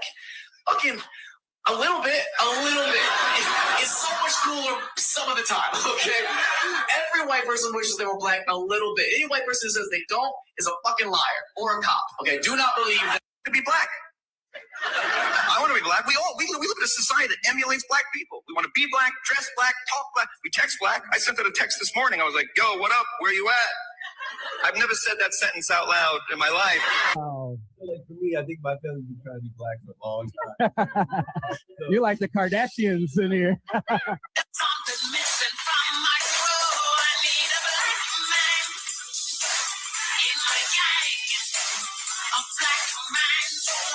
This is all the things to qualify as a culture is food, music, clothing, language, tradition. Okay, so tradition, cookouts, family reunions, Kwanzaa, we got that. Okay, language, we got Gullah Geechee, Creole, Tutnese. That's we not got ours though. Yes, that is. We're talking about African. That's literally our this Gullah Geechee, Creole, and Tutnese is languages that Black people made. So that's our languages. We have the most influential clothing ever. We made the style that's now today. Like nobody was doing this before. The putting the logo on clothes and stuff. Dapper Dan, that was a Black man who took Louis Vuitton bags and cut it and made it into clothing. The reason you don't see the culture is because people think African American culture is for everybody. Food, soul food. It's a difference between being ghetto and African American culture, because we do have culture and it has nothing to do with just the hood life. I'm gonna tell you, this is all the things to qualify. Yours. Why do they try to take our stuff? We don't try to take nothing. We didn't try to take Elvis. We didn't try to take Joan of Arc. We didn't try to take Helen of Troy. We don't mess with their shit. We do not fuck with they shit. We fuck with they shit? Come on, be real. We don't try to take they shit. They always try to take our shit and recycle it and say it's theirs. American Idol is so English, it's so brilliant. American Idol. American Idol is the Apollo with white judges. Keep this shit real.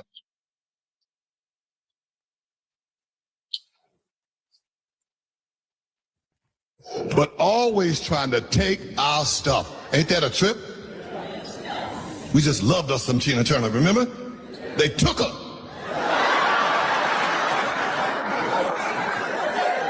Remember Lionel Richie? We loved him. They took him.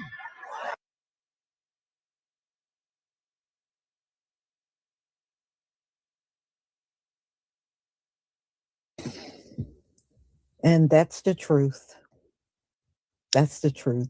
You know, that little young brother knew what he was talking about. Now, that girl sitting behind him, she needs to be quiet and learn. So anyway, and those two white guys that we're talking about, they get democracy and philosophy from them. No, nobody gets that from white men. I'm just telling you. In fact, usually when y'all fall out with other nations, they will tell you, and I've seen this, they will tell you they don't want no Western world democracy. They don't want it. They don't want it. And philosophy, I never met one person in my lifetime that get philosophy from white people. So I don't know what the hell the two of you are talking about. Maybe you just said that to make yourself feel better. I don't know. So anyway, y'all, we got culture because every single group that comes in this land copies our culture. All right. And like I said in the very beginning, they're telling us we have no culture while sitting there dressed exactly like us. Okay. You know, you can't make it up. You can't make it up. You know, I'm glad all of the things that are happening today are happening, and it's happening more on a more visible level than before. You know, we would have these little debates back in the day among each other. We knew these white people would be stealing from us all the time. And every now and then you'll even come across videos online where they're admitting the reason why they steal other people's culture is because they know they don't have one. And which makes sense. You know, if you really had one, you wouldn't have to study and copy other people, but that's what they do. And all of these other groups do it as well. The Africans too, all of you. You know, there is literally no group that comes on this soil and they don't duplicate us. None. So the next time somebody tries to tell you we have no culture, ask them what culture do they have, and is the whole world copying their culture? And they know they're not. You know, people are not copying African culture. It is not being copied anywhere. People are not copying no Latino culture. So these people, I guess they got to live out their little fantasies, let them live it out. We got more culture than they had in the last century. And then they said, well, your culture is made up. Ladies and gentlemen, all cultures are made up. It had to start some damn where. All of them are. All languages are made up. So when they tell you this, oh, well, that's made up, everything's made up, including the languages that they're speaking. And another one the Africans run to, you don't speak nothing but English. We live in America. We don't have to speak nothing but English. The hell you talking about? We ain't got to learn 50 different languages. We live in America. The only language we need to speak is English. I mean, what benefit is it for me to speak some African language and nobody around me speaks that language? That's not going to do me any good. All right? It's not going to do me any good. And being that Gentile groups don't get along with us, why would I want to learn their language? Why would I want to learn the language of people that openly hate my people? I fuck your language. I ain't got to learn your language. I'm getting around just fine without your language. So everybody, let me see here. Blacc or Us, 365. Thank you so much for the super chat. Always imitated, but never duplicated. But you know what? Blacc or Us, 365. The duplicate is never as good. You ever notice that? The knockoff is never as good.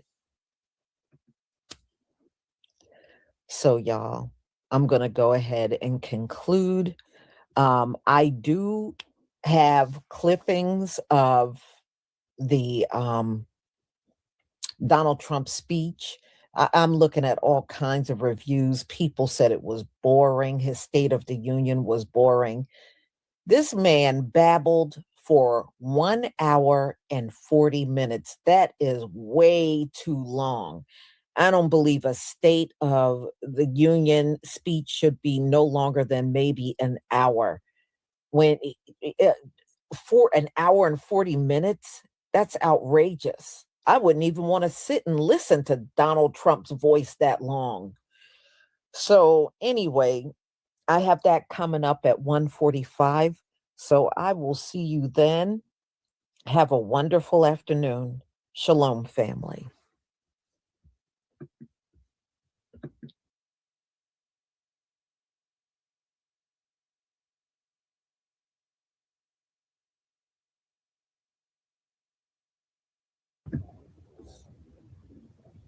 Shalom, family. Good to see you all here. Hope you're doing well.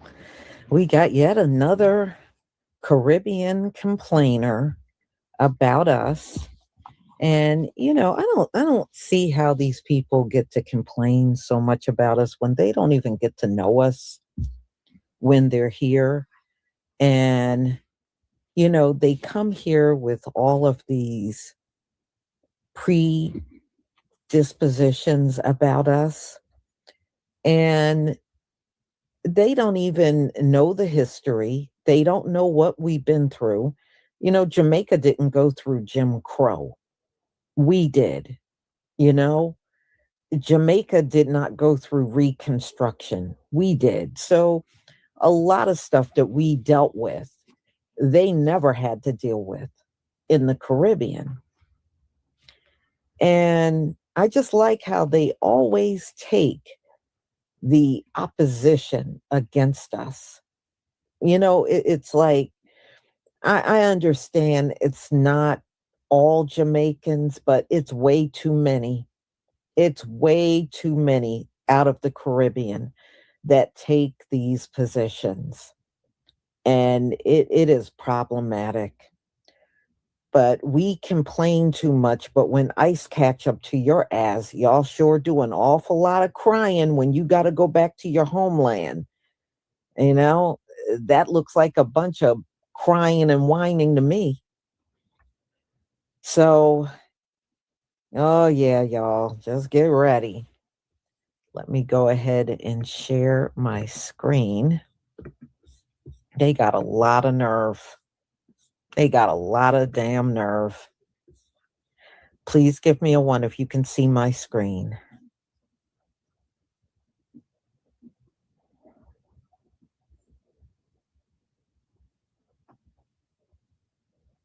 Oh yeah, they're complaining.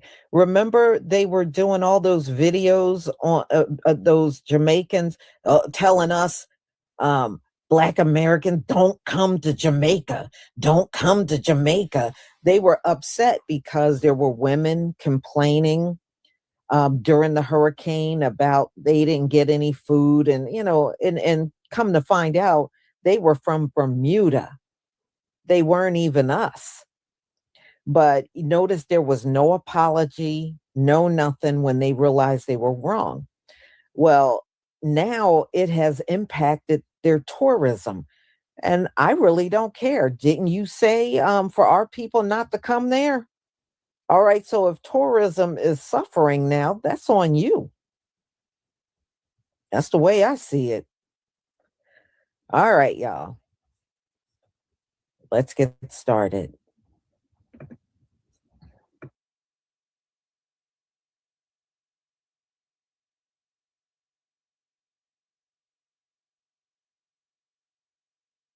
I'm not going to speak for my whole country. Love Jamaica. But I think quite a few Jamaicans think that you guys play the victim a lot. Like outside and looking in, it's like, gosh, them complain about everything. Look how much opportunity them have. Look how them can work. Look how them can buy $1 burger. And them over there complain. And that is how I was preconditioned, if I'm being totally honest. They're like, Shantae, yeah, don't go over there and waste the opportunity. Don't go over there and start complaining. Work for your own, focus on that. So that's always been my mindset. We're so focused on just making it. I really want to emphasize that. But sometimes when you just focus on, you have to eat, I think say somebody I touch you. I think say, oh, I'm gonna have the right temperature. I'm hungry. We have to do. It is our job, or it's everybody's job, to be able to grow up and be able to see through other lenses and other perspectives without having to live that experience. I know, get it. I'm going to speak for my whole country. Love Jamaica.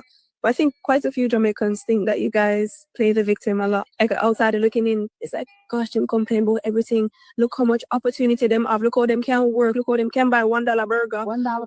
And them over there complain. And that is how I was preconditioned, if I'm being totally honest. They're like, Shantae, yeah, don't go over there and waste opportunity. Don't go over there and start complaining. Work for your own, focus on that. So that's always been my mindset. We're so focused on just making it. I really want to emphasize that. But sometimes when you just focus on, you have to eat, I think say somebody I touch you. I think say, oh, I'm going to have the right temperature. I'm hungry. We have to do. It is our job, or it's everybody's job, to be able to grow up and be able to see through other lenses and other perspectives. So this Jamaican woman basically said that the way they view us, not the whole country, but a lot. Enough. The collective is that we just complain a lot. If Black Americans didn't complain, y'all wouldn't have no fucking opportunity to come over here. Y'all wouldn't be able to work if we didn't complain. If we just sat down and took everything that was given to us, if we stayed in shackles, if we stayed with Jim Crow, if we stayed walking outside potentially getting lynched and getting pop out in the street with no consequence, if we didn't fight back, if we didn't complain, y'all wouldn't be able to come over here and ride off the back of all of the things that we fought and complained about. Now, I know that this is really annoys me because y'all really come over here and y'all don't recognize that y'all are only able to come over here because of the work that Black Americans put in, because of the strife, because of the blood, sweat, and tears. I feel like I'm saying the same thing continuously over and over, video by video, because y'all don't get it. Why do you think you could come over here and get an opportunity? How are you even able to conceive of an opportunity here? It's because you saw people with the same field complexion being successful. If Black Americans just laid down and took it and didn't say nothing and was in good yes men and good slaves, and good bootlickers like y'all want us to be, like how y'all are in y'all's countries. That's why y'all still colonized. Can't even go to y'all's beaches. If we was like that, you wouldn't be able to bring your Jamaican ass over here to get a better life. There will be no resources here for you. I feel like y'all literally need to be saying thank you. Y'all need to be saying thank you. It gets to a point. It gets to a point. And y'all swear y'all work so much harder and y'all was so much better in the model minorities and the better blacks. Why y'all don't apply all of that hard work, all of that we so better, all of that we don't complain? Why y'all don't apply that to building up your own countries? I don't understand. If y'all are so much better, y'all work so much harder, y'all just work. Why not work and apply that? It should, since you just work so hard, shouldn't that apply to where you live at? Shouldn't you be able to apply that same hard work ethic to building up your own country? And she's right. And the thing is, you really should be over there. Didn't y'all just go through a hurricane? Don't your island need to be fixed?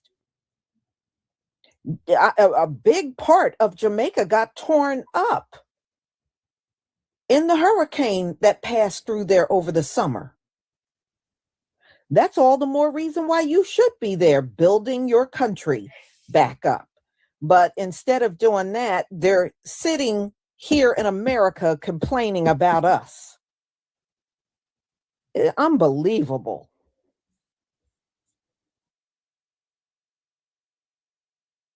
Because if Johnny had 5 apples, I feel like this is just another way of looking down on Black Americans to say we're better. All they do is complain. They don't appreciate anything. Y'all act like people just like white people just woke up one day and said, "Oh my God, I think I feel like being a good white today. We're going to just free the slaves. I feel like being a good white today. We're going to just give them all of these benefits. We're going to just allow them to go to college. We're going to just, oh my God, I feel like being a good white. We're just going to let these people walk around freely and have opportunity." No, we had to fucking fight and work. We had to work. I don't know why y'all think that we just got these opportunities magically, like they just magically fell out of the sky. Like somebody just gave us something. It's a big misconception that somebody just gave Black Americans something. We had to work. I just uploaded a video from a woman in 1968. They were burning down 40 to 50 churches, bombing them in the 60s. That's not that long ago. They was lynching us in the streets in the 1900s. They was eating us in this country. The fact that we fought and stood up and complained is the only reason why immigrants could bring their asses over here right now and have a better life. We paved the way. It's enough. The disrespect, the disregard. Spread of it's the Brooklyn way, child. You know that at this time of the day, it would have been popping. It would have been so many people right here. Okay, quick response. You just said it's normally popping right this time of year, and it's normally a whole lot of people out there. And right now, it's not a lot of people. Like, it's nobody there. And I just wanted to respond. Were you aware what happened y'all last major hurricane with Black people, with Black Americans? As you know, we've always came down to Jamaica. We've always loved Jamaica. We always went there. But do you know what happened the last hurricane? Last time you guys got on the internet and y'all told us that we shouldn't be coming to your island like that. Remember? Y'all was just saying that a lot of Jamaicans got up there and said that. You had your girl Shay Forever, the girl from the Jamaican girl from the UK. You had all these different random like Caribbean people, like Jamaicans getting up there saying Black Americans are so bad, we're so this and that, all because they perceived a girl. One girl, she got up there talking shit during the hurricane. She was saying all kind of crazy stuff. Y'all thought she was a Black American. Instead of finding out this, doing your due diligence and finding out this girl actual ethnicity, y'all blamed it on us and started talking about our community, saying we shouldn't come no more. Saying that we're this, we're that. Oh, look how ungrateful and how entitled they act. Those Americans, you people really disrespected us. And then when it was all over, we didn't so much as get an apology. Okay, we didn't get anything. Oh, my bad. Oh, I'm sorry. I didn't realize she was actually Caribbean. She wasn't a Black American. We didn't get nothing. We didn't get shishi from you guys. Okay, you talked about us. You disrespected our community. You told us not to come back. So there you go. And if you can't recall the incident that I'm talking about, it was during the storm. Right after that, Miss Jamaica fell off the stage. Remember that? Yeah, you can't play with everybody's community. Like, yeah. Oh yeah, and your girl, what is it? Shay Forever, the girl that's the British Jamaican girl. She said that Black Americans were the worst tourists ever. Like we're always we're the worst ones, and that she wished we wouldn't come to y'all's country and y'all island too. She said that way before this whole incident happened with the hurricane and stuff. So we got the message. I think that's why your stuff is empty. I'm not saying that some people won't trickle down there, but to be honest, y'all have treated us really nasty and really bad. And me personally, I will not be spending my money. My family normally comes down to Jamaica. We're not coming. But anyway, you have the that you just heard. Bye. New details about the moment that stunned the Miss Universe pageant. Miss Jamaica, Dr. Gabrielle Henry, walking on stage in a sparkling orange gown when suddenly she trips and falls, disappearing. The 28-year-old ophthalmologist rushed to the hospital. Now the pageant revealing she suffered a brain bleed with loss of consciousness, a fracture, facial lacerations, and other significant injuries. Recovery from a TBI and a brain bleed is a long process. People are going to be in the hospital for quite some time as they deal with complications and the immediate fallout of the injury. After the incident, she was admitted to the ICU in Bangkok under constant neurological monitoring. Now the organization says she's planning to return to Jamaica, accompanied by a full medical escort team, adding Henry will be transferred directly to the hospital for continued treatment and recovery.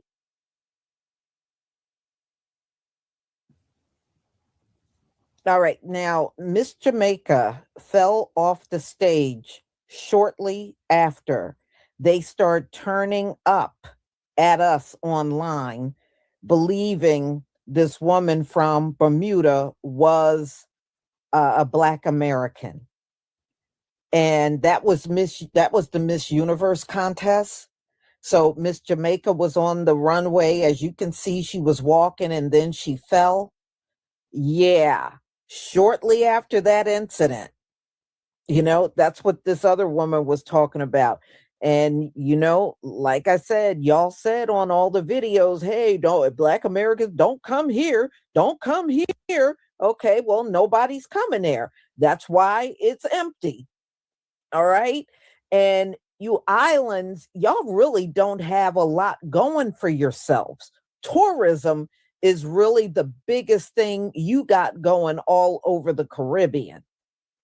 It's not like you got other things. You really don't have much else. So if you run off, and our people were the biggest tourists coming down to Jamaica, you got a lot of money off of, the men and women here. Especially from our community, you got a lot of money. And ever since you started acting the fool online, now look at you. Well, you better pray those European come, because look like you're going to be missing out on all that money you used to get. I'm just saying, nothing happens for no reason. I'm sorry what happened to Miss Jamaica, but it's not a coincidence that it happened right after y'all start talking all that crap. Don't come back here. Don't come here. Don't come here. Okay. Okay. All right, let's go on. Miss Universe Fatima Bosch recently telling our Juju Chang about that terrifying moment on stage. But the scenario was like too dark and you couldn't see what was going on, so she fell. And of course it wasn't her fault, like we have these huge like empty circles on the stage, so if you get distracted you just fall. Like all of us in the practice were worried about that. The Miss Universe organization accepting full responsibility for the fall, writing, "From the time the incident took place, the Miss Universe organization has stood beside Gabrielle and her family as if she were their own, assuming full and immediate responsibility without hesitation." The statement also says the organization has covered all hospital, medical, and rehabilitation expenses in Thailand, as well as the accommodation and living costs for Dr. Henry's mother and sister. They have both remained by her side throughout this very difficult period. We don't know exactly when she's going back to Jamaica, just in the coming days, but we do know that she will likely go straight to the hospital there as she continues to recover. Please recognize that a lot of the anti-Blackness directed towards Black Americans from foreign people of color derives from jealousy. See, to be Black American is to be marginalized and disenfranchised, but from a foreign perspective, you're marginalized and disenfranchised in America, which is the best place to be marginalized in, from a foreigner's perspective. I am from a foreign family. I've said this before and it bears repeating. My family is Jamaican. I'm mixed race. I was born in Montego Bay, Jamaica, emigrated to the United States when I was 5, and I am now a naturalized citizen. System and the university system, I have that lived perspective in addition to the lived perspective of being raised by foreigners. Like a lot of the opportunities for advancement, for job placement, for obtaining a formal education that are here in America, that exist in America, are of course taken for granted by American citizens who are born here. These opportunities are unheard of in most parts of the world. For example, in Jamaica, the opportunities for employment, right? You can graduate from high school here in America and literally go work at Targets or at the Dollar Tree or go learn a trade or something like that. It's not desirable. It's not what society wants you to do. You know, society says that you should be working in a corporate structure, but the opportunity at least exists. There's also opportunity for obtaining a 4-year college degree through the provision of student loans that are widely available to most eligible individuals, in addition to community college and junior college that's available to folks who wouldn't qualify for federal student loans, but who can work and put themselves through school and pay for tuition out of pocket. Those similar employment and educational opportunities do not exist in places like Jamaica, where you have to be born into a wealthy family to be able to afford a 4-year college degree, because there is no national student loan structure to pay for a university degree. There aren't as many places for employment that don't exist outside of like a hospital or the tourism industry, or if you're not related to a family member who works in like the HR department or the hiring department for a particular place of employment. For example, how I, as an American citizen, can walk into a Costco or a Walmart or a Target or something and be hired based on, you know, my experience or based on my knowledge or what have you. Those places don't exist in Jamaica. So being able to just walk into somewhere with a piece of paper and the ability to work and find that work, that itself, that opportunity is non-existent in most places in the world. So understand that foreign people of color who live in these places where opportunity is few and far between, unless you're born into the moneyed class or unless you're born into the noble class, look at Black Americans living in America and are envious and are jealous. And their thing is, well, what are you complaining about?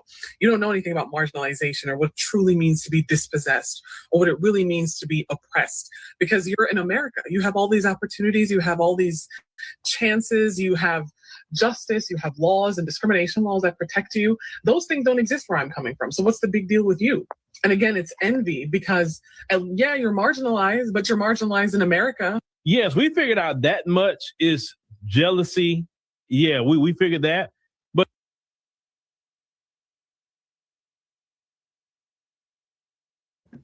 no, I saw what somebody wrote talking about you may be poor, but you're happy. Y'all are not happy. I tell you what, if you're happy, you look awfully miserable when you're bashing us on these videos. That's all I got to say. You look miserable as hell. And, you know, look, y'all, this is just one of these things that will always happen.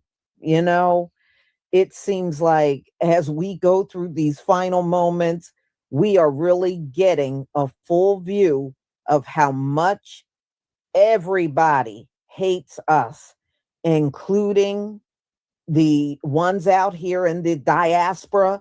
To me, they're even worse. How can you be melanated, come from a place, you know, Jamaica, all of the Caribbean, y'all, was a slave colony. How do you come out of that, come over here and hate somebody, especially other melanated people? What the hell? Now that's some damn, I thought we were bad. Boy, it seems like the diaspora is badly walking around with colonized minds. Bad. And then they come over here and they speak the same words you hear from white people. That you really can see how badly colonized all of these folks are out in the diaspora. It's sick. It's almost like a mental illness. It is deeply, deeply sick. So y'all, I'm going to go ahead and conclude. Thank you so much for being here. I got yet one more live coming at 5:45, and this is going to be about the Congressional Black Caucus and how they have blatantly ignored us and have given all of their attention to immigration. So we'll get into that. So everybody enjoy your evening. Lisa.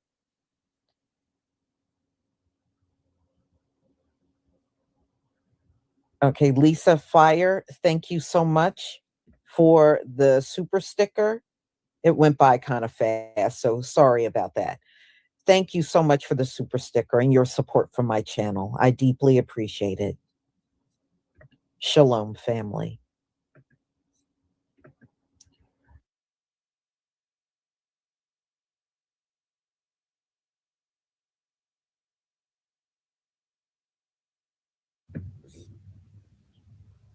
Shalom, family. Good to see you all here. Hope you're doing well. Well, we're going to listen to some more people that have already been deported back to their home countries. And you're going to see how much they are now struggling. And, you know, it just goes to show you they can't improve financially unless they come to a country already established where they can get a leg up. But if they have to go back to their underdeveloped countries, they fall straight back to rock bottom. And it is the truth. So America is good, you know, when they're trying to pull themselves out of the squalor they come from. Oh, yeah, it's good because we know how they give all kinds of free goodies and money and everything to immigrants. Immigrants are catered to. The people that should be catered to, we get ignored. So, you know, politicians, they go out of their way to make it very comfortable for a class of people that can't even vote for them. And, you know, the whole concept of immigration is replacing us. That's really the whole concept. And that's the reason why it's not working out, because the ulterior motive is evil. They want to wipe us out and make us completely irrelevant and just kind of prop up these immigrants and push them ahead of us. But the outcome is not working out the way the Democratic Party, the CBC, had anticipated. See, Donald Trump has come in and he has really messed up their game big time. And even if they can get back in office, it takes some time. And, you know, with all of the scamming that the Somalians are doing, they may get a lot of pushback on giving free stuff and money to immigrants after billions have been stolen by these folks, these immigrants here in the country. See, it's never going to be the same from this point on. This scamming thing is huge. And like they said, it's the biggest in American history. So it just goes to show you immigrants need a place where they can get an easy leg up in order to do well. But back home, there are no goodies. There are no free money and Visa cards and debit cards for food and free housing and EBT and all that stuff, free medical. See, they don't get that at home. For everything, they must work, and the wages are ridiculously low in South America, in the Caribbean, in Africa. That's why they come over here, because the wages are awful in those countries. So, you know, now the way I see it, you've lived and experienced America. Now you could fix your country. You know, but I notice all of you that got deported, none of you are talking about making changes in your country. You're just going to kind of fall in line and do whatever you need to do on a regular basis. You're really not going to fight your governments. Y'all sure don't have that fighting spirit. You can understand when you really look at these people, you can understand why each and every one of their countries are the big mess that it is. They don't have that same fighting spirit that we have. And you can see it. It's very obvious. The Latinos don't have it. They don't have it. They just want to be white and fall in line with white people. That's all the Latinos want in life. They just want to be white, and that's it.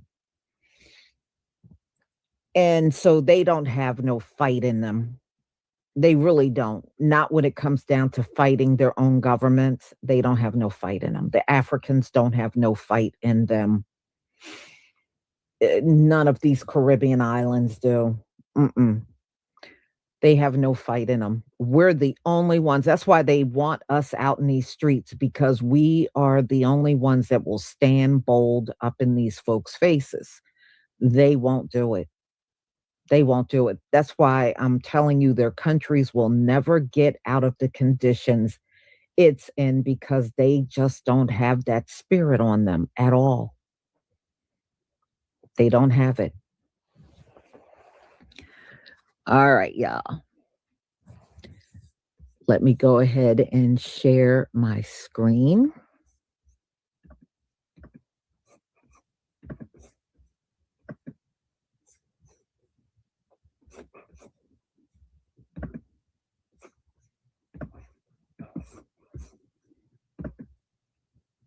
Please give me a 1 if you can see my screen.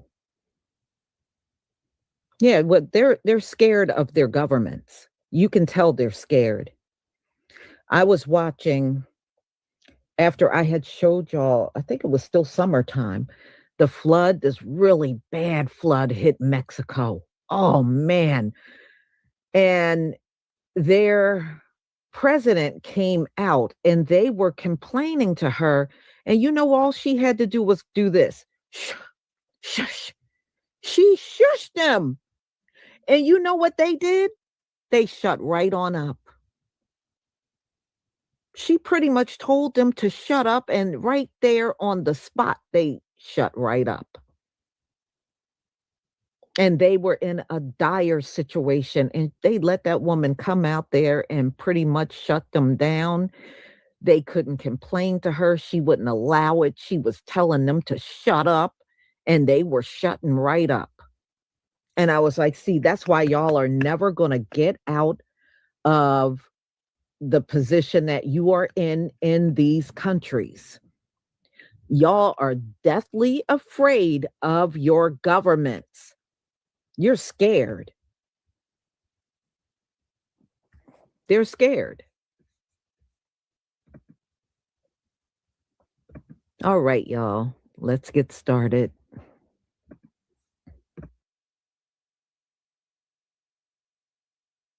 How much money did I have when I got deported? I saw a comment in there that said something about, oh, that's why you have AC in a car when you just got deported. So before I tell you guys all that, a little bit of my background story is, as some of you guys may know, I worked as a medical assistant for ICE, making $10,000 a month. And as a 21-year-old with that much money, I just ended up spending it all.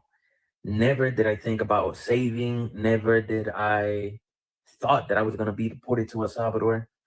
The previous jobs I had before working as a medical assistant was McDonald's and Walmart. So I was literally living paycheck to paycheck. I never could afford anything that I wanted. So when I actually started making money as a medical assistant, I just ended up spending all of it. Never really saved, never, nothing.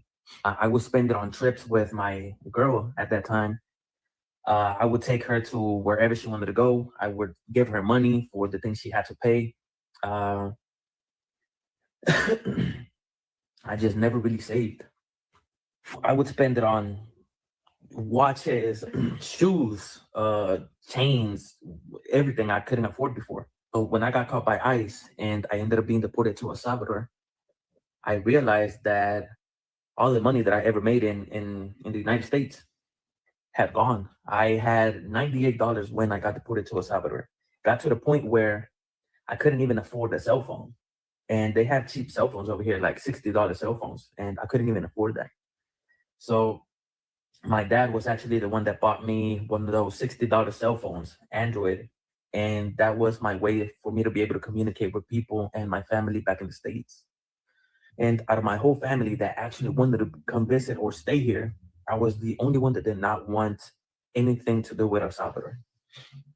And I ended up being the first one to come here. It's hard, but to the comment I saw that said I have an AC and a car when I just got deported. So no, I didn't just get deported.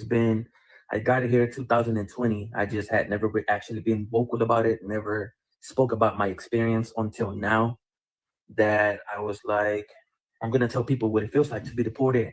Because I remember when I got caught, I didn't know what was going to happen to me. I was uncertain about my future. I knew I was going to get deported, but I didn't know what the process was like. So I just want to share my story just in case it does end up happening to somebody else and they don't want to go through pretty much that mental breakdown I had when I got locked up by ICE. The worst job you're gonna get once you get deported is a call center job. I've worked at Walmart, painted houses, scrubbed toilets for a living, and nothing messed me up more than a fucking call center job in El Salvador. The first jobs I had when I got deported was actually a call center. And I said never again. And here I am on my first day back to a call center job after I swore to myself that I was never gonna do this shit again. I slept 3 hours the day before, and I left the house at 6 a.m. because it was supposed to be a 20-minute drive from my house to the site. Bro, I got there at 7:30 in the fucking morning and I was supposed to be there at 7. I almost said, fuck this, man. All for $700 a month. So this Latina, who is a Trump supporter, got deported from Mexico back to the US. And I want to use this video to show y'all, no matter how hard you try, you will never be white.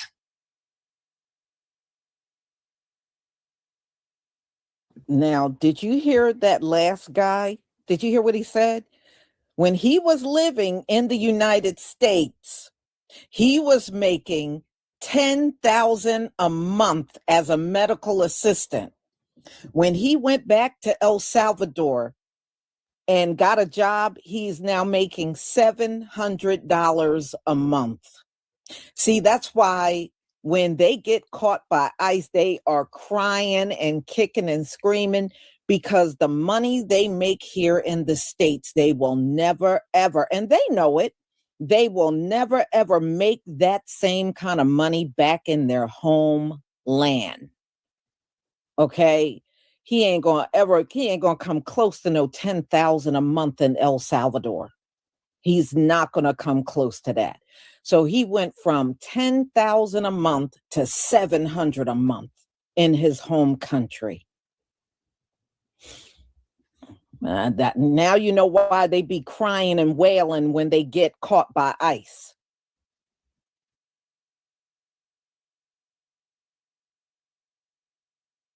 And I say that because she made videos going, oh, look, people are making too big of a deal about Trump and the deportations. He's only going after criminals.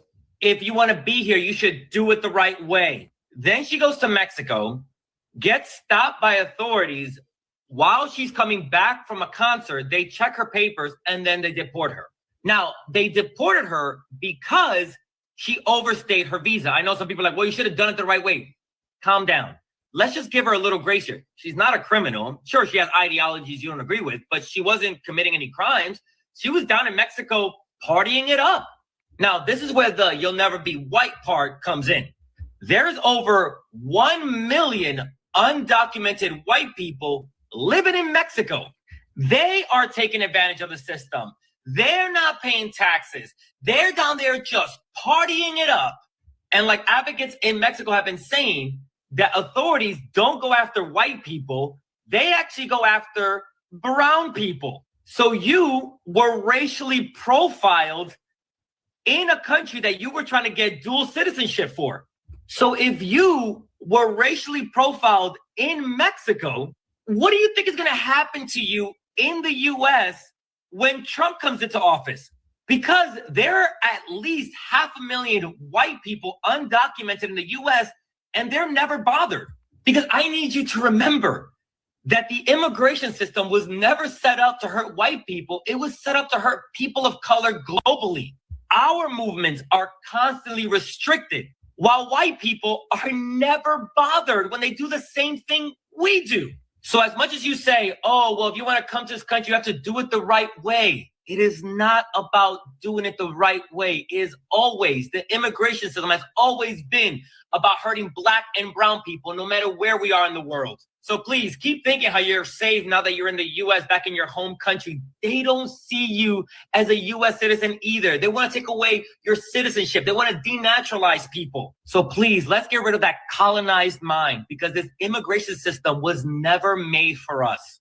So I've gotten this stupid ass question so many times in my videos, I feel like I need to address it. And that question is something along the lines of, why did I not get any papers while I was in the States for 24 years? And I will never claim to be an expert on immigration or politics in the United States, but what I can speak on is my own experience and what I had to go through while being in immigration and how broken the system is. For example, I knew 3 guys while I was in immigration. One guy was charged with a DUI and owing child support. One guy was charged with stealing $1,200 from a place he worked at. And then the third guy was charged and convicted for SAing a underage girl who he was the parental guardian to at the time. And out of those 3 guys, which one do you think was allowed to stay in the United States with a green card? If you guessed the guy who SA'd the little girl got to stay, you are correct. Other guys were ordered deported.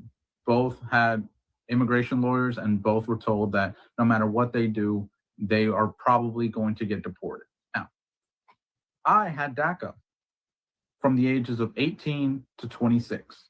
I had DACA. There was no pathway for us to get citizenship or residency unless you married an American citizen. That was the only way. So for all the people judging in the comments, you guys might want to read up on your own immigration laws and how your system works before you go around judging people who try to make a better life for themselves and risk everything by going into the United States illegally. So I live in Chicago, right? And shit's all sweet, right? I'm trading, I'm boxing, I'm golfing, right? Life's sweet. Come January, I am getting deported. My visa ends. Because I'm from Finland. I'm not a citizen, right? And not only am I getting deported, I'm getting deported and going straight to the Finnish army because every man has to go to the army. That's some like fucking bullshit, dude. How am I supposed to fucking trade in the army, dude? And I have to go there for a year or 6 months. It's fucking stupid, bro. Fucking. Yeah, she knows what's up, bro. It's fucked up, bro. Come on. My person will see it, and if you go in the system and call them, you will see they give you ID. Call who? Who's them? It's called a tag agency place, but they give you ID. Where? They give you an international ID. All you have to do is transfer your passport over. That's me. Yeah, I have my social. What's your real license? Where's your real license out of? My real license is in my purse, but that's the same. Okay, it's the is it same from name. Florida? No, it's from here. This is Florida. Well, I don't know. It's from here. Okay, because we ran your name too, and your name doesn't exist either. It is not real. You did not get it from the state of Florida. Thus, you can't possess it. It is illegal to possess a license. I didn't know that. I didn't know that. Did you get it from the state of Florida? I get it from somebody who said. I see. I do not know that. Is it Florida ID? Florida ID. Obviously fake. I mean, does it look fake? Does it look fake? All that tether babbling is not going to get her out of this one. What do you mean you got your ID from a Thai place? Red flags instantaneously. And did y'all pay attention to the police officer? He kind of had like a Caribbean accent. And when they hand him the ID, he was kind of hesitant to say that it was fake. I feel like if it was just him by himself, he would have let her go. Florida Police Department need to be investigated. But Obviously, this was a fake ID, and this was a Jet2 holiday because she called her husband to pull up to try to get her out this one, and both of them got deported because their visas been expired 10 years. 10 years, they've been expired for 10 years. So you telling me within that 10-year period, you didn't do anything to change your immigration status? You just sat here and chilled? But yeah, Jet2 holiday, they both gone, and Florida Police Department need to be investigated because I'm pretty sure that dude with the Caribbean accent would have let her go if it was just him by himself. It's already been 6 months since I was deported from the United States, deported, sent back to a country I never lived in, left my entire family, my mom, my brothers, my friends, my family, everybody I ever knew. Just thankful to be alive. Thank God they got me through this, you know. Could be worse. I could be, you know, sitting in a prison cell or something. I'm just grateful to be, you know, be able to actually make this video. Yeah, 6 months trying to readjust my life. Never lived here. Don't know anybody. Don't have a job. Don't even know what to do, where to even start. But people say it's paradise. It's beautiful out here. And it is beautiful. It is. Mountains. Trees. It's 83 degrees right now. Mountains everywhere. Nature. So this is what happens when you get caught in Mexico. How did they even find me in the first place? I was coming back from a concert in a bus stop at a toll booth. Some guy came in asking for ID. I showed him my California ID, but I didn't have my passport. Next thing I knew, I was in a van. I got to the immigration office. They patted me down, took away all my belongings. They looked me up and they saw that I overstayed my 180-day tourist visa. Long story short, they didn't let me leave the immigration office until I bought my ticket to go back to the USA, which is crazy because I already have my dual citizenship in process, but it's not complete yet. That could be why it didn't show up in the system. The closest flight I could get had multiple stops. Before I went to LA, I stopped at Monterrey. I thought it was going to be a smooth process going back to the United States, but then this happened. I didn't get my little paper stamp that they give you when you enter the country, so I ended up missing my flight. And anyone that overstays their 180 days, you have to pay a fee of 717 pesos, which is $35. But since I'm being kicked out of the country, I didn't have to pay that. Anyways, they got me another multiple stop flight. So it took me 2 more flights before I got back to the United States. Yes. And once I saw the Edgar cuts and the LA outfit, I landed back to the motherland. What is this? Trump turned 20. Yeah. You're a Trump supporter. No. They gave us these wristbands right before we entered Mexico. We had to wear them to get food. If you didn't wear it, you got nothing. Everyone had to put it on, even if you didn't want to. Do you hope to go back into the US in the future and start your life again? I wouldn't think twice. Life was safer over there, but I don't know how to get out of this. The truth is that living like this is extremely difficult. That's the truth. It's very difficult. Sometimes I sit and wonder what I'll do next, but there's no answer. That's the reality here in Mexico. Just wanted to help you out a little bit. There's $200 for you. Thank you, man. Thank you, sir. All right, man. God bless. Don't answer the door. Do not answer the door. Your family has rights. Can you imagine Gestapo just banging on the fucking door? I can imagine how scared. But I still feel that way. I still feel like I'm the exact same person, but I'm stronger, and I'm here to speak up, and I'm here to tell the stories of those that cannot tell their own story, because if they do, they're gonna get picked up. But you know what? Fucking ICE. And I wasn't there when they came knocking on his door, but somehow I can see every single moment. The life of a lash artist from Dallas, Texas, who got deported after being in the U.S.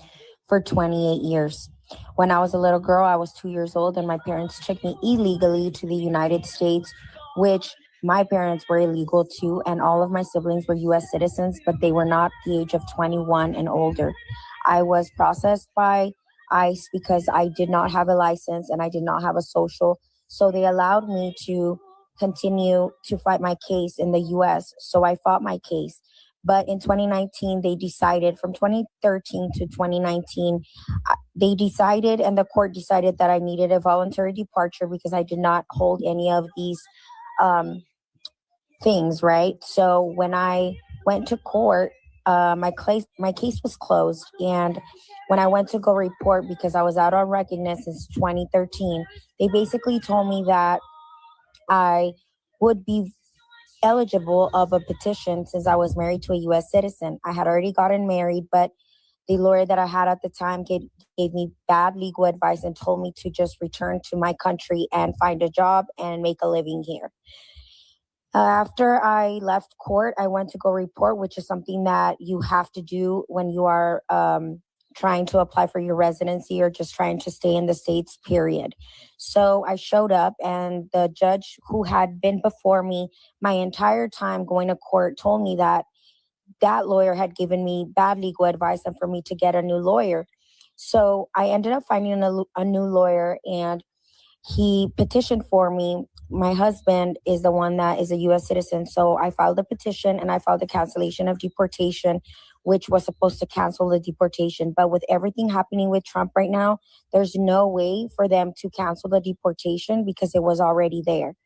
That is the reason why I'm in this position in the first place. My parents never had the money to fix papers for me. So this is why I'm in this position. I also never applied for DACA because my parents didn't have the money, and they didn't have the money to even fix papers for themselves. We always had really poor jobs and really sucky jobs just to make a living. It just was impossible. And I hope people could just understand that. If you have nothing nice to say, please do not comment on my videos. Do not send hate. The last thing that I need right now is a couple people saying a bunch of ugly stuff. There's such many beautiful messages that I have received, and it definitely outweighs the bad. So you're basically wasting your time commenting ugly things because I am not reading them. I hope this video helps you understand my immigration process clearly. Yes, I got deported. Oh, here we go. After 20 plus years and 97+% of my life in the United States. Oh, it's about to be some shit. ICE agents picked me up in Chicago and threw me in jail for 3 weeks because my parents did not file my paperwork correctly. Oh, hell no. Oh, hell no. They brought me to the United States on a visa, overstayed that visa, had opportunities to appeal it in court, and my father did not show up to court. Oh, daddy. Now I'm in the United Kingdom, and this country sucks. And it has made me more America first. Oh, you didn't think he was going to say that shit, did you? Because you see that outside of London, all of England is a third world country, a dump. I hate it here.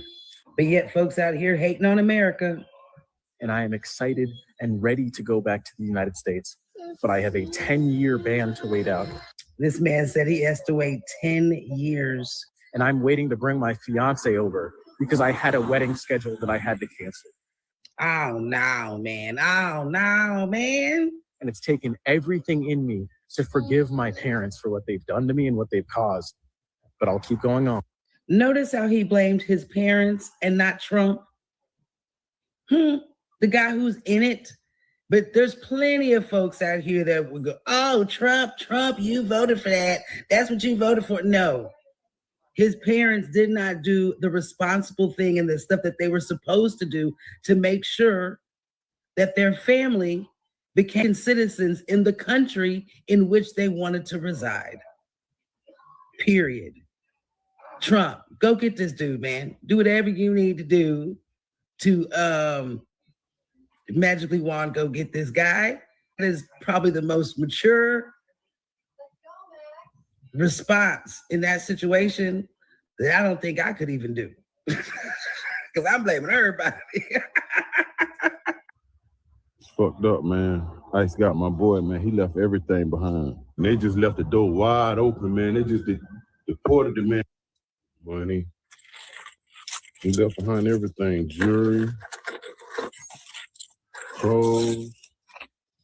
It's crazy. But this is wild. This is some crazy stuff, man. Man, this shit crazy. Man, fuck ICE, man. This shit is wild. This shit is wild. Damn. Man, this shit fucked up, man. God damn. All the kids shit. Man, they just left the place wide open like this here. They just took them and left the place wide open. They ramshacked the place, man.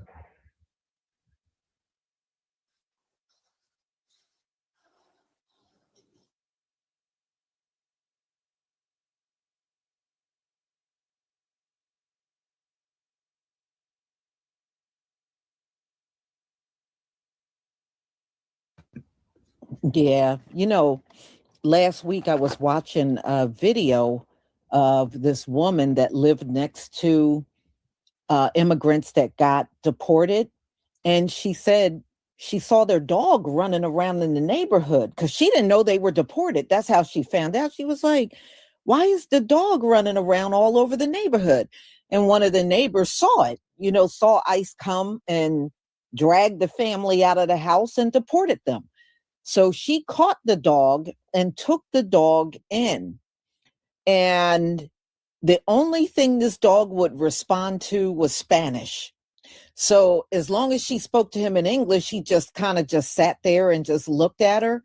But as soon as she spoke some words in Spanish, you could clearly see he would perk right up because that's probably what he heard all day long was Spanish. So she was like, well, I guess I'm keeping him. Yeah, because those people, chances are they may not be coming back at all. They may not be coming back at all. And y'all, a lot of their homes are empty. Do you know, in many cases, let's say our people needed a home, you could technically walk in that home, take it over. If they got a mortgage on it and you just picked up the mortgage and paid it, the mortgage company won't even say nothing or put you out. As long as the mortgage is getting paid, it don't matter who it's getting paid by, just as long as it's getting paid. They won't even say nothing. They wouldn't even say nothing if you occupied the home and just paid the bills. The mortgage company, the gas, and none of them will say anything. They're only concerned about the money. They are not concerned about who's physically in the house. So technically, if our people need somewhere to go and these immigrants got snatched out of their home and their home is just sitting there, you literally could technically take it over. I'm just saying. So anyway, y'all, you see how deep it is. You see how each and every one of them went back to their countries and they weren't making nowhere near the money they were making here in America. I said, see, that's why you can't run these people out with a rifle. You couldn't run them out of here with a rifle because they know they got it good here. Definitely. Believe it or not, they don't care. I had, when I was growing up, I had, well, I was an adult. I was a young adult, but I had a few friends that worked for a mortgage company. And they will tell you they don't care who's in that house. As long as you are paying the bill, they won't even say nothing. Even if you went in there and said, well, they got deported, so I'm just going to take over the house. I'll just pick up the mortgage and stuff. Do you know they ain't going to say nothing to you? They're not going to tell you you should leave. All they want, it's all about the money. If you got the money, they ain't going to say a word to you. Not one word. Not one word. The police wouldn't even come and arrest you. I mean, that's how deep it is. They just want the money. As long as you can show you can pay the money, they don't care who's up in there. They don't care. And that's happening a lot, a lot of abandoned pets, a lot of abandoned homes, and all kinds of, and that's not unusual. When he walked in that house and the door was open, ICE don't care. They'll leave your door wide open. They'll just grab you and your family out of the house. They don't care if they leave the front and back door open, and they'll just leave it like that and just go.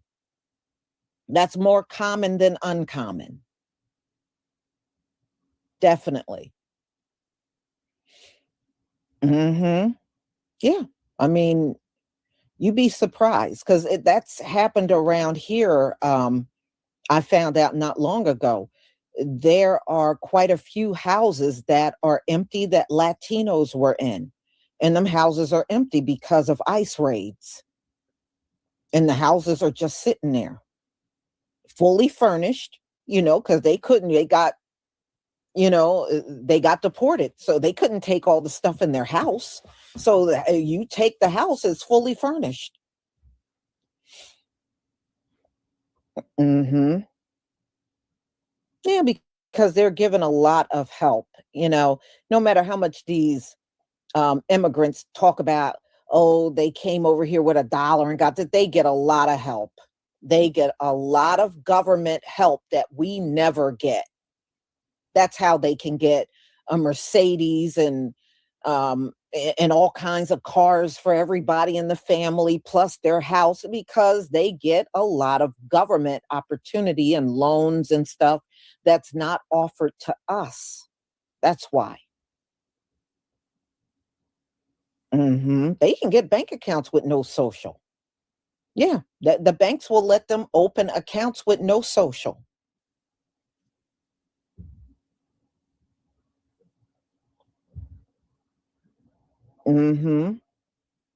Yeah. So y'all, yeah, you can see when they get back to their home country, they go right back to rock bottom. They go right back to rock bottom, having absolutely nothing. And that is happening to a lot of them. So if they're not wise with their money, they're going to be going back to their home country broke. So y'all, I'm going to go ahead and conclude. Thank you once again for being here. Now, I do have another live coming up at 3:45, and that is a Jamaican woman, again, doing an interview. She was doing an interview and said that we're always, Black Americans are always playing the victim. And I was like, where do these people get off talking like this? Okay, obviously, you must have been playing a victim. You came over here and left your homeland. Why didn't you just stay in your homeland? If you don't believe in being a victim, you got out of there because you knew there was no opportunity. And you came over here, and then when you get here, you're complaining about the very population that made it possible for you to be over here. Man, I don't care if ICE run all of them out. I really don't care. I really, truly do not care. Y'all, I will see you later at 3:45. And my final live will be on the Congressional Blacc Caucus or Congressional Immigrant Caucus. So have a wonderful afternoon. Ladies and gentlemen, shalom.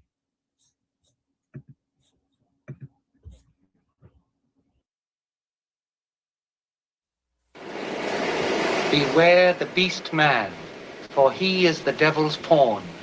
Alone among God's primates, he kills for sport, or lust, or greed. Yea, he will murder his brother to possess his brother's land. Let him not breed in great numbers, for he will make a desert of his home and yours. Shun him. Drive him back into his jungle lair, for he is the harbinger of death. What's good, everybody? It's your brother, Mad Blacc, the most dangerous and the most toxic black man on the internet. And I am black up in your face again with some more pro-black commentary. So everyone's been talking about this subject, so I figured I'd give my 2 cents on it as well. And it is the subject of the President of the United States reposting a video that showcased the Obamas, Michelle and Barack Obama, as apes. And, obviously it has caused quite a stir on social media and in mainstream media. You even have big time politicians talking about it. So I figured I'd give my 2 cents as well. Now, I started off this video by doing my own little intro, and that intro, for those who don't recognize it, that is dialogue. The audio of it, anyway, came from the very first Planet of the Apes movie that came out in the 1960s. I know some of you are either too young or you're not sci-fi fans, so you may never have seen the original Planet of the Apes movie, but it is a classic, and I recommend everyone check it out just on a level of understanding the themes of that movie, not so much just the spectacle of it, but you really should check it out just to understand the themes of what's going on in that film. I know a lot of people are more familiar with the newer Planet of the Apes movies, the ones where they showcase the rise of the ape Caesar and how the apes took over Earth. Those are also amazing films as well. Very great with the symbolism and the story arc of it all and how it all connects back to the original Planet of the Apes movie. But I played that audio because I felt it was highly appropriate based on what the Tangerine decided to do on his social media.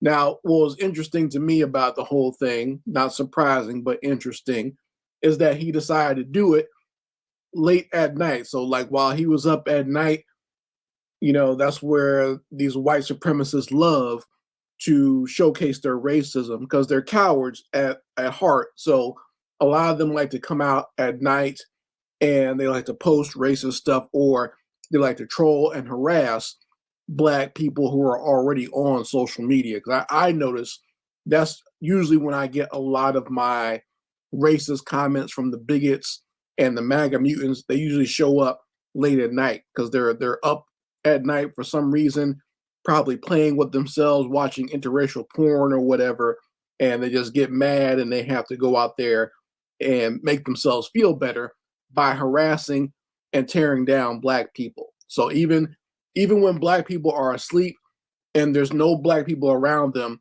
we're always on their mind, and they just wake up in the middle of the night thinking about how they're going to torment and harass Black people. You see that? So that was the one interesting thing that struck me about this, is that Trump has the same mentality as your average white bigot. That's why he's so attractive to them as a leader, because he does the type of nonsense that they like to do on a regular basis. So, but as far as him posting a video like that, I'm not surprised by it. This has always been Trump's mentality. And I know there are people trying to, run interference saying, well, listen, Trump's not racist because he takes pictures with Black people. Like as if that is somehow going to mitigate someone's bigotry and racism. Slave owners used to have themselves painted in portrait with their slaves. Okay, so that whole idea that being in proximity to Black people somehow alleviates the idea that you are a bigot or a racist is nonsense. But it's pretty obvious, Trump's mentality, and especially, like I said, the fact that he would go so lowbrow as to compare any Black people to apes or whatever. I mean, that's like the lowest common denominator of white supremacy, where they compare Black people to animals, especially to apes, and they call Black people monkeys and whatnot, and make jokes about Black people having tails. That's like the lowest common denominator of the racist and the bigot. You really don't win any points for doing that. And most Black people, while it's offensive to us, it's almost not that big of a deal. Like we've all pretty much dealt with that type of nonsense. And a lot of us Black people, especially Black Americans, will just kind of laugh it off and kind of go on about our day. Like we don't care that that's how you think about us. We kind of assume that about you anyway. And we know that you're a devil to begin with. So it's like, whatever. But of course, anytime you have a white supremacist like Donald Trump doing anything racist, you're going to have some of the biggest buffoons and buck dancers and butter biscuit eaters come out there to defend him. So of course, you got the classic bootlicks like Tommy Sotomayor. He came out there to defend Donald Trump. And, I guess thinking he's going to earn himself some more butter biscuits or whatever and say that, comparing black people or the Obamas to apes, that's not racist or whatever. And he made all types of nonsensical excuses. And then you have this clown here. What's his name? Terrence something. I don't even know this dude's name half the time. He's just annoying, right? And I pride myself on trying to avoid doing content about him. I know there are other YouTubers who have talked about this clown, especially like Torian Rain has called this clown out several times. I personally have been avoiding doing videos about him because I'm afraid I'm going to say something that's going to get me taken off of YouTube. Okay, because he has that type of personality where he's just very whiny, and he's very, like, I can tell he was someone that probably got bullied when he was in school. Whether it was he was probably bullied by if he went to school with white kids, he got bullied by them, and if he went to school or lived in a neighborhood with black kids, they bullied him too, because he has that type of demeanor. He's the type of kid that would, tell on you, or, remind the teacher that we have a homework assignment that's due, or remind the teacher that we have to take a quiz. He's that type of brown-nosing clown. So I can pretty much guess that wherever he was in life, he got bullied, and his little performative buck dancing and bootlicking, that's his way of getting revenge on the black community by doing that, right? So of course he came out to defend Donald Trump, and like he went hard in the paint for Donald Trump, because like now people were saying like, well, you're a MAGA supporter. What do you got to say? Are you going to denounce Donald Trump about this new incident where he's posting pictures of the Obamas as apes? And this is what this clown said. He went hard in the paint to defend his god, Donald Trump here. So let's listen to what he has to say. I'm not going to play the video, but I'll play the audio so you folks can hear this punk and how he went out of his way to defend Master Tangerine himself. I am under so much pressure right now. I am literally under so much pressure. I have so many friends, family members, so many people on social media demanding that I condemn Trump.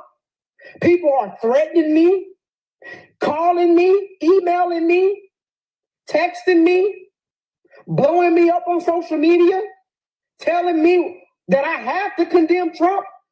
If you want me to do that, unfollow me right now. Please unfollow me. Unfollow me right now. I do not care. Okay? Do not call me ever again. Do not text me again. Do not inbox me ever again. I do not care.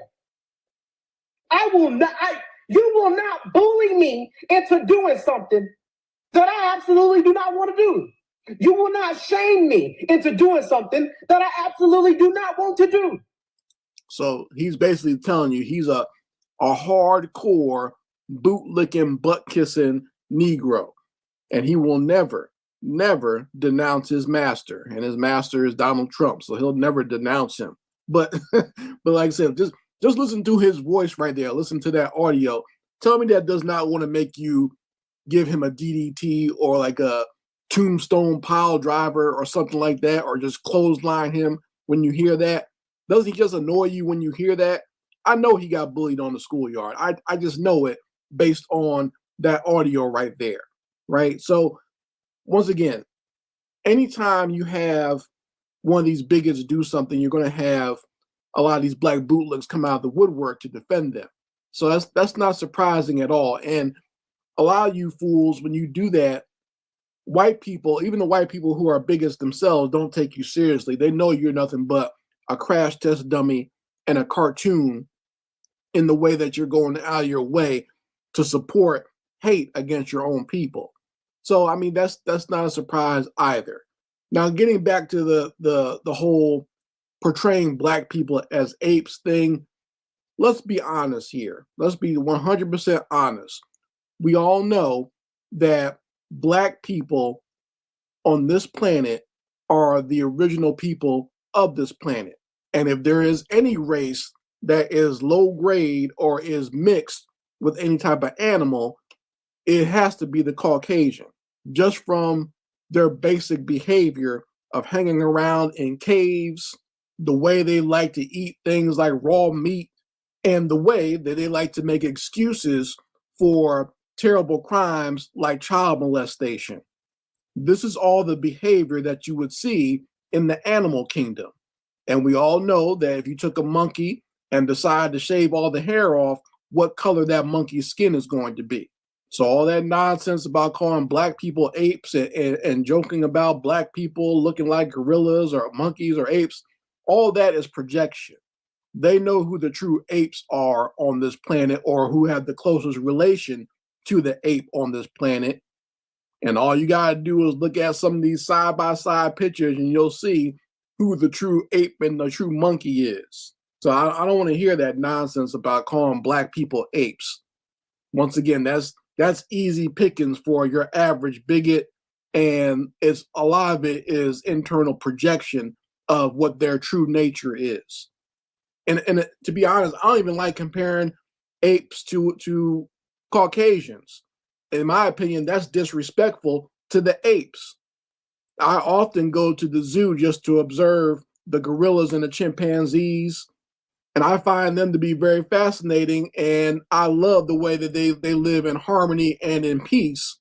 So they know how to have a community and how to have a family. But you look at some of these MAGA Neanderthals, and you can see that they have no idea what it means to have community, have harmony, and have peace on this planet. So even in that, even comparing these demons to the animals of the planet, even that is somewhat disrespectful to the animals and to God's creation. So you folks can let me know how you feel about all this in the comments section. I'd love to hear your opinions on this subject. Anyway, Mad Blacc, and I will be back on my foot on the devil's back.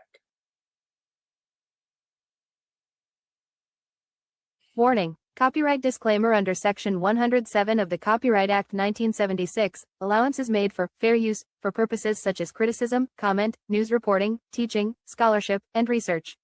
Fair use is a use permitted by copyright statute that might otherwise be infringing. Nonprofit, educational, or personal use tips the balance in favor of fair use. Family, we have a saying in the Black grassroots: let them talk long enough, and they will show you exactly what you need to know. Let's get into it.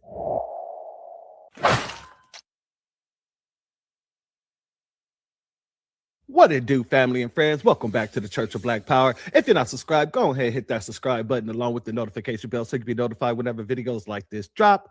Please make sure you're hitting that like and share button so we can beat up the algorithm. Make sure we get this message out to the ears that need to hear, and make sure you're hyping this video as well so that we can also beat up the algorithm and make sure we get this message out to the ears that need to hear. And if you have not done so yet, please click the link in the description, go to change.org and put your signature on the petition for reparations, as well as hitting that other link in the description, joining the Telegram group to help circumvent the shadow banning that PukeTube has been doing with the new Blacc Media. With that being said, family, the more this woman talks, the less this woman is gaining anything from talking. This woman, every time she opens her mouth, it just goes to show how idiotic she is. And I say that because many people have been saying that AOC is an airhead. She don't really know much. And the only things that she do know is rhetoric to push an agenda that's been given to her. If the Democratic Party are looking to push this woman, because I've been hearing a lot of people talk about she could be running for president, she could be a president, she would be a fantastic president. Well, in order to be the president of the United States, you have to know geopolitics. And you have to understand the gravity around the world. I say that to say this. This woman came out several times and shown she don't know nothing about geopolitics. Nothing. Now, this is a interview from PBS. However, we're not going to start here. we're actually going to start right here. Because in this interview, Alexandria quite clearly shows that she doesn't know where certain countries are on a map. She clearly shows where certain countries sit on a globe. So I'm going to go ahead and click this, and then we're going to get right into it, family. You know, we look at what happened in Venezuela, for example. It is not a, it is not a remark on who Maduro was as a leader. He canceled elections. He was an anti-democratic leader. That doesn't mean that we can kidnap a head of state and engage in acts of war just because the nation is below the equator. Now, family, we're looking at a map right beside her. Where is Venezuela? Is it above or below the equator? I've said this several times over. Whoever gives this woman the ear and whoever trusts this woman enough to lead them deserve whatever they get.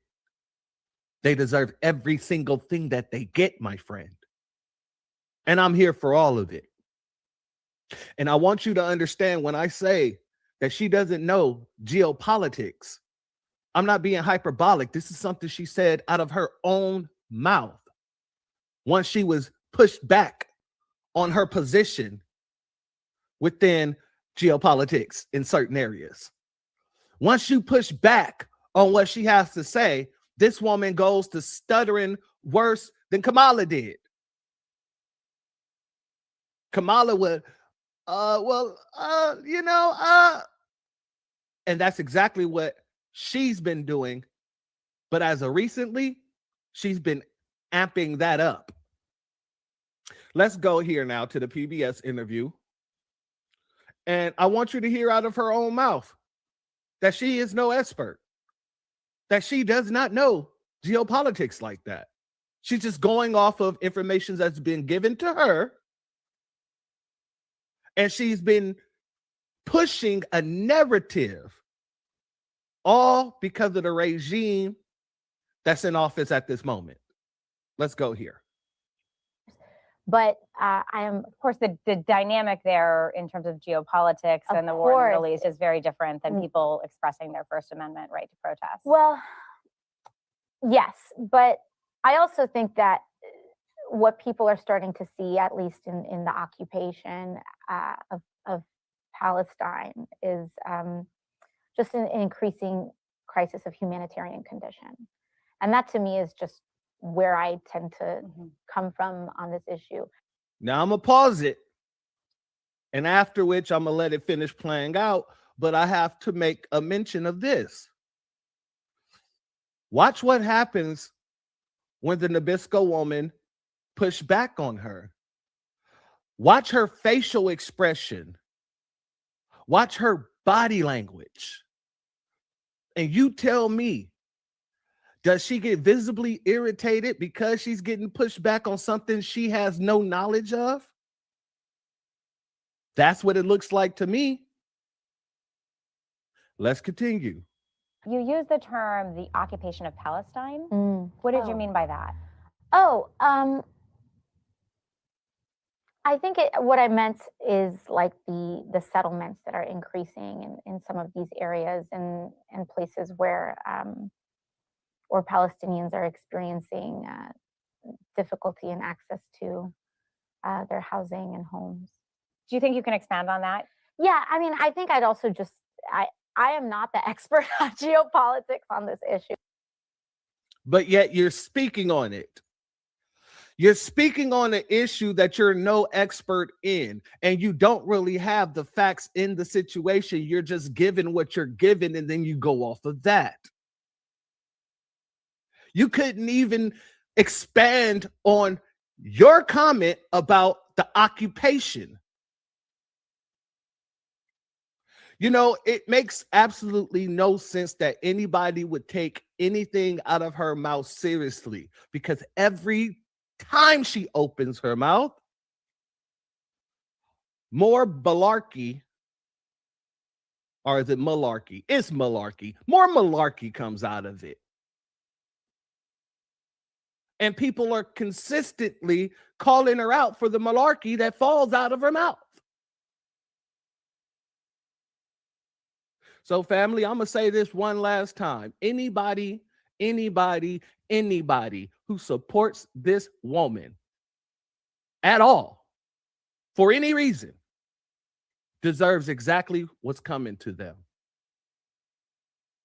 And with that being said, family, if you're not subscribed, go ahead, hit that subscribe button along with the notification bell so you can be notified whenever videos like this drop. Please make sure you're hitting that like and share button as well as the hype me up button so we can beat up the algorithm and make sure we get this message out to the ears that need to hear. And if you have not done so yet, please click the link in the description, go to change.org and put your signature on the petition for reparations, as well as clicking the link in the description and joining the Telegram group so that we can circumvent the shadow banning that YouTube has been doing to the new Blacc Media. Family, please let me know in the comment section. Do you think that she knows anything? Because she's quite literally coming out every chance she gets, showing that she has nothing in that brain of hers.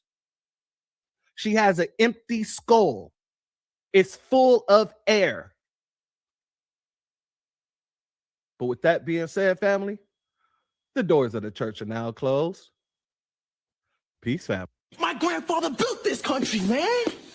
He fought wars for it. And most places he went wouldn't let him sit down and get a cup of coffee.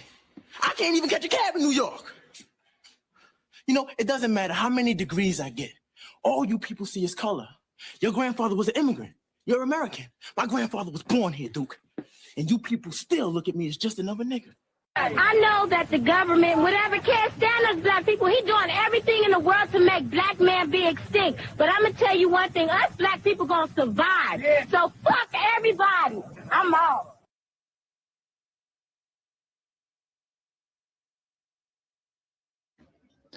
Okay, what's going on, everybody? We are here. We're live. I want to thank you all for joining me today. If you haven't already, please make sure you hit the like button, subscribe to the channel. If you're new to the channel, share this video on your social media platforms. And please do not forget to follow me on Telegram at TD Media Group to help circumvent social media censorship and shadow banning. With the introduction out the way, let's get the stream started. I want to take a moment today to kind of quickly focus on and speak on the actions of Ilhan Omar during this year's State of the Union. I find her actions to be very telling, but before we dive too deep into that, I want to start the stream with this clip here from Stephen Miller. I've played this before in the past. I have a feeling that I'm going to be playing this for years to come, especially throughout the time that Trump is in office, but even after that, because it's so relevant. I'm not even going to give you any context to it. I'm just going to play this clip for you right now, and it'll speak volumes, and then we'll carry on and move forward. Add up to? Why are they engaged in all this? What is their objective here? Let me take it from the top. Sorry about that. Add up to? Why are they engaged in all this? What is their objective here? It's the Somalification of America. In other words, when you see the state of Somalia, that's what they want for America at the end of the day, because it's easier to rule over an empire of ashes than it is for the Democratic Party to rule over a functioning, Western, high-trust society with a strong middle class.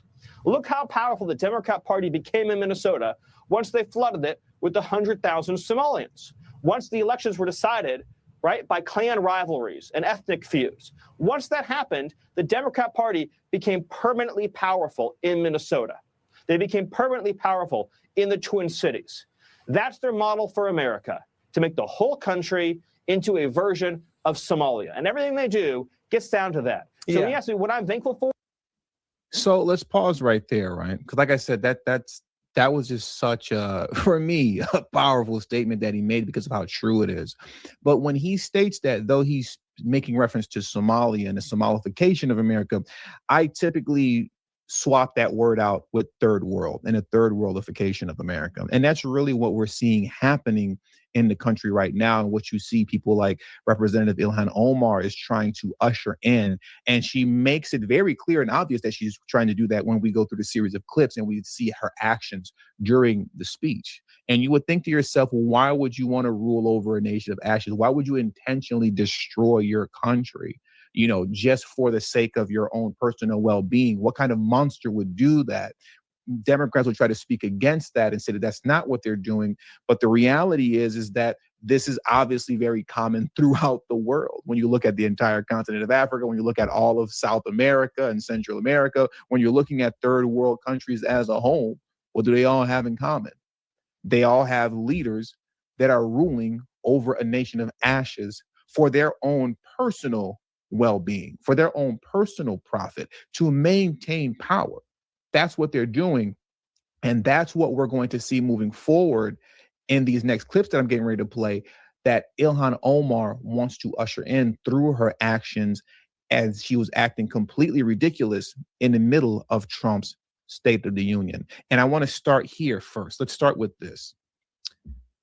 I want to play this clip from Ilhan Omar when Trump called out the fraud. And when he called out fraud, let's take a look at how Ilhan Omar reacted to that. Take a look at her face and how just smug she was in that moment. Look at this here.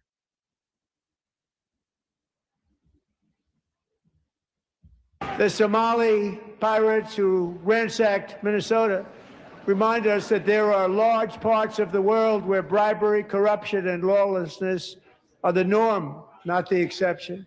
Importing these cultures through unrestricted immigration and open borders brings those problems right here to the USA.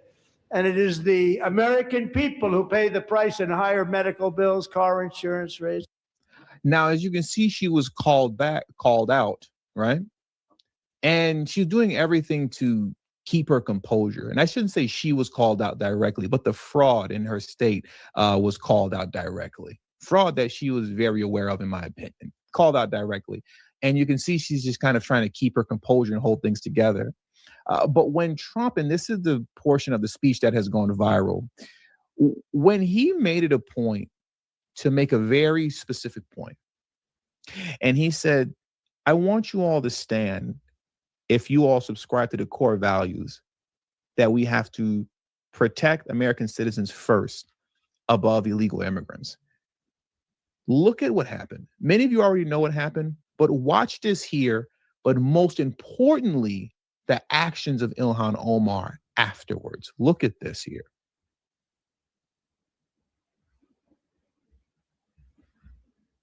Join with my administration in reaffirming a fundamental principle. If you agree with this statement, then stand up and show your support. The first duty of the American government is to protect American citizens, not illegal aliens.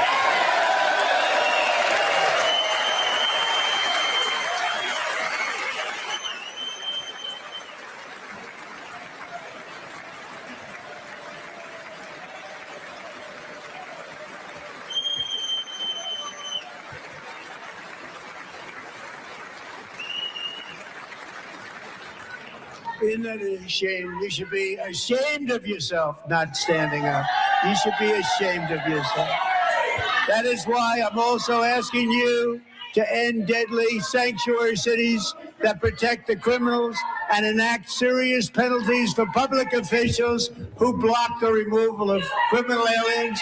In many cases, drug lords, murderers all over our country, they're blocking the removal of these people out of our country, and you should be ashamed of yourself.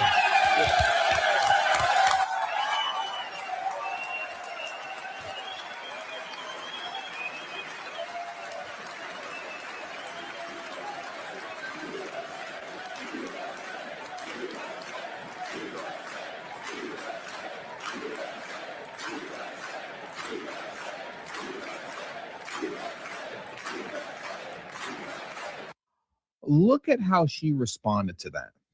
Look at how she responded. Completely belligerent, like a fool. In her mind, how dare you ask me to prioritize the American citizens over illegal immigrants? How dare you ask me of that? And when we go back to the video that I played of Stephen Miller, where he was talking about the Somalification of America, but really meaning the third worldification of America, and how this is what Democrats are trying to usher in, that clip proves this to be true. And it's not just Ilhan Omar, it's the entire Democrat Party. None of them stood, nobody. And on top of not standing, they chose to interrupt, shout absurdities, and try to disrespect the president of the United States in the middle of his State of the Union address. And here's what's amazing about this. What is this representative's name right here? I have it written down. Representative Janelle Bynum. Representative Janelle Bynum.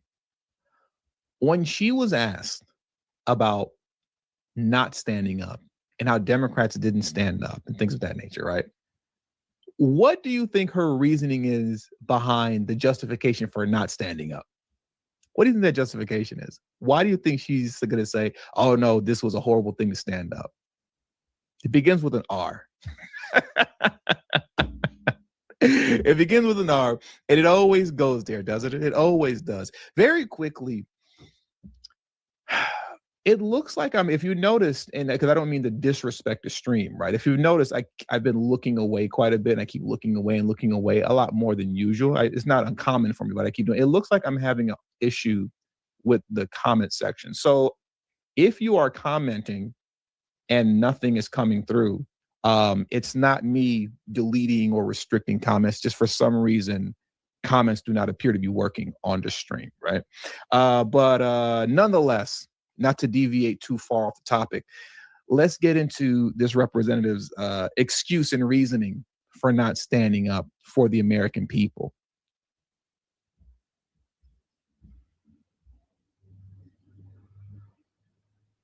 That moment when the president was asking Democrats to stand up for American citizens during that part of the speech when he was talking about immigration and immigration enforcement efforts. I think you can agree with the what, like standing up for American citizens, but I disagree with the how. And so it's always about how do we bring our country together, but not stand on the backs of others. There's thinly veiled racist language, anti-immigrant language in what he was asking, and that was uncomfortable. Everything for them goes back to racism. Every single thing. Every single thing. Time out once again. I apologize. I hate to interrupt like this, but it looks like the comment section is finally working now. It appears that it's finally working now. Let me see this.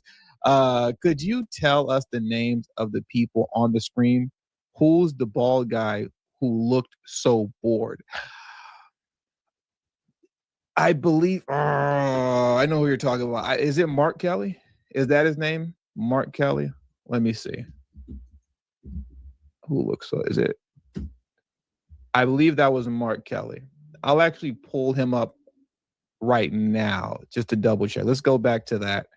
And it looks like now the comments are finally working in the comment section. So that's a good thing too. I'm glad to see that. Let's go back to the original video of Democrats refusing to stand. So tonight I'm inviting every legislature to join with my... No, that's not Mark Kelly. There's a video of Mark Kelly who is bald, and he was looking the same way, very similar as this gentleman here, who looked like he's getting ready to pass out and fall asleep. But this isn't Mark Kelly. Administration and reaffirming a fundamental principle. If you agree with this statement, then stand up and show your support. I'm not familiar with what that guy's name is. I'm not. Yeah, no, he's not bald. He's not bald. I'm not familiar with what his name is, unfortunately. But getting back to, where I was as far as my notes are concerned and staying on track. But I'm glad to see the comments are working again, finally. For some reason, they weren't working. As usual, the excuse that you see a lot of Democrats running with, especially this woman here, Representative Janelle Bynum, is that, that was racist. According to Janelle Bynum, standing up for American citizens is racist. But is that not what you're sworn to duty to do? Are these people not sworn to protecting American citizens? and conducting themselves in a fashion that would make sure that American citizens are protected and that we have the things that we need to thrive in terms of just general opportunity across the board and fairness by way of legislation. You would think that that's priority, but they keep showing to you. This is why this isn't something that's just simply solely focused on Ilhan Omar. They keep showing you the party as a whole do not prioritize American citizens. As a whole, they don't prioritize you. They prioritize illegal immigrants because the point and the purpose of having that kind of invasion that they intentionally brought into the country by way of the Biden administration, going back to Stephen Miller, what? The third worldification of America. He said the Somalification of America, but we all know that we can, once again, we can broaden that scope out and turn it into the third worldification of America because it's much simpler, as he stated, to rule over a nation of ashes. And we see that that's kind of the majority, that's kind of the case for the majority of countries across the world. Most leaders are ruling over a nation of ashes while they line up their pockets and do whatever it is that they have to do to stay in charge. Now, I want to go back to Ilhan Omar for a moment, right? And if you haven't already, please make sure you hit the like button. That's extremely important that you do that. She had quite a bit to say concerning her reasoning behind why she did what she did and spoke out and not stood up. I'm not going to play the entire segment where she was kind of explaining herself because I just don't really feel like hearing her talk too much. But I do want to play this portion here. So recently she was on CNN and she was asked about whether or not she regrets, speaking out of turn and interrupting the State of the Union and things of that nature. And here's what she had to say. In Minneapolis, many members of your Democratic Party criticized their Republican counterparts when they interrupted President Biden's State of the Union address, as a lot of us remember. Do you have any regrets at all about the interaction we played between you and President Trump just last night? I do not. And I think many people look at that moment when the president says it is our responsibility to protect Americans. And he does not acknowledge the fact that two Americans, two of my constituents, two of our neighbors were killed. And it was important for me to just remind the American people that the president and his administration was responsible for killing two American citizens. I could sit here literally for hours and name victim after victim after victim of actual innocent American citizens who lost their lives at the hands of criminal illegal aliens that Biden and the Democrat Party, which is Ilhan Omar, intentionally allowed to invade the country. I can sit here for hours and name names. And don't you find it funny how they never acknowledge those people? Ever. They never do. Actual victims. They never say their names. They never bring them up. They just dismiss the blood on their hands like nothing happened. Actual true victims. And if you want to know the kind of disdain, right, that they have for you, how much they despise America, how much they despise the American people, citizens, that is, I want to play this for you in closing.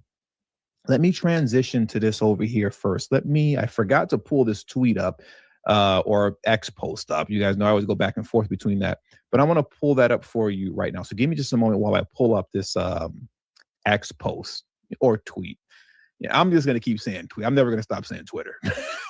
It is what it is. But check this out here.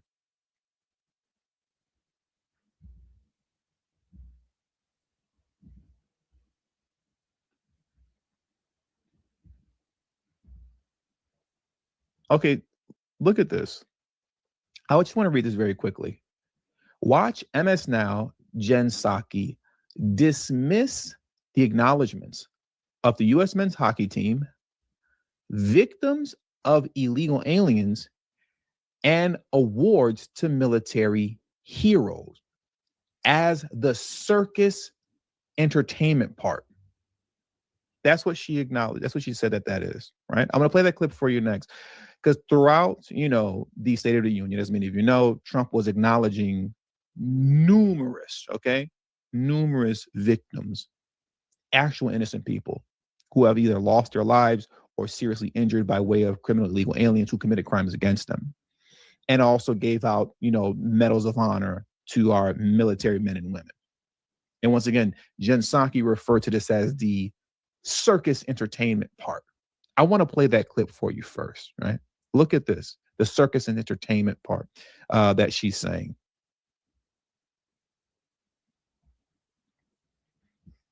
Watching that, I was just thinking about the fact that we're just over 8 months from the midterm elections. And that is, no matter what number of people battled through that nearly 2-hour speech, it's still going to be his largest audience of the year. And if you're sitting in a White House before a speech for any president, you're thinking about a couple things. How does the president use that speech to give a message to not just the people in the chamber, but his political allies out there about what they should be talking about, what the agenda is, what the winning message is? And Trump decided to double down on things that are hugely unpopular. I mean, to your point, it was like a 3-part speech. There was the gross, violent part of it. There was the circus entertainer part where he was bringing out unrelated people in vignettes. And then there was a part that was policy-ish, right? And that was doubling down on tariffs in the ABC poll, 58 or. So let's stop there. Let's watch what she said was the circus and entertainment part. Look at this here. Let me bring this down and pull this up. These people are disgusting and they despise you. Okay? These people despise you. From Homeland Security. Pass the Delilah law. Delilah Coleman was only 5 when she suffered life-changing injuries caused by an illegal alien driving an 18-wheeler. What happened to Delilah is a tragedy that could have been prevented if California did not grant commercial driver's license to illegal aliens. Many illegal aliens do not speak English and cannot read basic road signs, and they have no business being on our nation's roads.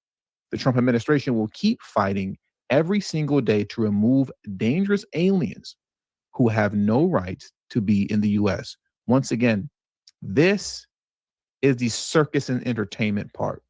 This that I'm going to play right here for you is the part of the speech that Democrats find completely just horrible, is acknowledging stuff like this and people like this, which shows how much they despise you. Delilah Coleman was only 5 years old in June 2024 when a 18-wheel tractor trailer plowed into her stopped car traveling at 60 miles an hour or more. The driver was an illegal alien let in by Joe Biden and given a commercial driver's license by open borders politicians in California. Doctors said Delilah would never be able to walk or talk, have a good life. She wouldn't even be able to eat again. But against all odds, she is now in the 1st grade learning to walk. And she's here this evening with her dad, Marcus, a fantastic man. Delilah, please, you are a great inspiration. Please stand up.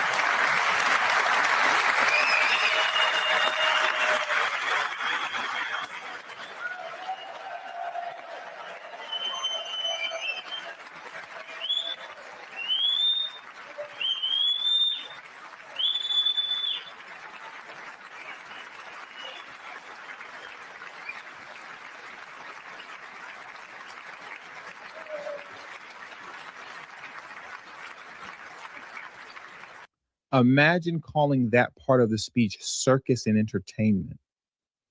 That's what they call circus and entertainment. And there were so many Democrats. I'm talking about from Abby Phillips all the way to a bunch of other, lackeys that I'm not even going to waste time mentioning on podcasts that disrespected this portion of the speech, where actual victims who were legitimately innocent were being acknowledged, where medals of honor were given to military men that fight for our freedoms here in America. This is the portion of the speech that they are all attacking and is saying, that's just entertainment. That's nonsense. They dismissed all of this. Thank you, Delilah. Many, if not most, illegal aliens do not speak English and cannot read even the most basic road signs as to direction, speed, danger, or location. That's why tonight I'm calling on Congress to pass what we will call the Delilah Law, barring any state from granting commercial driver's licenses to illegal aliens.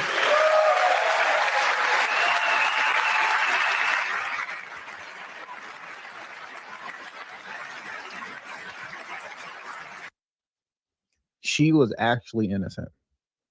Unlike what Ilhan Omar is talking about when she's talking about lunatics who intentionally obstruct, impede, disobey lawful orders, resist arrest, all that kind of stuff.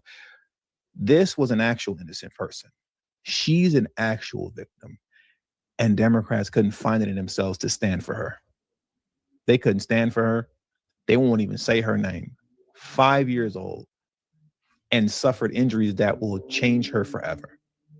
But what's more important to Democrats, and particularly in how Ilhan Omar, as this stream has been revolving around, what's more important for them is open borders, the continued flooding of America, of the third world into the country. I want to play that clip from Stephen Miller one more time in closing, just because I love it so much. It is so powerful for me. To me, we're going to start the stream. We're going to end the stream, I should say, with how we started it, with this clip from Stephen Miller.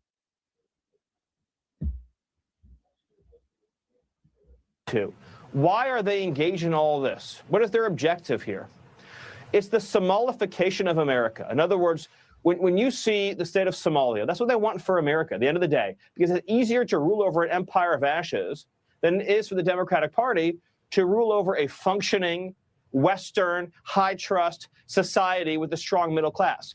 Look how powerful the Democrat Party became in Minnesota once they flooded it with 100,000 Somalians. Once the elections were decided, right, by clan rivalries and ethnic feuds. Once that happened, the Democrat Party became permanently powerful in Minnesota.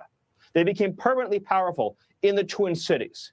That's their model for America, to make the whole country into a version of Somalia. And everything. I rest my case. I'm going to be playing this for years to come, you know, with the only caveat being you swap out the Somalification of America with the third worldification of America to make it broader, and it really and truly all makes sense, because that's clearly what they're trying to do. That is clearly what the goal is, and they are aggressively pursuing that goal.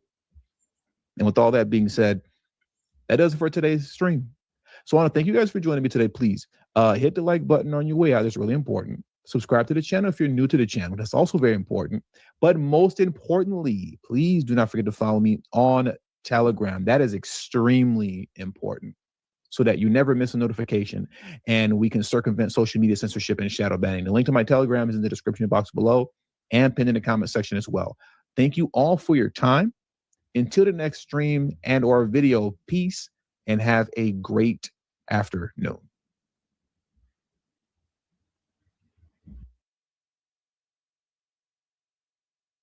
Oakland police say someone broke into the mayor's office and stole a city SUV on Monday. The keys to the vehicle were taken.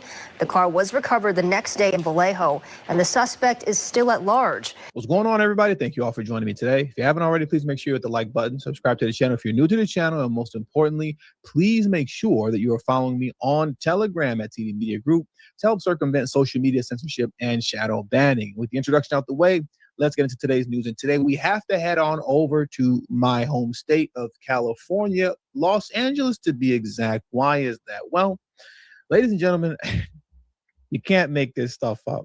Let's start here, okay? Look at this article, and it reads as such: Pam Bondi takes aim at violent, dangerous people in idyllic LA County City, baffling locals. Right now, why were locals baffled at what Pam Bondi had to say? Well, here's why. The article reads as such: U.S. Attorney General Pam Bondi took aim at Culver City during a congressional hearing on Wednesday, implying that the Los Angeles County community is plagued with violence and crime. The comment drew jokes and baffled reactions from locals who pondered why Bondi would take such sharp aim at a city considered one of the county's most desirable locales. Bondi's Culver City takedown came during a heated exchange at a congressional subcommittee hearing between the Attorney General and Democrat Representative Sidney Kamlager Dove, right? Or Dove, I should say, who represents the community. The Congresswoman was berating Bondi for what she said was the Trump administration's dishonesty regarding the threat of right-wing extremism. She said Bondi's Department of Justice had taken down reports highlighting such crime. So Pam Bondi was, I guess you could say, thoroughly roasted and clowned for saying that, you know, there's so much crime and violence happening in Culver City. And as they would say in SpongeBob SquarePants, right? Moments later, shoppers scramble as gunfire erupts outside the Westfield Mall in Culver City last night.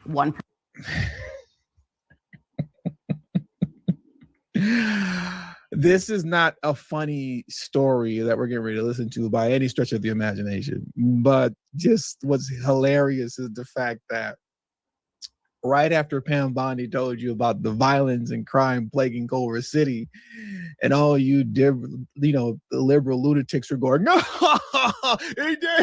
she's talking of violent crime in Culver City. She's dumb. And then once again, moments later, shoppers scramble as gunfire erupts outside the Westfield Mall in Culver City last night.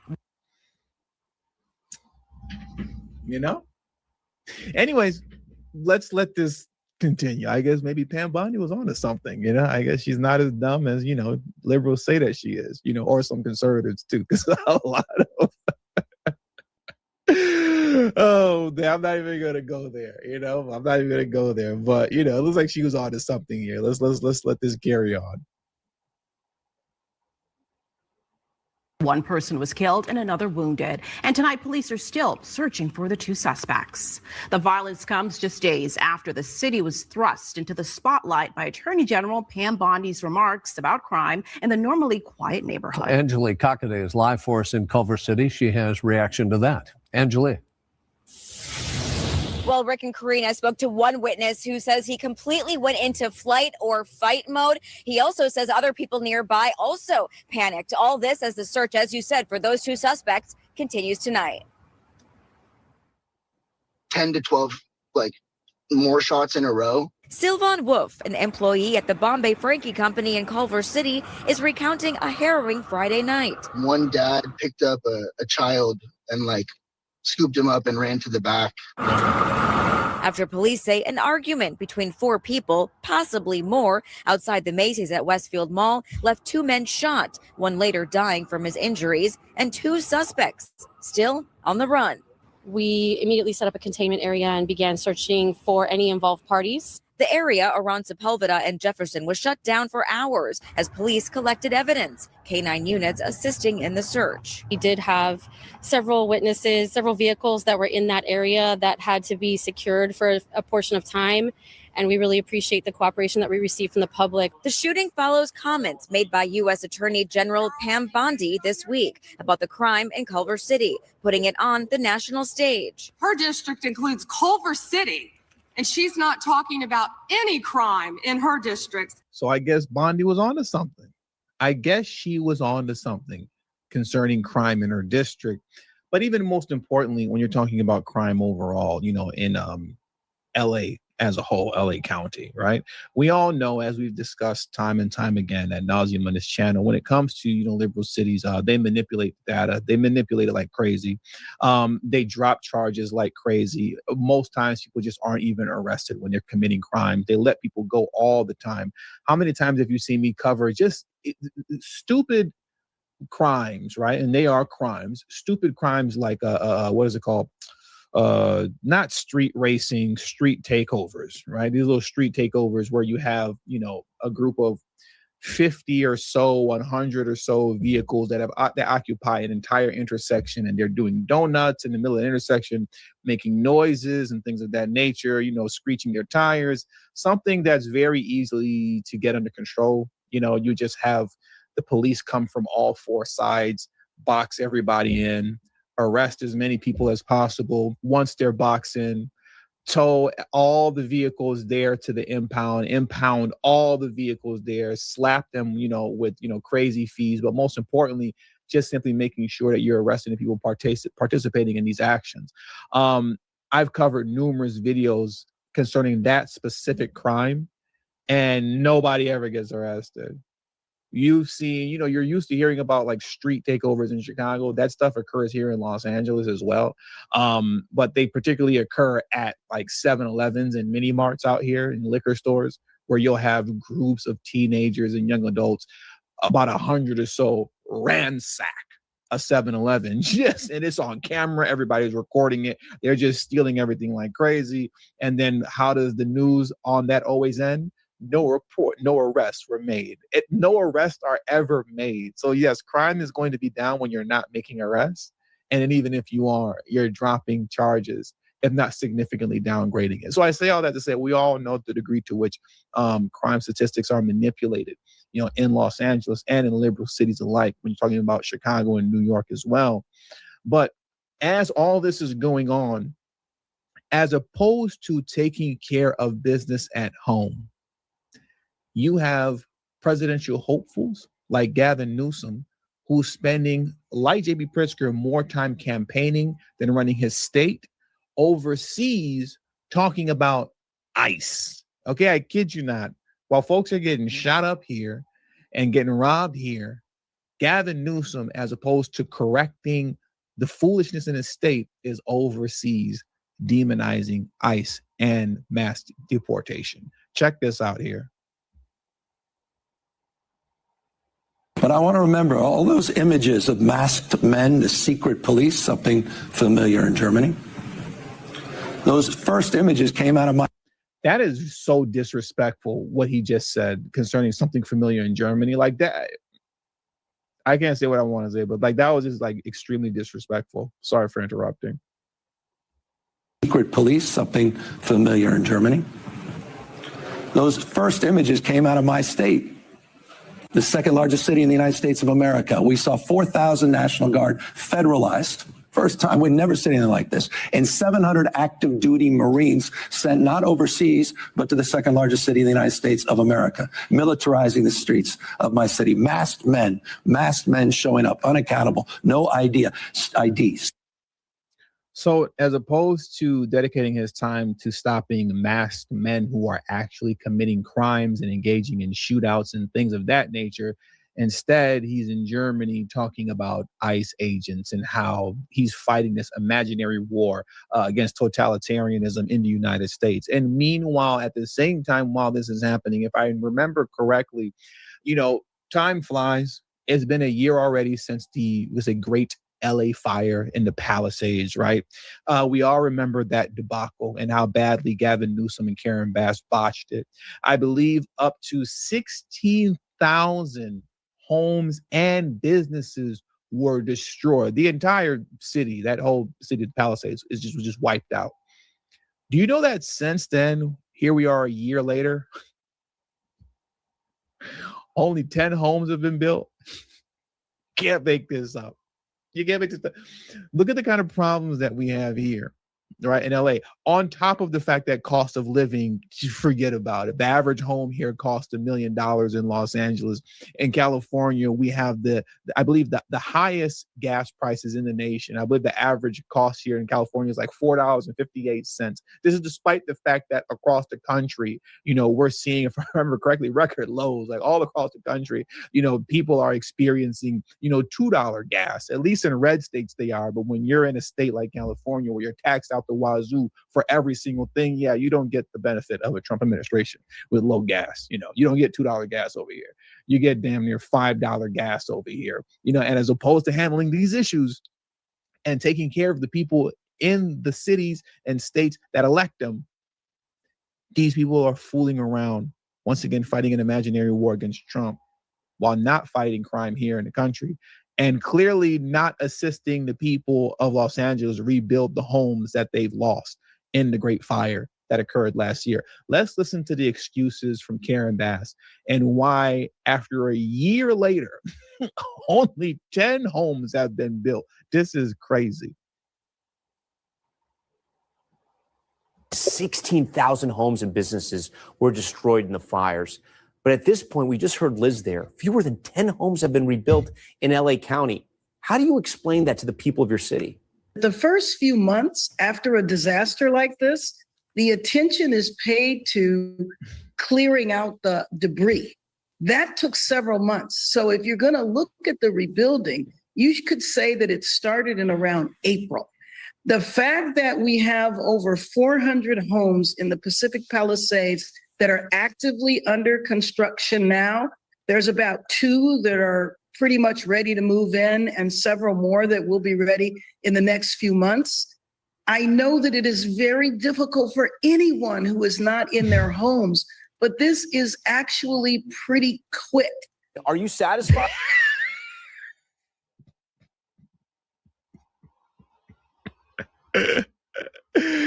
She's trying to tell you that 10 homes built in 1 year is pretty quick.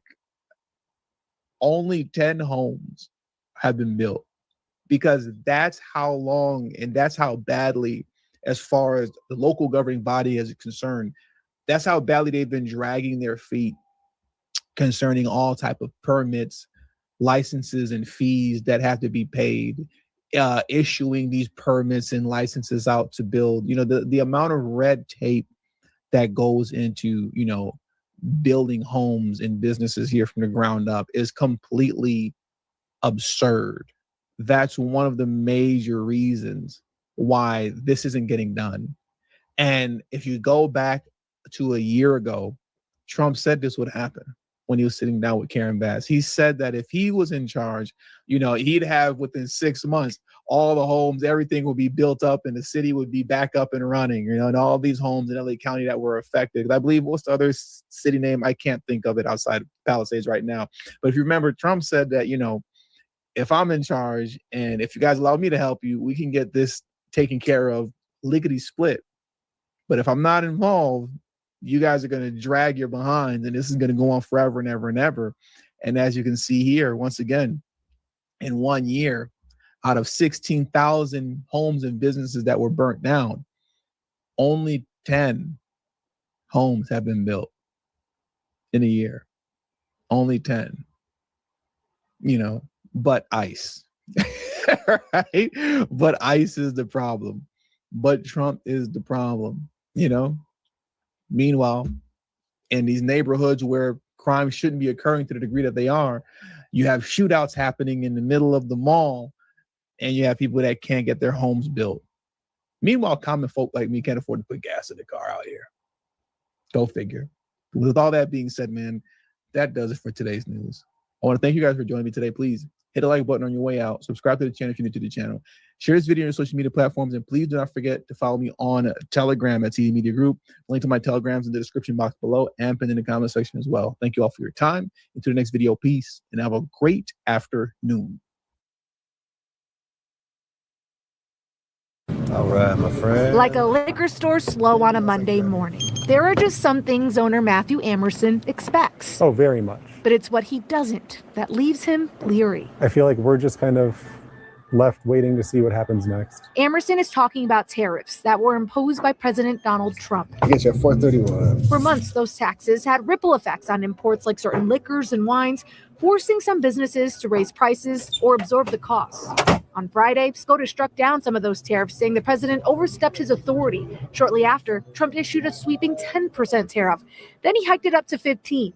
On Monday, he warned of more to come for any country that, quote, plays games in response to the SCOTUS decision. Seeing the ups and downs in the roller coaster is just really challenging. As a business professor, we know that uncertainty is not good for the businesses as much. So that's where we stand right now. Kishore Kulkarni is an economics professor at MSU Denver. He says while some companies may challenge this 15% tariff, he thinks it might hold up. It's across the board, so no particular country is punished more or less, and therefore, it may stand. I think that it could be months or potentially years before we see changes. Amerson believes even if companies are refunded for those tariffs, small businesses like his won't see any of it or a price reduction from their distributors for a while. I'll get you $6.87. All he can hope to see is a little stability. Because it's not to my benefit, it's not to our customers' benefit to walk around and threaten these giant tariffs, because it creates fear in the market. Thank you. Yeah, you have a good one. You as well. Denver Mayor Mike Johnston announcing today the city will lower its flags through the end of this month in honor of the late Reverend Jesse Jackson. The civil rights leader died last week at the age of 84. Governor Polis also ordered flags to fly half-staff next month on March 6th and 7th. Those are the same days as a public ceremony to celebrate Reverend Jackson's life and a private memorial. At the start of this year, all flavored nicotine and tobacco products have been banned from the city of Denver. Yeah, since then, other communities are seeing increased visits to their stores for those looking to purchase flavored products, forcing at least one city to take a closer look at its policies. Let's go to your reporter in Arapahoe County, Justin Adams. And Justin, today, Aurora plans to vote on regulations to tobacco and vape shops. Yeah, Brian, the ordinance would change the city code to create a tobacco kratom age restriction hemp license, all in an effort to tackle youth tobacco access. According to a survey from Healthy Kids Colorado from 2023, vapes are the most commonly used nicotine products among teens, and 30% of high school students in our state have tried vaping. According to the Aurora Sentinel, if the ordinance passes, the city would check up on businesses twice a year with an enforcement system that's more than the current state system. A fourth violation could result in a company losing its license. Now, back in August of last year, Aurora City Council approved a sweeping ordinance of cracking down on psychoactive products and illegal drug paraphernalia in convenience stores, vape shops, and liquor stores. Aurora City Council will meet later on this evening at 6 o'clock. All right, Justin, thank you. Right now, we are covering Colorado. The Denver auditor says he will not sign off on a city contract with a controversial surveillance camera company. He sent a letter saying that to the mayor, city council, and Denver's police chief this week. This is just the latest in an ongoing battle over the use of flock cameras in the city. Your reporters have been following this story ever since Denver started using the cameras back in 2024. Since then, Denver police say it has helped them solve many serious crimes, while city council members and some residents have repeatedly raised privacy concerns. Your reporter, Kelly Worthman, talked to the city auditor. And Kelly, who has access to this data, is one of the reasons he says he won't sign off on a new contract.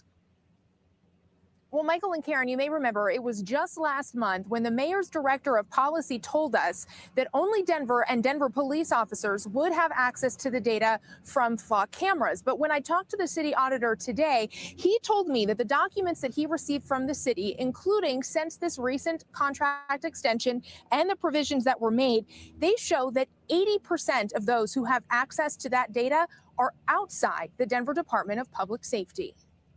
I think personally identifiable information is something that needs to be protected. Denver Auditor Tim O'Brien explaining why he is not signing the current city contract with Flock Group, the company behind the license plate reading technology in more than 100 cameras around Denver. I don't know what's happening to that data when it gets down to a municipality, and neither does the Department of Public Safety.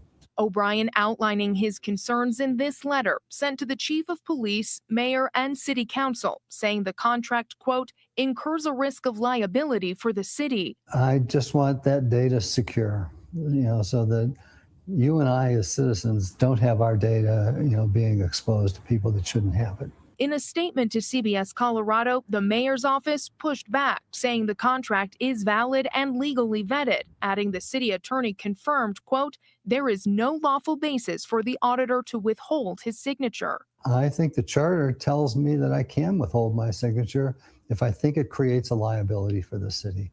And that's exactly what I say in that letter. O'Brien says in his process of reviewing the contract, he struggled to get timely and complete information from city departments, saying documents came to his office highly redacted. I find that against the law also, because the auditor, by city charter, really has unfettered access to any and all information kept by city government. What he did receive raised concerns, solidifying his decision to withhold his signature. Do we want mass surveillance, or do we want to, fight crime? I think we want to fight crime, But in doing that, are we mass surveilling the citizens of Denver?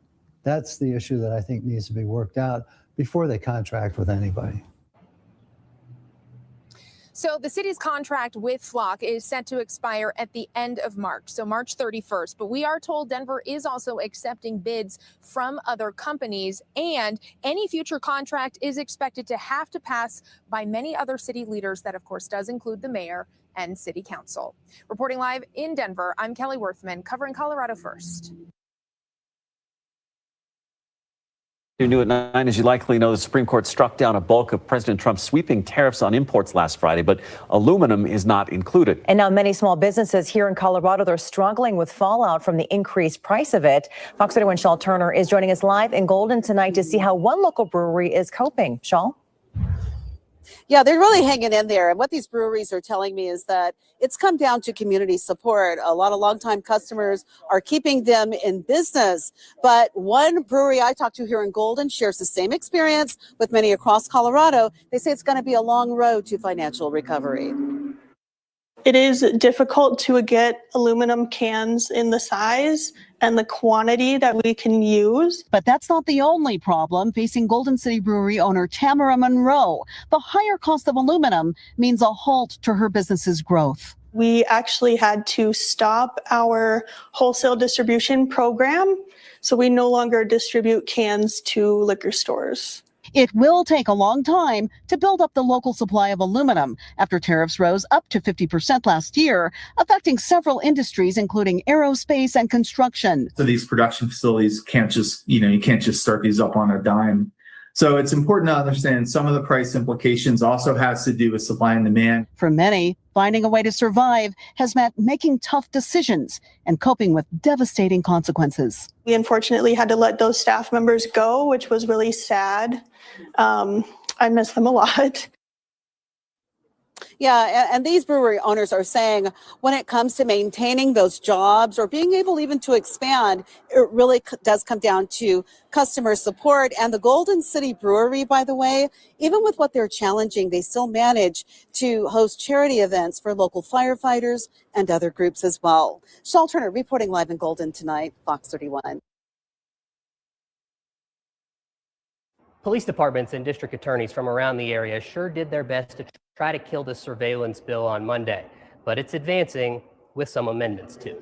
It would be akin to if tomorrow everyone in this room was no longer able to have their cell phone in their pocket. It would take you an awfully long time to find a Colorado law enforcement agency in favor of Senate Bill 70, a bill that would require them to get a warrant to search a license plate tracking database like Blacc. It's created a convenience. Take Republican El Paso and Teller County District Attorney Michael Allen's word for it. He's speaking on behalf of all 23 of Colorado's DAs, Republican and Democrat. The effect of this bill would allow criminals to take advantage of modern technology to plan, perpetrate, and hide criminal activity while requiring law enforcement to work in the Stone Age, essentially. 3.3 million years ago, cars, let alone AI-enhanced license plate readers, were not a thing.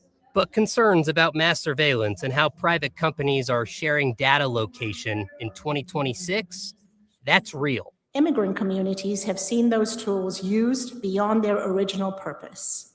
That history matters. When guardrails are weak, trust erodes. If we have to write a probable cause warrant to access this data, it's going to be very hindering to many investigations where we don't already have probable cause. That point from the Jeff Coast sheriff, not having enough and relying on a flock-type system to create probable cause, is actually why some like this bill. Thank you. Like Christiana Elser, whose story went viral after police in Columbine Valley used flock data to build their case, wrongly accusing her of stealing packages. He told me you can't get a breath of fresh air in or out of town without us knowing. He also told me that he's tracked me over the last month 20 times going in and out of that town. He had a summons already prepared for theft before he even spoke to me. I was faced with the dystopian task of proving my innocence against the apparent evidence from the system. The bill is advancing out of committee, passing on a 5-2 vote. It'll see some changes, like allowing police departments to hold data for up to 30 days, an increase from its original version. There is clearly a huge mass of the public who do not think that you should have this data. Spencer Soischer, 9 News. Now, when you call for an Uber or for a Lyft, you expect the photo on the phone to match the person behind the wheel. But that's not always the case, and the state of Colorado is now looking to hold so-called imposter drivers accountable. Denver 7's Richard Butler highlights the safety issue and what's being done about it. At Denver's Union Station, requesting a ride share is part of everyday life. So I would say at least once a month. Probably once or twice a week. And while those rides usually go off without a hitch, occasionally the driver pictured on your phone doesn't match who's behind the wheel. Last St. Patrick's Day, there was some guy's wife who was driving under his Uber. So a little spooky, but got from point A to point B just fine. The picture is game changer. If you look in and it doesn't look like the person that you're getting into the car, why would you get into the car? It's an issue state regulators say needs to be addressed. The Colorado Public Utilities Commission is working to stop what they call imposter drivers, or people using someone else's account to pick up passengers. An imposter driver is essentially someone who is pretending to be a licensed driver, whether for good reasons or bad, borrows an identity from a relative or a friend and has their phone for the night, say, and sort of pretends to be a driver of a rideshare company. That is the behavior we're seeking to address with the rules. The commission is proposing new rules that could require rideshare companies like Uber or Lyft to do more to prevent account sharing. They haven't done all that work to prove that they have a driver's license, that they don't have a background of unsafe driving, that they don't have a background of other criminal offenses. The state is looking to fine and possibly ban imposter drivers. If somebody imposes as a driver, they would be held accountable potentially with a fine, as well as the driver that loans their identity and potentially even the rideshare company. The commission is gathering feedback now. Getting input from the public would be really helpful, and we'll see where it lands here in a few months. For riders here, the changes could bring peace of mind. I think that would make, our populace in general safer during ride shares. Give paying customers their sense of security. In Denver, Richard Butler, Denver 7.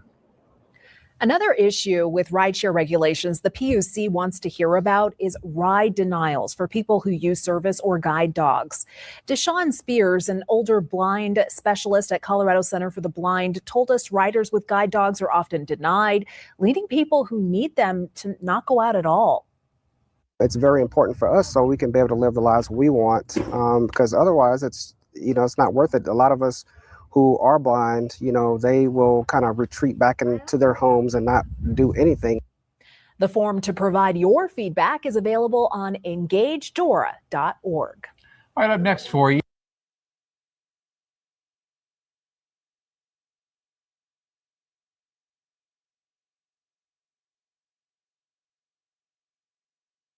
There's plenty of discussion as the Aurora City Council looks into a temporary moratorium on any new data centers here in the suburb. We were told years ago when they first brought this here that we would never notice them, that they would be great neighbors. We hear the chillers 24/7. The moratorium generally applies to new applications and expansion of existing facilities, but there are exemptions, including already submitted applications for proposed projects and routine repairs that don't increase capacity. We've seen an increase in the level of interest in data centers, so we need to have a more streamlined process that'll help both developers and help the city approve or deny the applications as they come in. City leaders say Aurora currently has 4 data centers with at least another 5 in the works. Right now, Aurora City Code classifies data centers as a type of warehouse and doesn't address noise, emissions, energy consumption, or water use. Noise was the biggest concern, and then there was some vibration too. So, but noise is the biggest concern, especially if it is after office hours and over the weekends when people want to be outside. In addition to the noise and traffic concerns, some residents complain about increasing utility bills they say have been caused by large amounts of electricity they say a data center needs to operate.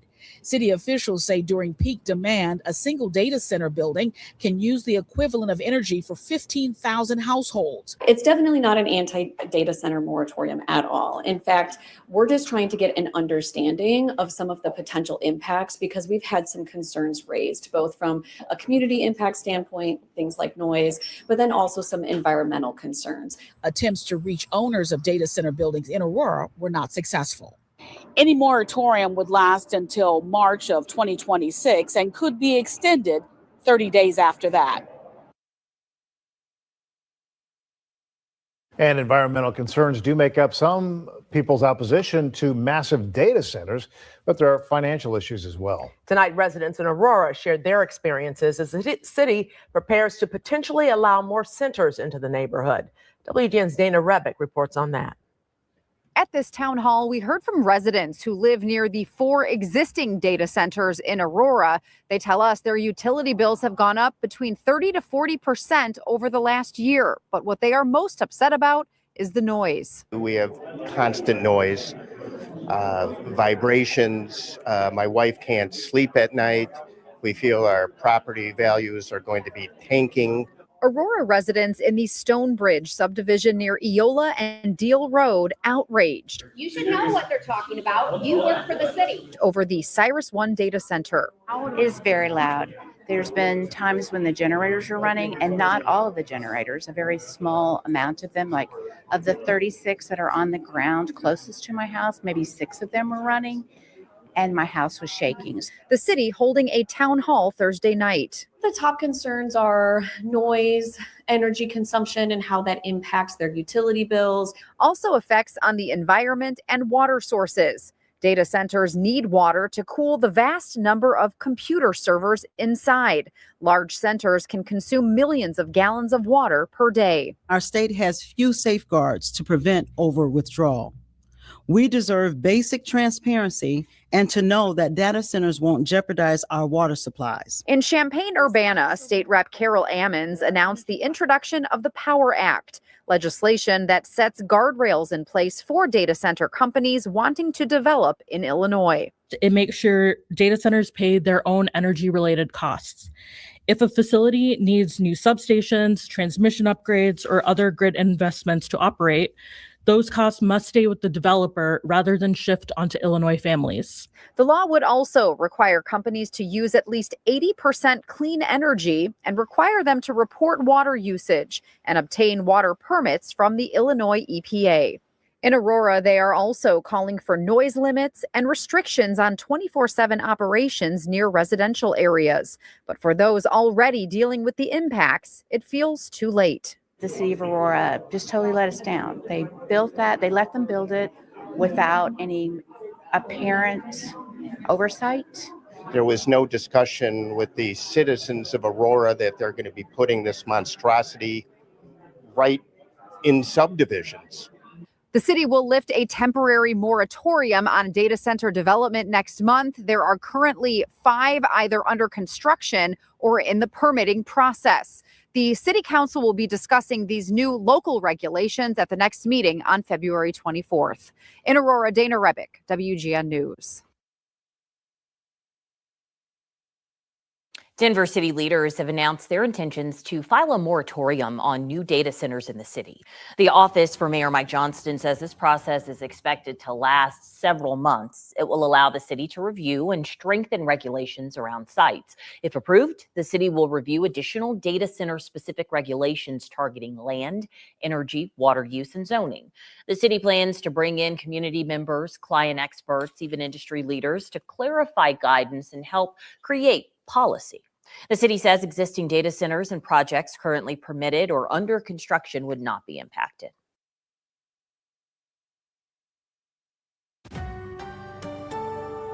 I think they're an environmental concern. They do require an insane amount of energy. That concern that you just heard is one of many we have been following for months at this point about data centers that are popping up around the Denver metro area. And as you just heard there, we've heard people question the amount of water and energy that they use. And that's why a new bill aims to hold developers accountable to meet climate goals while also working to boost our state's economy. Denver 7's Allie Jenner-John has been staying on top of this discussion. Allie, you're hearing a lot on this issue from both sides. Yeah, of course. Some people feel this way, some people feel the other. So we're trying to talk to both sides here because the average person may not even realize just how often we interact with data centers. For example, you're watching me right now because of a data center. And if you want to hop on DoorDash, maybe order breakfast while you watch, that originates from a data center too. And that's why Ryan Mallory, CEO of Flexential, a data center platform that operates 5 here locally, says we just can't go without them. That's why he's pushing back on public concern about power use, telling me data centers pay power companies to access it, which he says subsidizes the rate base for the community. And with water, Mallory tells me data centers don't take it from municipalities. We operate our facilities at a 0 WUE, which stands for water use efficiency. We have no water impact on the communities outside of just drinking fountains and local bathrooms. And so no abnormal impact to the communities. Still, a new bill aims to put some real guidelines in place and hold people like Mallory accountable and meeting environmental safeguards. So this would mean a few things, including ensuring electricity providers comply with craft labor requirements. It would require operators to obtain a certification under energy efficiency standards, as well as implement water stewardship strategies and consult with the Department of Natural Resources. Now, this bill is set to be discussed in the House Energy and Environment Committee on February 12th. You can also view a full statement from Majority Leader Monica Duran and Representative Alex Valdez. That's in this story on our website, denver7.com. Live in studio, Allie Jenner-John, Denver 7. Thank you for breaking that down for us, Allie. And as that happens here in Colorado, Elon Musk is now making a move to build data centers in space. Yesterday, he announced a merger between SpaceX and the artificial intelligence company xAI. In a memo, he cited data centers in space as the main driver for the deal. Musk says current advances in AI require immense power and cooling, and that moving those operations into orbit is the only logical solution. SpaceX is already seeking FCC permission to launch a constellation of 1 million satellites into orbit. Neighbors in Denver are sharing their formal demands for a new data center campus planned near the National Western Complex. At a press conference today, residents of Globeville and the Elyria-Swansea area delivered their good neighbor proposal to CoreSite about its DE3 data center, listing out specific demands. They are asking for full transparency, and that includes detailing energy load, water use, and generator plans. The community is also asking for safeguards to privacy. They want limits to prevent the facility from supporting mass surveillance and deportation systems. The community is concerned about the increased energy demand and high water use that could impact the environment. Neighbors say this was necessary as this is, quote, not a trust situation and cannot be handled in private. If CoreSite wants to be a good neighbor, well, here's a proposal that's going to allow them to be a good neighbor in this neighborhood. And this proposal is really the only way that CoreSite can be here without adding to this cumulative harm. The proposal also demands CoreSite provide a written response by Tuesday, February 24th. The data center boom is coming to Colorado. We're seeing states around the country as well as Colorado really grappling with how do we accommodate data center growth? Alana Miller is the Colorado Climate Policy Director for the National Resource Defense Council. She says it's unclear how large AI data centers will impact our state. The growth will be rapid. This legislative session, Democratic lawmakers seem split on how to handle this. A House bill would offer a state sales and use tax exemption to companies investing more than $250 million to build a data center here. But Alana supports a bill with a different goal. A Senate bill, if passed, would require data center operators to generate or purchase enough renewable energy to match their annual electricity use. We want to ensure that these massive new energy users don't derail Colorado's transition to clean energy. Heidi Leithwood with the environmental nonprofit 350 Colorado supports the Senate bill requiring more clean energy. We are concerned about data centers being wooed without sufficient guardrails to protect communities and protect our climate. Weld County Commissioner Kevin Ross feels what Senate Bill 102 is asking is too much. I think this is a personal backhanded way of saying we don't want data centers here because we're going to make it essentially impossible to power those up here in Colorado. Different ideas for Colorado's future and how to handle AI. Amanda Gilbert, 9 News. Welcome to the 9 News Business Buzz. I'm Ryan Fraser, 9 News business expert. Just 6 years ago, Colorado celebrated a major win when Palantir moved its headquarters from Silicon Valley to Denver. Now, the state's largest publicly traded company has packed up again, this time for the Miami area. The sudden departure has business leaders and policymakers asking hard questions about Colorado's competitiveness. Joining me to discuss what this means for our business climate is JJ Ament, President and CEO of the Denver Metro Chamber of Commerce. JJ, great to have you, my friend. Ryan, nice to see you. Glad to be here. JJ, the announcement that Palantir is moving to Florida caught a lot of local leaders by surprise. You've called losing the state's top company by market cap a wake-up call for Colorado policymakers. What is the immediate read from the chamber on why we lost them? Well, you never want to overreact in a circumstances like this. Companies have 1,000 reasons they might move a headquarter location, but I think it is a wake-up call for Colorado. And are we trending in the right direction? Are we making it easier to do business here? Are we making it less expensive? Can we still attract the talent we need? Can they afford a place to live? Those are all the things that go into decision-making on where headquarters are located. So when one chooses another location, whether it's Palantir, who was really only here for a short period of time, or whether it's Teletech or Molson Coors, if Coors can move the headquarters, anybody can.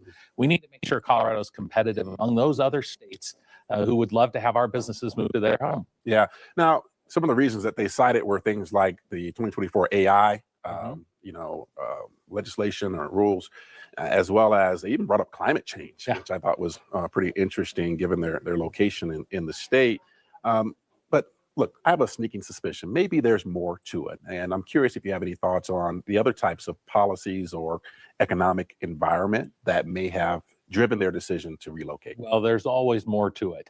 But Colorado has been a top 10 competitive state for a generation. And now we're sort of middle of the pack because of some of the public policy choices we've made. The artificial intelligence bill, which was the first of its kind in the country, something the Chamber of Commerce opposed, something we need to think really carefully about how this is going to impact not just large companies like Palantir, but small businesses who are 80% of the Denver Metro Chamber of Commerce membership. These kind of choices that we've made in public policy have hurt Colorado's competitiveness. We've made it really hard to build houses. Colorado's more expensive than it's ever been. We're 47 in a nation in terms of cost of living. So again, whether you're a big company or whether you're a small business just getting started out, we're not trending in the right direction in terms of our economic competitiveness. And when we see somebody make a choice to say the headquarters is going to move from here to somewhere else, and climate, I don't quite buy because it's going to Miami. So I'll take Colorado's climate risk before that of the coastal cities. Right. But whenever that happens, we need to start really taking an assessment of, is this a friendly place to do business? Is it welcoming? Is it easy? Is it affordable?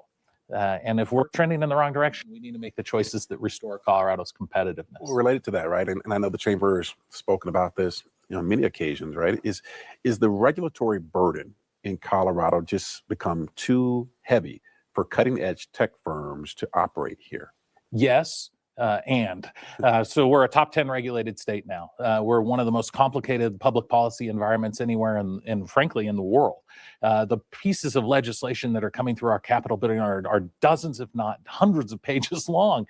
It's impossible for any small business or large business to manage that regulatory environment in an affordable way. So yes, now, can we still recover? Is this still a great place for businesses to start and do business? For sure. It's my whole job, travel around the U.S. and the world and promote Colorado and the Denver metro region.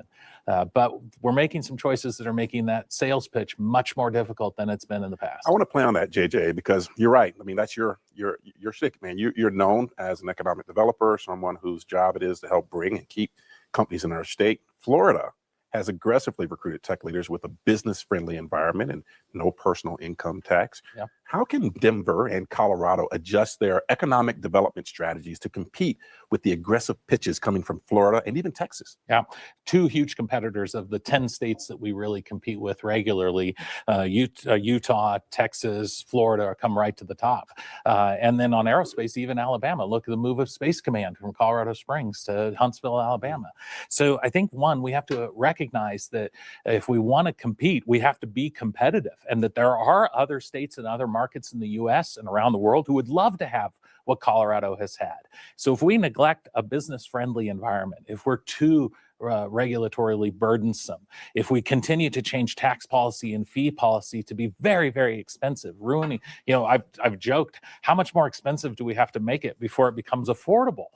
We're going in the wrong direction on those choices. So it's not irreversible. They are choices. So if we can go to the legislature, go to our city councils and say, is the legislation or the rule or regulation you're passing going to make it easier and more affordable to do business in Colorado and have employees be able to afford a place to live, be able to afford buy their first house, be able to, maybe that house is a condo, which we don't even build in Colorado anymore because of the regulatory and litigious environment. That's what it'll take to get us back on track. JJ Ament with the Denver Metro Chamber of Commerce. Thank you so much for joining us and sharing your insights. The takeaway is, as far as I can tell, is that, keeping companies here is only half, attracting companies here is only half the battle. Keeping them requires a competitive, business-friendly environment. We'll be back during the 11 o'clock hour to take a look at neighborhood-scale design to reshape Denver's Globeville community. For the 9 News Business Buzz, thanks again to my guest, JJ Ament. I'm Ryan Frazier. See you soon. Colorado's most valuable publicly traded company just up and left the state. Palantir, the tech company known for building government surveillance, really stayed under the radar in Colorado, and its departure was equally quiet. Governor says he didn't know, same with Denver's mayor. Even the people who regularly protest outside Palantir's offices were surprised. Here's Marshall Zellinger.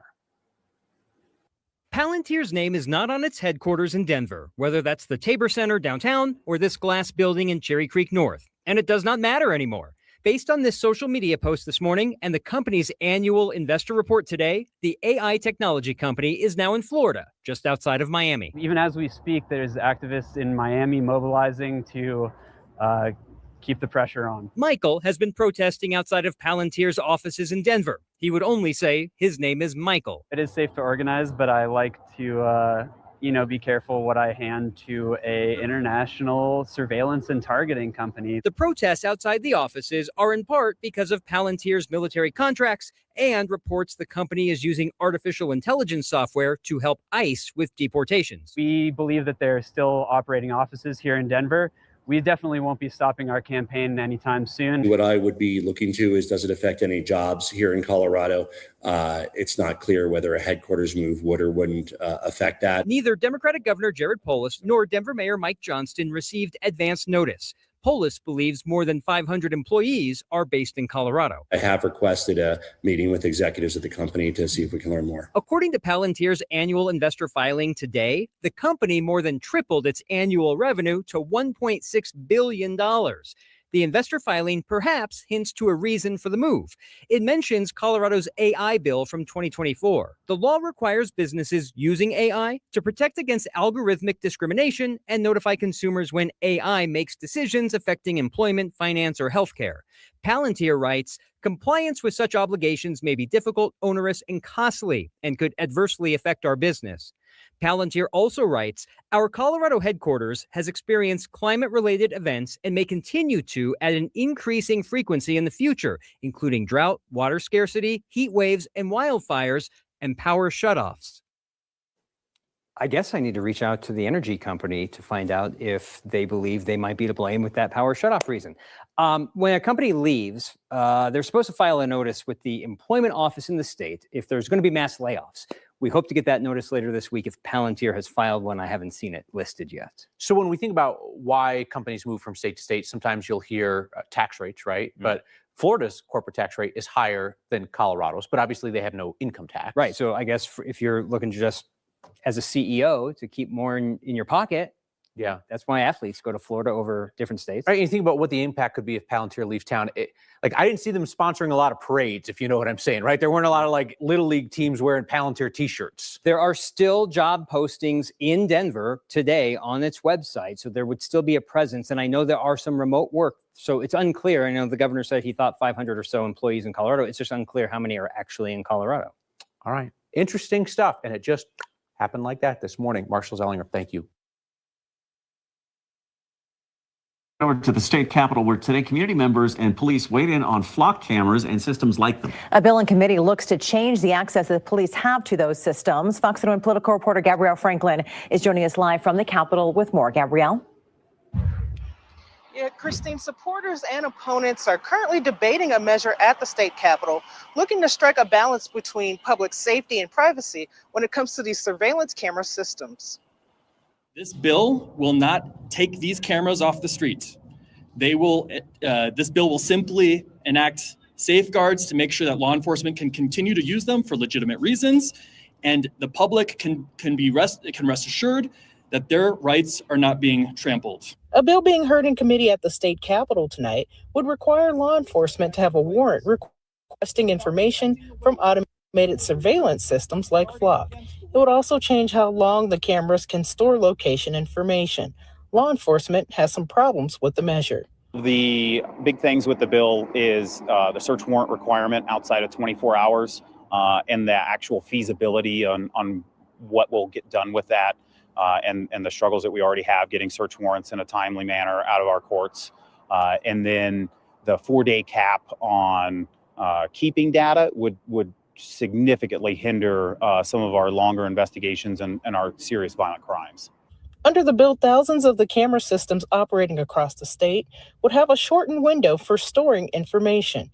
Originally, lawmakers wanted to lower the window to 4 days, but amendments could be coming to expand that time frame. I understand the system does make police work easier, and that's exactly what we want, but it doesn't give you a right to be lazy. Fox 31 originally covered Chrisana Elser's story about a flock mix-up back in October. An officer wrongly accused her of theft using flock cameras. Today, she's testifying in favor of the bill for more safeguards. It is a great and powerful tool. They all are. And we should be able to have every tool in our arsenal. But we should be trained to use them appropriately and use them with proper due diligence. Because in this case also, if he would have done his due diligence in-house, not even included me, he would have saw my truck at the other entrance parked the entire time. And this bill does have bipartisan support over at the state capitol. Testimony is still going on at this hour. Reporting live in Denver, Gabrielle Franklin, Fox 31. First up at 7 this morning, a bill is moving forward that would require law enforcement to get a warrant to search license plate tracking data. Also this hour, voters are casting ballots in Greeley on whether to move forward with a new development for housing and a new ice hockey arena. Plus, new details are coming out of the man who was shot and killed by the Secret Service at President Trump's Mar-a-Lago resort in Florida. We start this hour with a live look outside Horsetooth Reservoir on a Tuesday morning. Sunshine. Bright at 7 o'clock in the morning. Very bright. Beautiful sunrise all over the place, but we are going to see some warm temperatures here in the metro area today. Thanks for joining us at 7 o'clock. I'm Drew Carney. And I'm Brianna Fernandez filling in for our Corey Rose, but I want to send things over to our Katie LaSalle because, Katie, we really have two different stories happening in our state. Yes, good morning, you guys. It's 47 degrees in downtown Denver right now. Sun is rising, a beautiful, very mild morning. Unseasonable warmth across the plains and in the mountains, but high winds here in Denver. More snow on the way to Colorado's high country. Not just yet. This morning, it's partly cloudy skies, dry conditions up over Winter Park, but we're bracing for several inches of fresh snow accumulation, really starting late tonight through the day on Wednesday. This morning, getting you outside, we're in the upper 40s out to the airport. Castle Rock, Boulder sitting at 45 degrees, but the winds have already been strong off to the west this morning. You can see last recorded wind gust out near Loveland Pass over 40 miles per hour. Starting to see those gusty winds downsloping over portions of the foothills up near Genesee, Evergreen, breezy this morning, and the winds will continue to pick up steam across the Front Range and plains for today. So hold on to your hats. It's going to be partly cloudy skies, very warm for this time of the year. 11 o'clock getting to 65 degrees. Our record high temperature today in Denver is 71. That was set back in 1995. Low 70s expected out to the airport, across the plains, 40s, even some low 50s in the mountains. Here's that red flag warning. This will take effect at 10 a.m. Gustiest conditions until about 5 later on today, and then high winds as well into our northern mountains, where we are bracing for good snow accumulation. But with the high winds, snow heavy at times, especially over our northern high country, could be seeing very limited visibility, tricky travel to be anticipated, especially if you're in and around the mountains as we get through tomorrow in the day. Brianna, though, how are things looking right now on this Tuesday at 7:02? Yeah, we're busy all across the Denver metro area. So taking a live look of 270 between Quebec and Bacc. So heading into I-70 and I-25, this is what you can expect for that commute. Right now, your overall drive along 270 is about 10 to 12 minutes. I do want to switch things over to our main maps and zoom into just one little trouble spot that I'm noticing. This is a water main break that happened yesterday. So just west of I-25, this is happening on the westbound lanes of Hamden between Colorado and Happy Canyon Road. So again, we are probably going to see the delays because it's close to I-25 on-ramp. Plus, you have crews there on scene, so just expect some slowdowns if you are taking Hamden. Now, 225 heading into I-70 between I-70 and I-25, you're looking at a 13-minute drive with slowdowns starting from Parker Road heading down south. In news headlines this half hour, state lawmakers are moving ahead with a bill that would require officers get a warrant to search a license plate tracking database. Senate Bill 70 cleared the Senate Judiciary Committee just yesterday with a 5-2 vote after hours of testimony and debate. 9 News reporter Jaleesa Irizarry joins us live here. So Jaleesa, we know a lot of people showed up for this bill. Yeah, Drew, law enforcement agencies are really pushing back on this bill, while supporters say it is long overdue. Now, this bill would limit access to license plate reader data like flock cameras. It would require a warrant, consent, or an emergency to review past location information. Supporters say this bill is about protecting privacy after some in the community voiced their concerns over how this data is collected, stored, and shared. Police and DA officials, on the other hand, worry it could slow down investigations since they rely on this technology to solve crimes and catch suspects fast. The effect of this bill would allow criminals to take advantage of modern technology to plan, perpetrate, and hide criminal activity while requiring law enforcement to work in the Stone Ages. Immigrant communities have seen those tools used beyond their original purpose. That history matters. When guardrails are weak, trust erodes. Now, this bill now heads to the Appropriations Committee. It's important to point out that it has received bipartisan support. So far, they have 15 co-sponsors. Reporting live at the state capitol, Jaleesa Irizarry, 9 News. Jaleesa, thank you so much. Denver police arrested a man who's accused of assaulting 2 women near Wash Park last month. 24-year-old Chance Lipscomb is in jail this morning on assault and attempted kidnapping charges. Police released this video of him earlier this month. The first assault happened on January 7th on South Grant Street and a few blocks from Wash Park. Police say the second attack happened on January 27th, right at the intersection of East Ellsworth Avenue and South Grant Street. A former Parks and Wildlife ranger will not go to jail after making false claims that he was stabbed during an attack while on the job. This happened last August. That's when Calum Heskett reported that someone stabbed him at Staunton State Park, and that set off a big search for a suspect that never existed. Yesterday, Heskett pleaded guilty to attempting to influence a public servant and false reporting of an emergency. A judge sentenced him to 3 years probation and ordered him to pay more than $16,000 in restitution. If he violates the terms of that deal, he could spend between 2 and 6 years in prison. Attorneys for a man who spent 12 years in prison for a murder he says he didn't commit hopes to convince a judge he was a victim of an outrageous government misconduct. They want DNA records from CBI to help to prove it. Michael Clark was convicted of the 1994 shooting death of Marty Grisham. That conviction was based in part of a DNA analysis and testimony by Missy Woods, who is now accused of falsifying results and other issues during her decades-long career at CBI. Clark's conviction was overturned and he was freed last April. Prosecutors plan to take him to trial again. At a hearing Monday, his defense team asked for access to file in other cases where Woods did DNA testing. The judge did side with the defense, but she also gave CBI 2 weeks to ask her to reconsider that decision. New details are coming out about the man who was shot and killed after showing up at President Trump's Mar-a-Lago estate in Florida this past weekend with a shotgun. 21-year-old Austin Tucker Martin from North Carolina walked up to the property's secure perimeter early Sunday morning. Secret Service says he dropped a gas can and raised the shotgun at 2 agents before a local sheriff's deputy opened fire and killed him. According to his cousin, Martin worked as a golf course groundskeeper, rarely talked about politics, and actually seemed afraid of guns. He also says Martin came from a family of President Trump supporters. President Trump often spends his weekends at Mar-a-Lago, but this past weekend, he was at the White House. Investigators have not yet identified a motive. President Donald Trump is warning more tariffs could be coming for any country that wants to, quote, play games following a U.S. Supreme Court ruling. On Friday, the High Court ruled that Trump went too far when he imposed sweeping tariffs under a national emergency law. Shortly after that, the president issued a sweeping 10% tariff, and then he hiked it to 15%. On Monday, he warned of more tariffs to come, and this is in response to the Supreme Court's decision. Business owners say the tariff instability makes it difficult for them to plan for price increases or manage cost. It's not to my benefit, it's not to our customers' benefit to walk around and threaten these giant tariffs, because it creates fear in the market. And it's not good for us, it's not good for anybody. The Supreme Court did not offer clear next steps on refunds, but a few U.S. Senate Democrats have introduced a bill that would require the government to refund that $175 billion in tariff revenue with interest.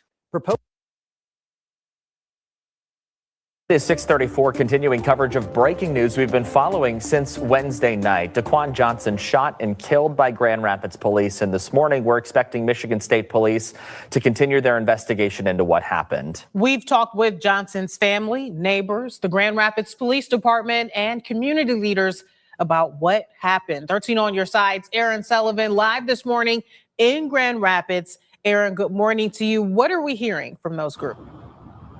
Emily, Tanner, well, a question from the community this morning is, why did Daquan Johnson have to die?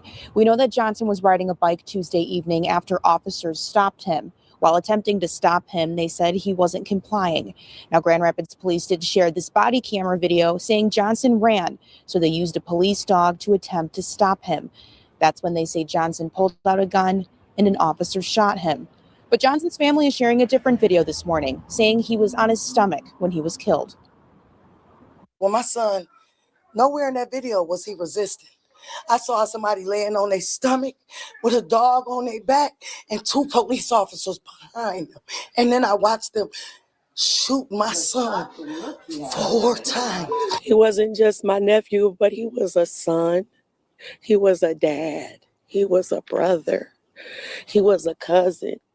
He was surrounded by people that loved him and that supported him.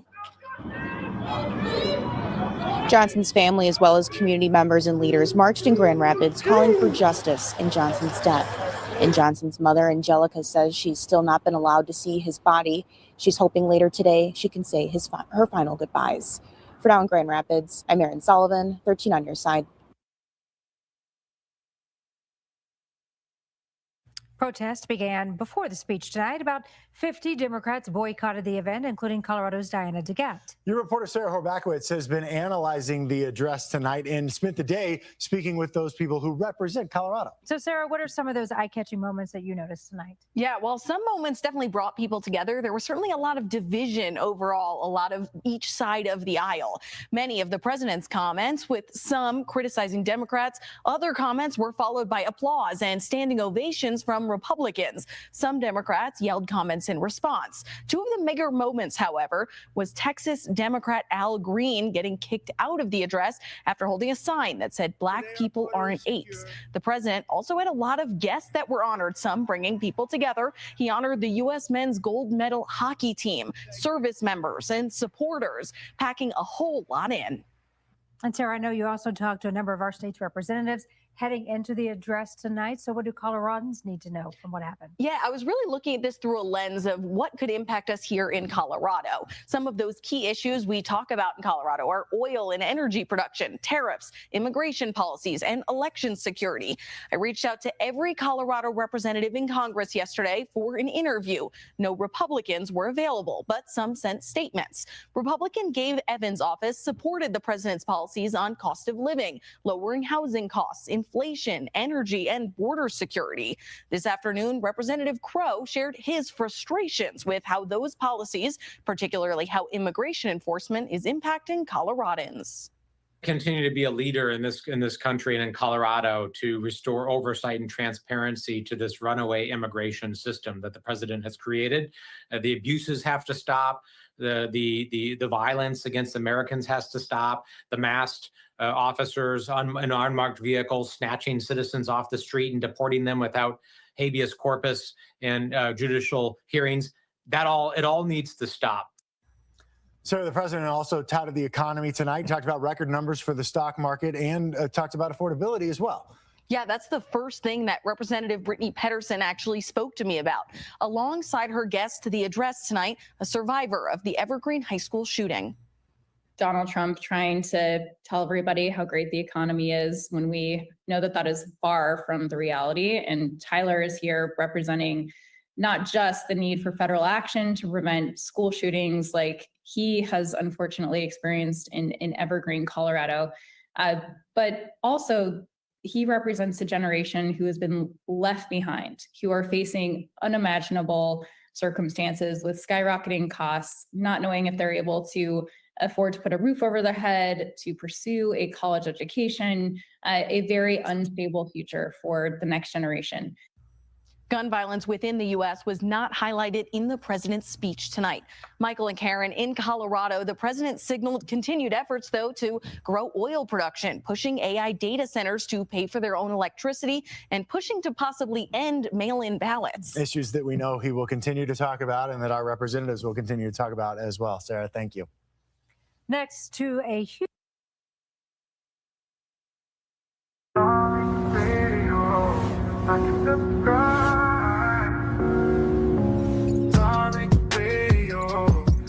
subscribe. Darling Radio, like and subscribe. It helps us fit those skills into our lessons. Black schools that like they're they're too dumb to know they're in a bad school. Independent in our class. I mean,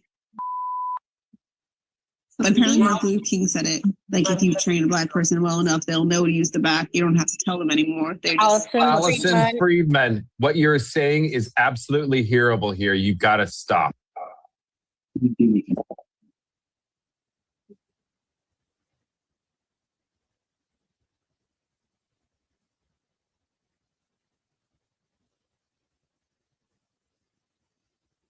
I'm sorry, sweetie. Go ahead, babe. We know what the conservatives are doing. You know, down in Florida with the DeSantis, they're trying to remove Black history.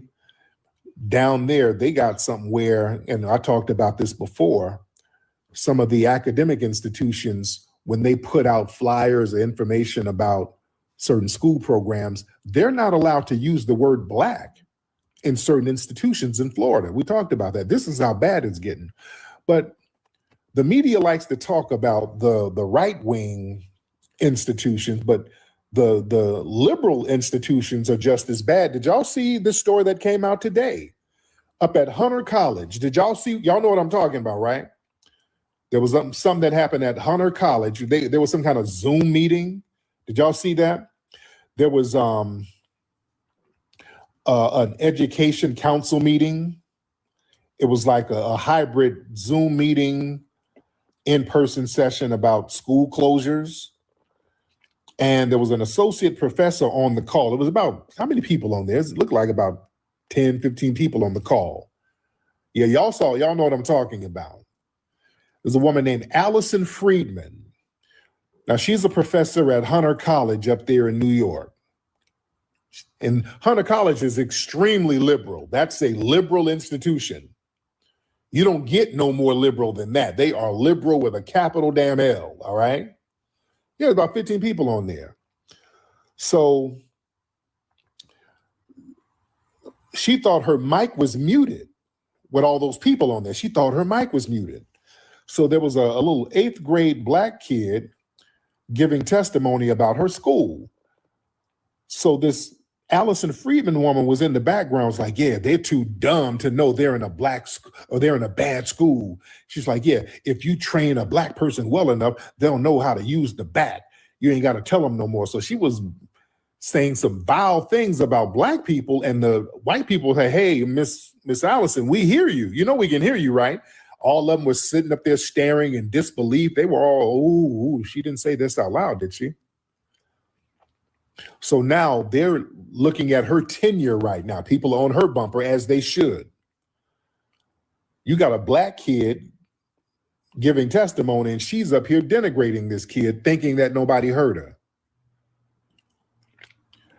I want you to understand, see, that kind of racism right there in them liberal institutions,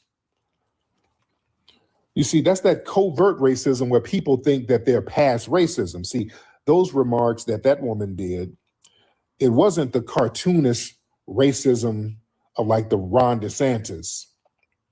It's that elite liberal racism that they believe it has some kind of moral immunity. You see, so in liberal spaces like Hunter College, the racism don't just announce itself. It kind of it hides behind the credentials. You see, they keep it hidden in those liberal institutions. They're never supposed to talk about it. So what they do, the liberal institutions, they'll replace the overt racism with their little intellectualized contempt. See, conservative spaces, a lot of them, they're just rude and explicit with it, like Ron DeSantis. Oh, there's going to be a war on woke. Oh, this goddamn woke. See, the liberal spaces, they filter it. They'll filter the language through systems, social theory. They allow the professors to speak about Black students in a real dehumanizing way, as if they're just analyzing inequality. They'll try to make it sound a little more academic. See, a lot of those schools, those liberal schools, they're known for talking down to Black students, not with them. See, in that hot mic moment, that's a mindset that's very common, but is rarely caught on tape. Black students are often discussed as objects of management, objects of correction, not as intellectual equals. And these liberal campuses, they pride themselves on diversity while they operate on the belief that Black students are deficient and they must be handled. Just like how Gavin Newsom was talking. Hey, I'm just like you guys. I can't read. Look, we're all the same, huh? It's that, I'm telling you, that liberal white supremacy is a thing. Yeah, that liberal white supremacy is brutal. Yeah. See, in that liberal racism, it's protected by a lot of institutional insulation. At schools like Hunter College, that racism, it's not really punished the way it would be punished in a conservative institution. They'll explain that racism away. It was poor wording. Well, the context was misunderstood. Well, the conversation about racism is not racism itself. They make excuses, just like that BAFTA situation, that white supremacist who's supposed to have Tourette syndrome. They've been explaining he has a disability. That's that liberal racism. They've been making excuses. Well, he didn't know. That's why we have to bring attention to Tourette's. We can't demonize them and call them racist. They don't know what they're doing. He didn't know any better. You got to have some compassion. Come on, Black. Isn't that what Dr. King would have wanted? You see? See, they expect us to accept disrespect in exchange for symbolic inclusion. See, these liberal institutions, they treat Black students and Black faculty as moral props. They're useful for diversity statements and panels and optics, but not as communities deserving full dignity. So when disrespect surfaces, we're expected to just prioritize institutional harmony over our own humanity. And no, we're calling all of it out. All that stuff is getting called out. That's why Foundation of Black Americans, we ain't got no loyalty on either side. When the liberals start pointing the finger at the conservatives, oh, they're racist. You too. Y'all don't get no pass. Yeah, conservative institutions, they'll often deny that racism exists, and liberal institutions, they'll acknowledge racism as long as they're pointing out the conservatives. You see, and both of them fail us. One denies the wound, the other side pretends to cure the wound while they're still inflicting harm. So that's why we ain't got no loyalty to none of it. This is why, ladies and gentlemen, independent Black education networks, it breaks that permission structure. That's why we do hidden colors, stuff like that. It matters, and it's very important. Number one, because we don't require validation from no hostile ass institution. We don't ask permission to define Black history, Black intelligence, or Black resistance. We operate outside of that gatekeeping system that keeps that woman like Allison Friedman, keep them on board so they can have their little janky narratives that go unchecked. You understand? So independent Black education projects like what we do, that's an act of self-defense, ladies and gentlemen. That's intellectual sovereignty. That's why we got to keep that going. We got to support that. It's important to restore historic Black accuracy, center Black agency, remove all of these anti-Black academic intermediaries, teach us to trust our own analysis, get our own scholars to tell our stories and our narrative in our own words in our own way and accurately, and criticize the white supremacists, because that's what we go in on them. We go in on them heavy. That's why we're needed, ladies and gentlemen. This is why we got to do what we do. And we can do it. We are foundational Black Americans, ladies and gentlemen. We are the heartbeat of this nation. We've always been. We've been the moral character of this nation. Yeah? Let me get some more people in here, ladies and gentlemen. All right, shout out to everybody in here. Okay, who is this guy? Okay, here they go. I hope this ain't one of them Pakistani dudes. Okay, what is this? The Pakistan Drake? What's up, bro? How What's going on? How are you? I'm good, man. I'm good.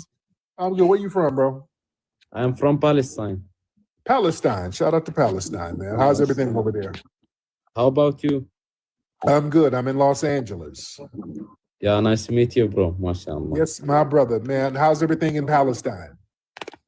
Yeah, alhamdulillah, good. I'm from Gaza. Okay. All right. Where are you? Are you in Canada now? Where are you now? Yeah, I am in Gaza now. Oh, you're still in Gaza? Okay. All right. Yeah. My brother. Nice to meet you. Can you play one match with me?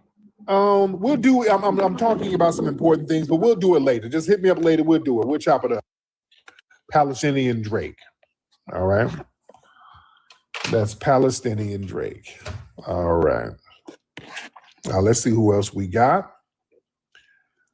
Ladies and gentlemen, let's see who else we got in the building. Let's get let's get Where's the Party? A lot of people in here.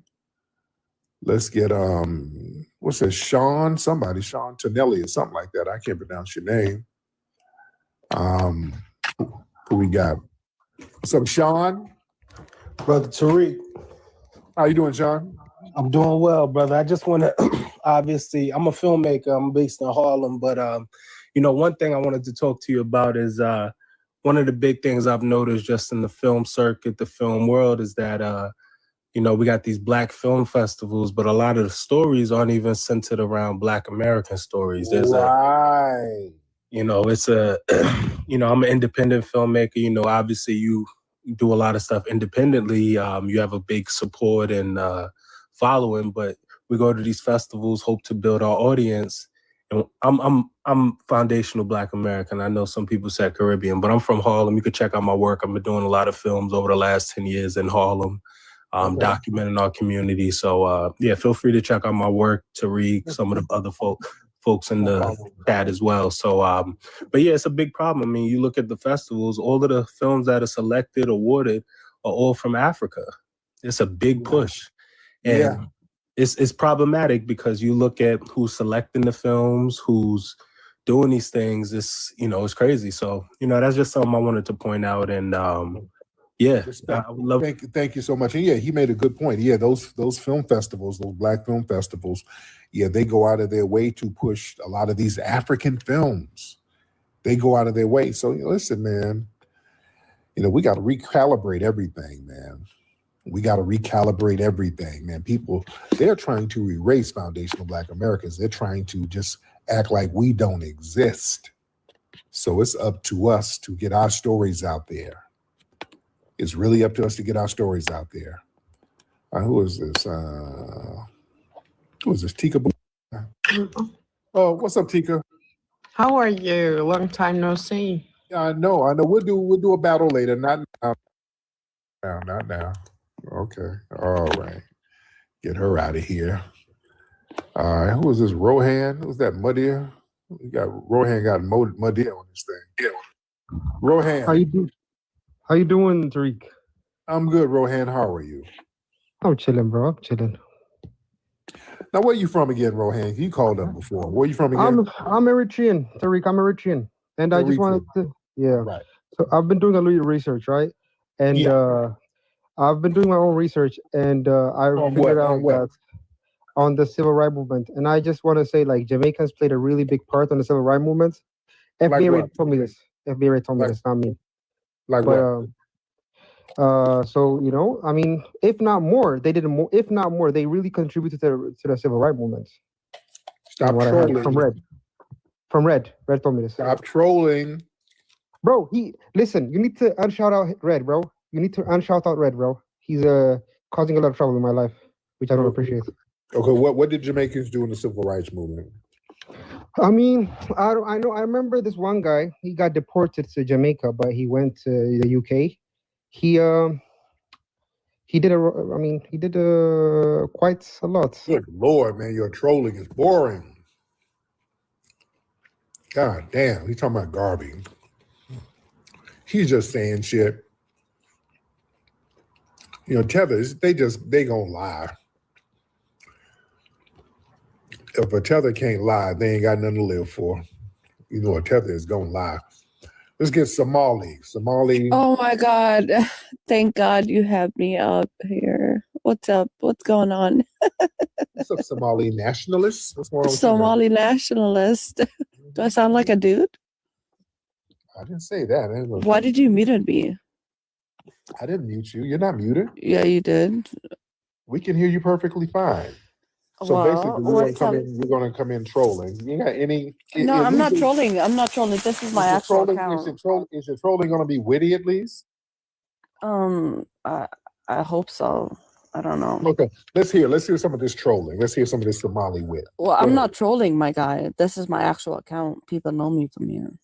Right, because you're already coming in. You're not witty. So, what's on your mind? I never claimed to be witty. Yeah, you're not. So here's the thing, Tyreek. You have a lot of followers who are, it's more so, they're not really doing your name any good faith, if that makes sense. Who's a lot of FBAs, you know, they're be doing my name. No. Yeah, a lot of. When was it required for people to do my name? Nobody's required to do my name a good faith. What are you talking about? Nobody represent me, and I don't represent anybody. So I can only do my name good or bad. Nobody represents me. So what are you talking about? Come on, Somali. Unmute your mic, ma'am. I mean, somebody keeps on muting me. I don't know who the fuck that is. Calm down. Watch your mouth. You want to hop on camera? Let's see what you look like. You've seen how I look like, my guy. I forgot, ma'am. I forgot. Let's see your beauty. Let's see your beauty. I'm very pretty. I have that East African gene, you know. Right. Let's see that beautiful slim nose. You know, nice. All right, let's see. Hop on camera. Let's see that beautiful. No, you've seen me before. You've seen me before. I hopped on your camera. I'm trying to jog my Trust memory. me. Trust me. No. My beauty is not for you, anyways. So well, come on. Let's see some of that beauty and hunger. Let's see it. That's just beautiful. I have high cheekbones. You know, slim nose, not wide nose. You know, nice thin hair. Right. Yeah, jaws slim. Full of bush meat. Let's see it. Not bush meat. Trust me. Oh, okay, but go ahead. You know who Iman is, right? I'm Somali, bro. Right. Yeah. Have you seen her recent interview where she was like, "Yeah, I got." Okay, yeah, I'm already bored. Let me get some more people. I'm bored. Yeah, your trolling wasn't witty. It's boring and hungry. Okay. Yeah, just my phone just started getting musty. I don't want to hear it. Okay, I got to rub some root work on my iPhone. All right. Yes. Omar, what's up, Omar? Hey, hello, Tariq. How are you? I am good, Mr. Omar. How are you? Yes, I'm fine. I'm fine. Always a pleasure to hear you, to listen Yes, to your talks. yes, indeed. Now you've been on here with me before, right? Yes, indeed. I've been.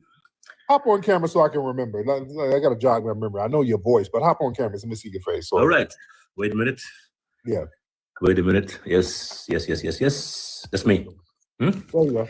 Okay, there you go. All right. I don't remember your face. Have you ever been on camera? No, I've been on Twitter with you, not Oh, okay. on camera. Okay. All right. So what's on your mind, Mr. Omar? No, but I just wanted to. By the way, thanks for coming to my country in Senegal last time. Yes. Yes. I see that you enjoyed the nice food and the vibe. Huh? Yeah. I really enjoyed myself over there. Very, very Yes, cool. yes. You know, Tariq, as I always comment on your things, I always say that you did something great that people need to recognize. I disagree with you on some points, but I agree with you on other points, as I always say that also. You made it clear that it's important to recognize the Black American experience, right? And thanks to your contribution in a certain way, this conversation has been more important in the last year of 2 years than it ever was the last 20 years concerning. So, by example, just to emphasize the fact that the Black experience is a unique experience, all right? And that the history of Black people in America needs to be recognized as such and not to be confused with others, okay? I agree with those points. The part where I not agree, and maybe is a choice of yours or a choice of people who follow you, I think this is not because this experience is specific that some people need to antagonize FBA with migrants, of with Africans, of with others.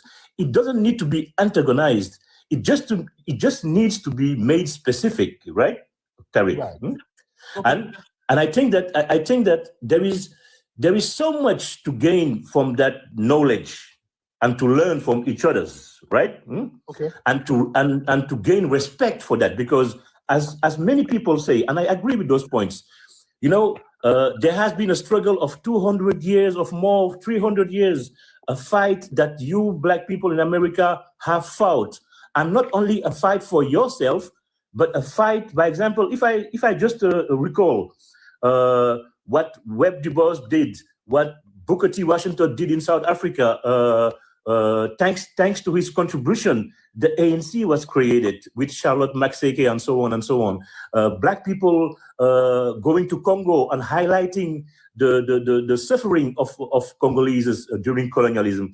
Those were Black Americans who highlighted that, you know? And I think when you go further and further, you will see also, and somebody said it here, you will see that the contribution, by example, the Haitian Revolution, in a certain way, help people to be conscious about their situation and influenced other people and influenced the civil rights movements, influenced poets, and so on, and so on, and so on. So I think that, Tariq, you know, and I'm a historian, you know, and I am sure when history book will be written in 20 years, some people will criticize you for some things, but some people will say, hey, at a certain point, there was a man named Tariq Nasheed, and he came up with this FBA conversation, and in a polarized context, certainly. But thanks maybe to that conversation, something was made clear, Right. that there is a heritage and a historic heritage, a cultural heritage, a Black American cultural heritage that needs to be recognized in America first, by Americans themselves, and by all the people coming to America. You know what I mean? But Tariq, what I can ask you, and I really ask you from man to man, from human to human, is just to say that you have so much influence, you have so much power with these ideas, and please, just the antagonizing part needs to stop. On whose behalf? It's not you.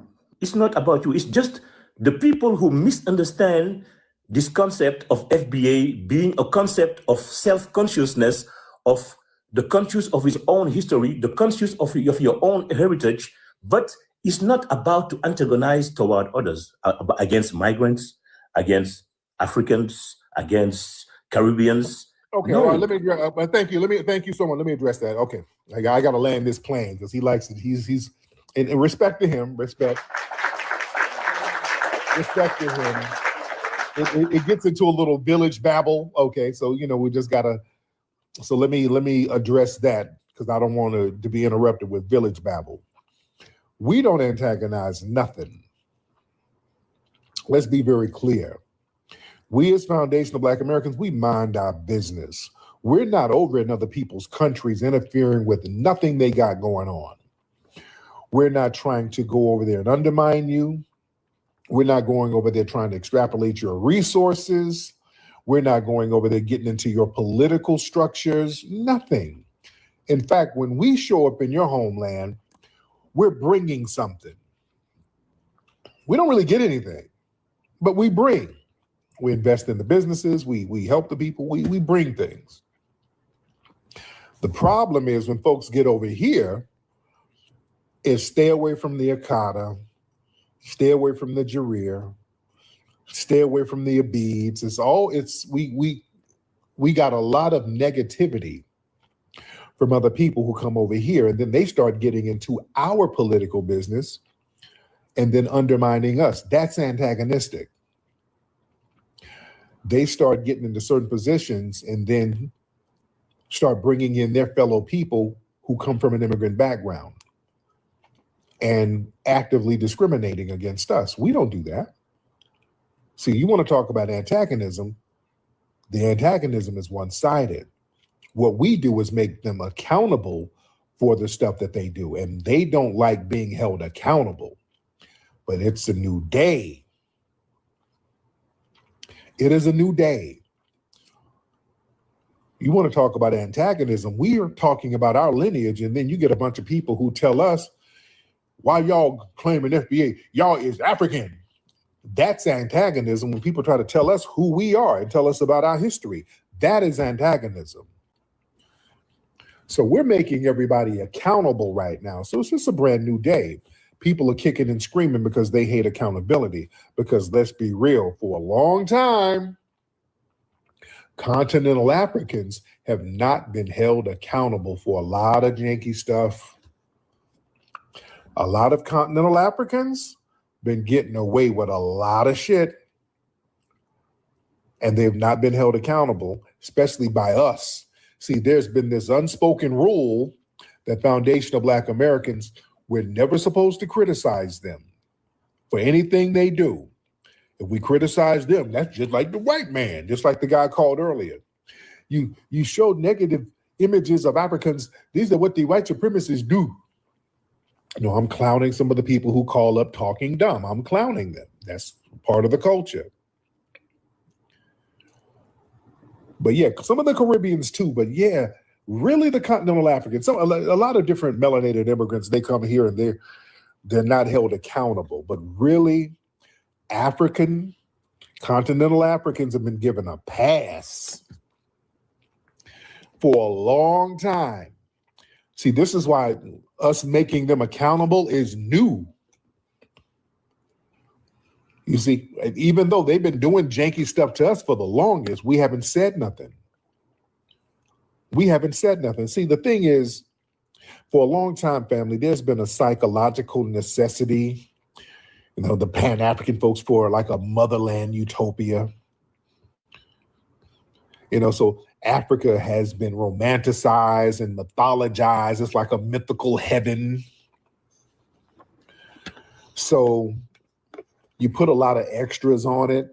You're not supposed to criticize the Black heaven because we're all supposed to attain to go back to the motherland one day and ascend back to our throne.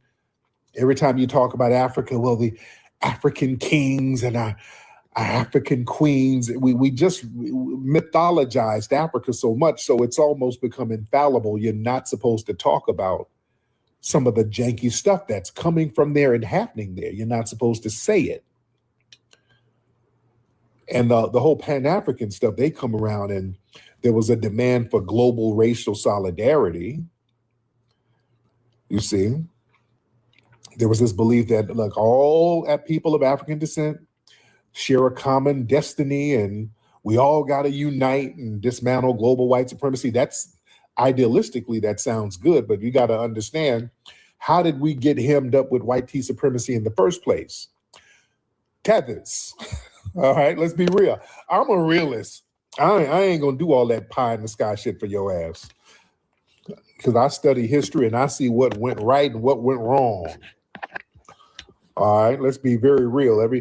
This whole thing, it's idealistic to say, hey, we all need to join hands because white supremacy is global and us black people all around the world got to join hands and fight white tea supremacy.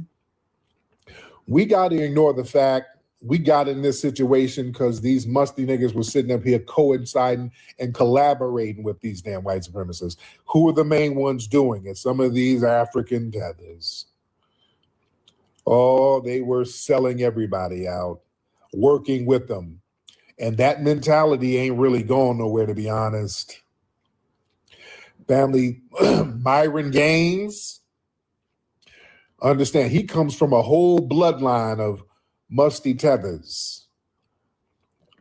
Those melanated Arabs from East Africa, they've been on that for the last 1,000 years, ladies and gentlemen. That ain't new. Myron Gaines ain't new. Africa's full of them. That's been the damn problem, especially over there in East Africa. Remember, some of the biggest slave traders working with the white tea supremacists were these melanated ass tethers. Tip who tip. It was a damn melanated Arab. Black as hell. Running slaves.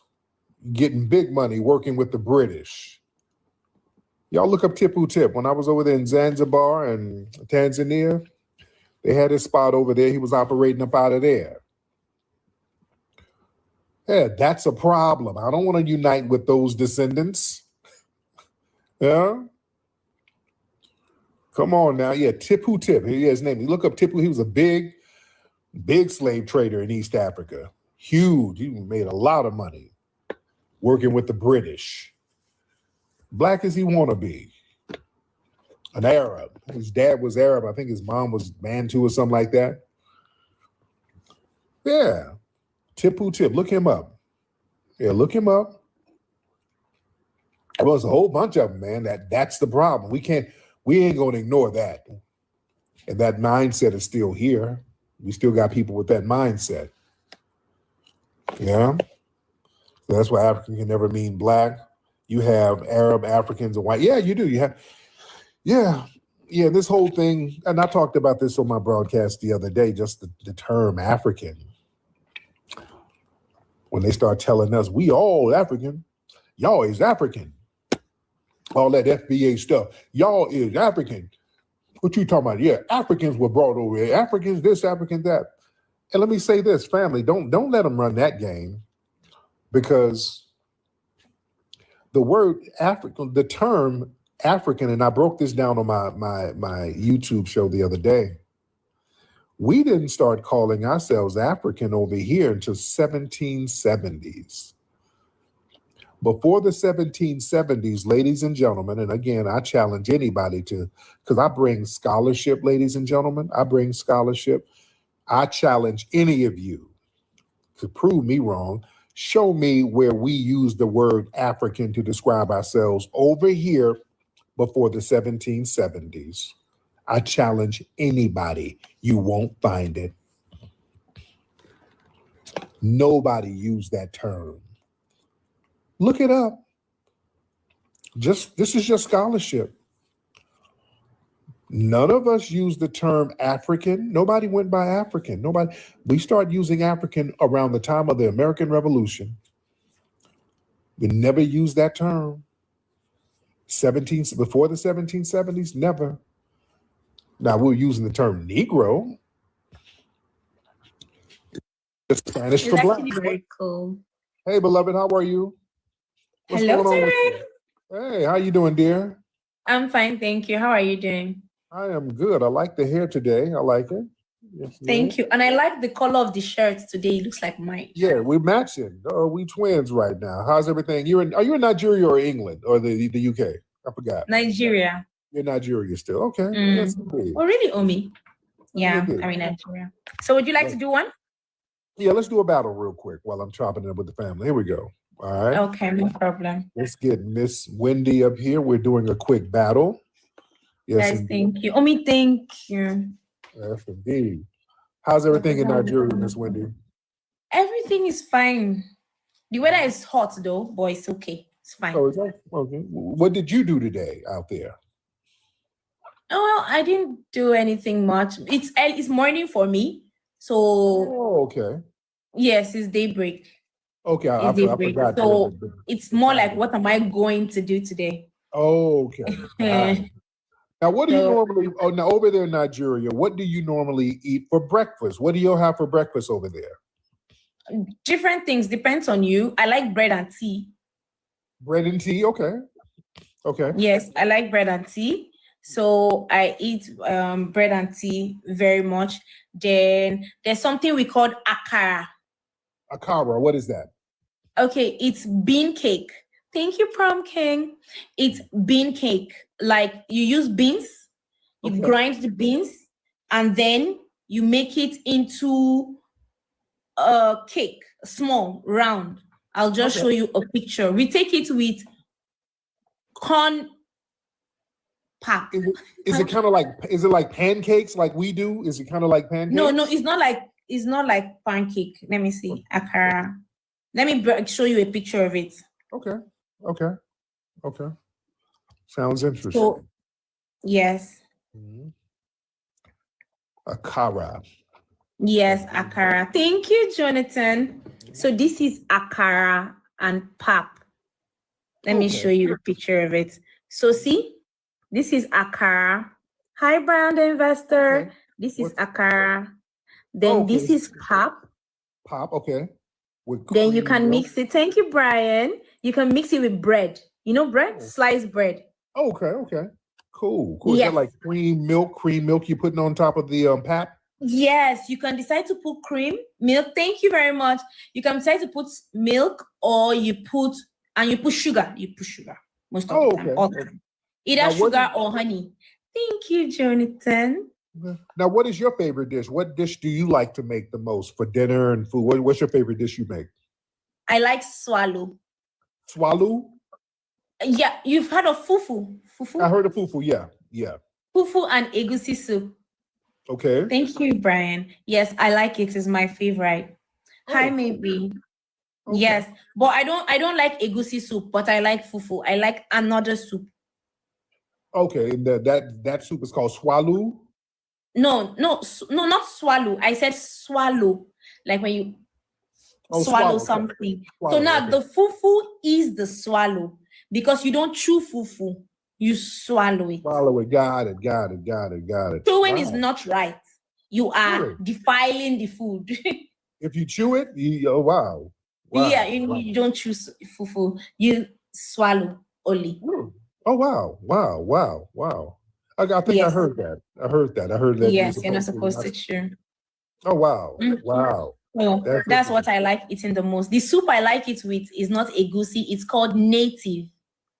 Hi, Queen Tricia. Hi, maybe. Yes, it's called native, but that's what I like eating. Then I like rice. Rice is good. You know jollof rice? Hi, Yeah, I do, maybe. Yes. Jollof rice is good. Yeah. No, why does the Nigerian jollof rice taste a little different from the Senegalese jollof? The Senegalese jollof had more of a smooth taste to it when I was over there.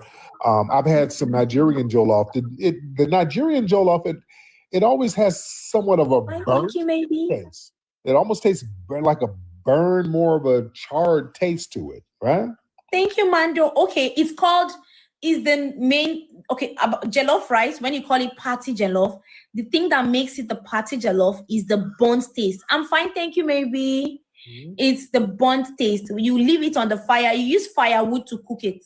Okay. Now, firewood is different from the gas or burner you use.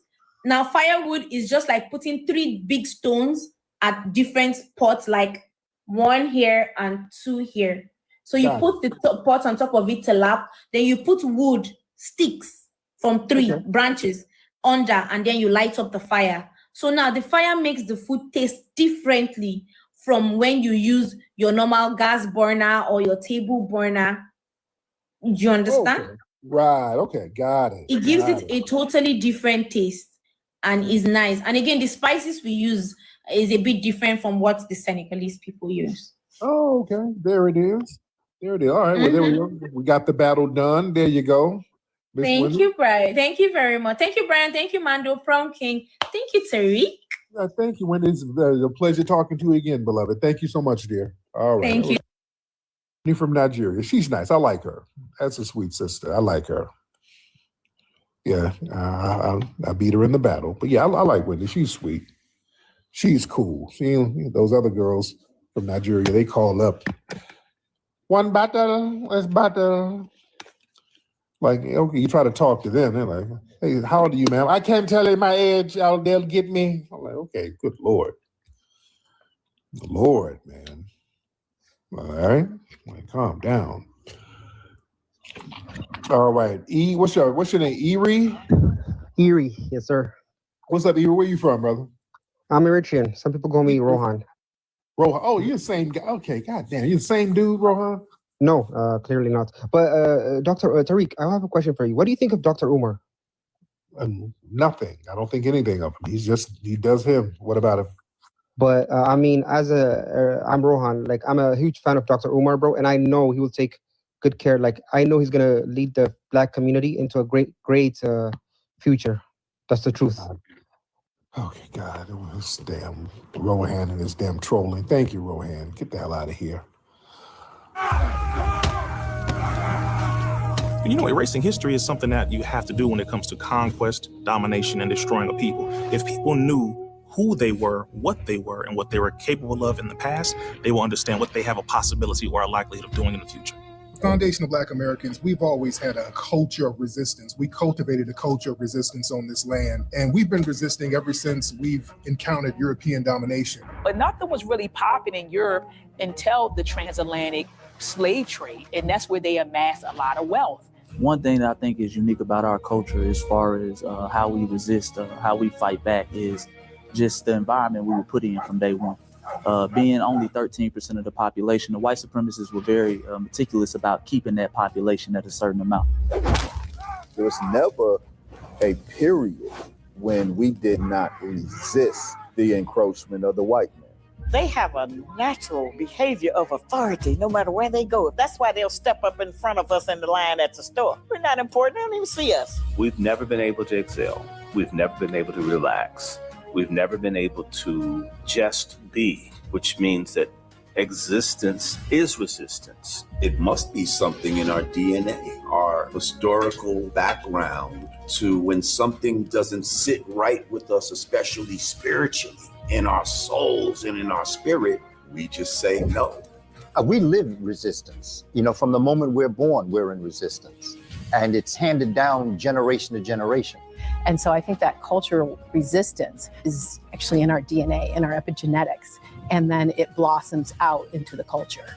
So there's almost nothing in America that we do, from song to dance to politics to the way we talk, the way we dress, having coded languages considered to be slang today.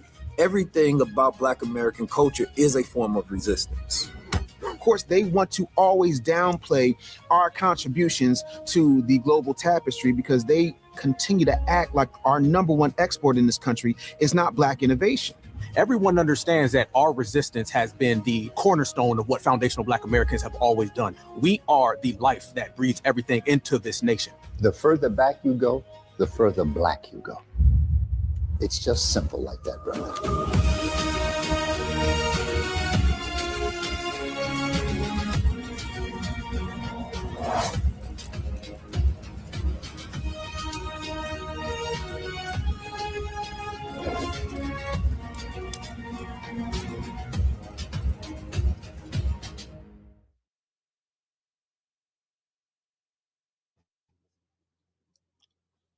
Peace, love, and reparations. Welcome to Black Star TV 2.0. It's your boy Black Star.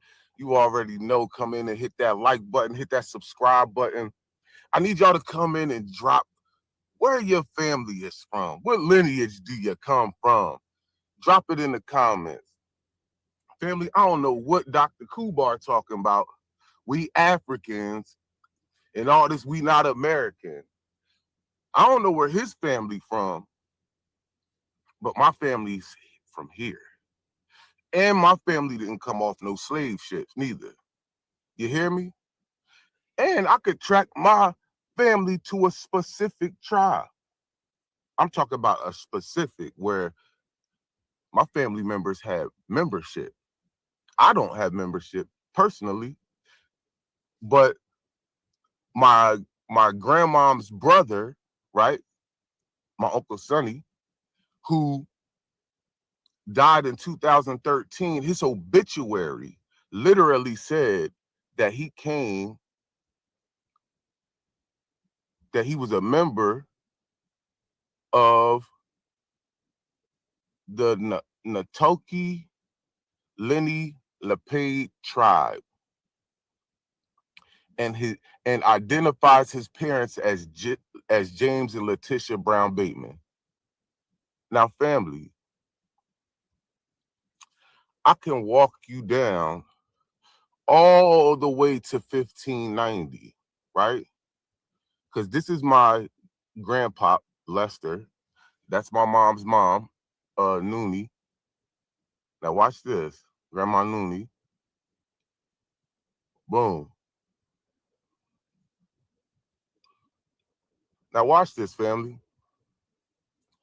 And we could just go, and I found this trying to figure out, because I was looking and searching about how to do the tribal courts and tribal government, and it said that you had to be part of a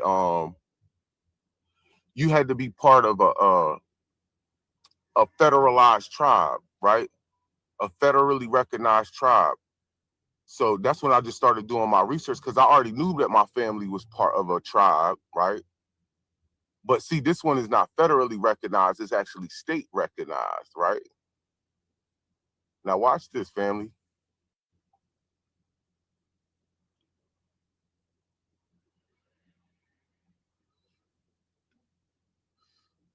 We already in the 1800s.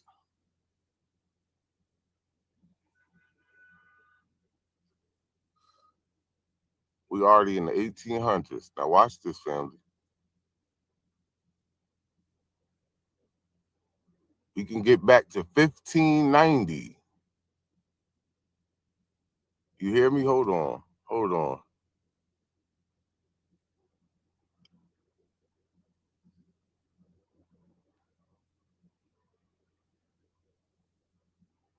Give me 1 second, family. Because I gotta get it through this way.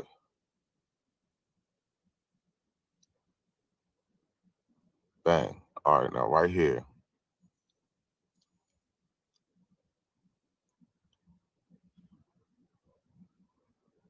Here we go. Grandma Hattie. Aunt Hattie. Now watch this, family. I want to show you my Grandma Hattie's mother, right? Now watch her mom. Now this is her mom, right? This is her mom, Julia Murray Pierce. Now, as you can see, she looks super white, but I'm gonna go to her details, right? And this is how you know my family was affected by the Dawes rolls, right? Also known as, look, race, Black American, Black. Now watch this, family.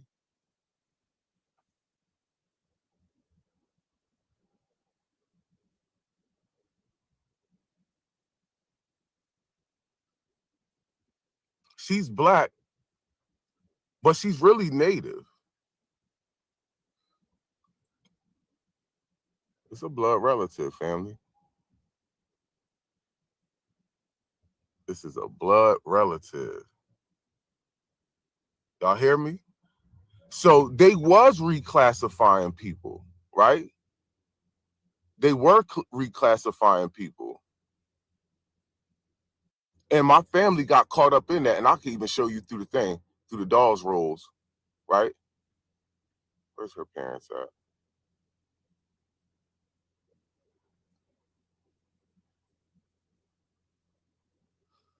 Her parents.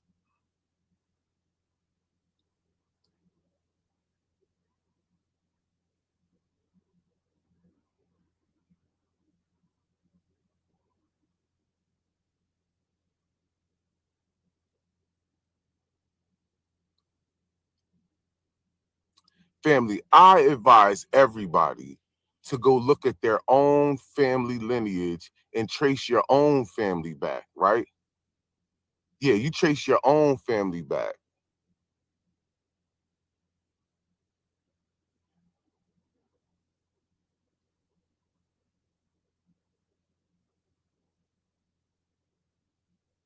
And instead of going through all that, right, I'm gonna just show y'all this way.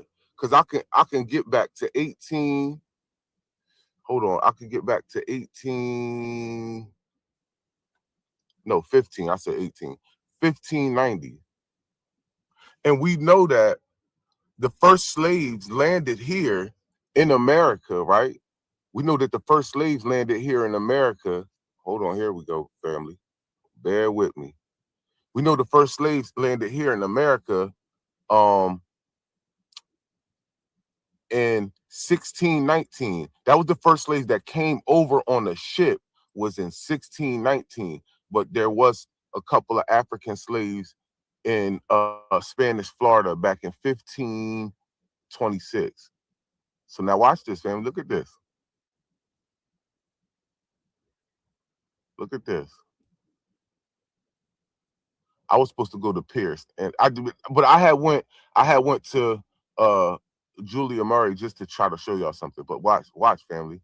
Look how far this go back now. Look how far this go back. We into 1730. Look how far this go back now. 1700.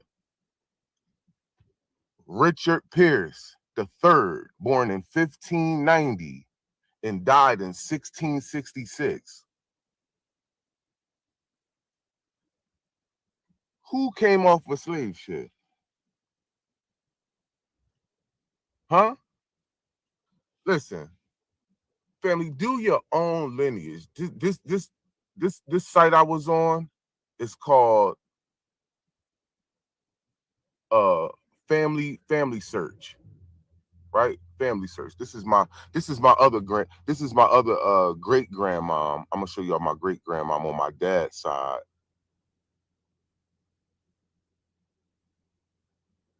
My great grandmom on my dad's side. They came from Florida, right?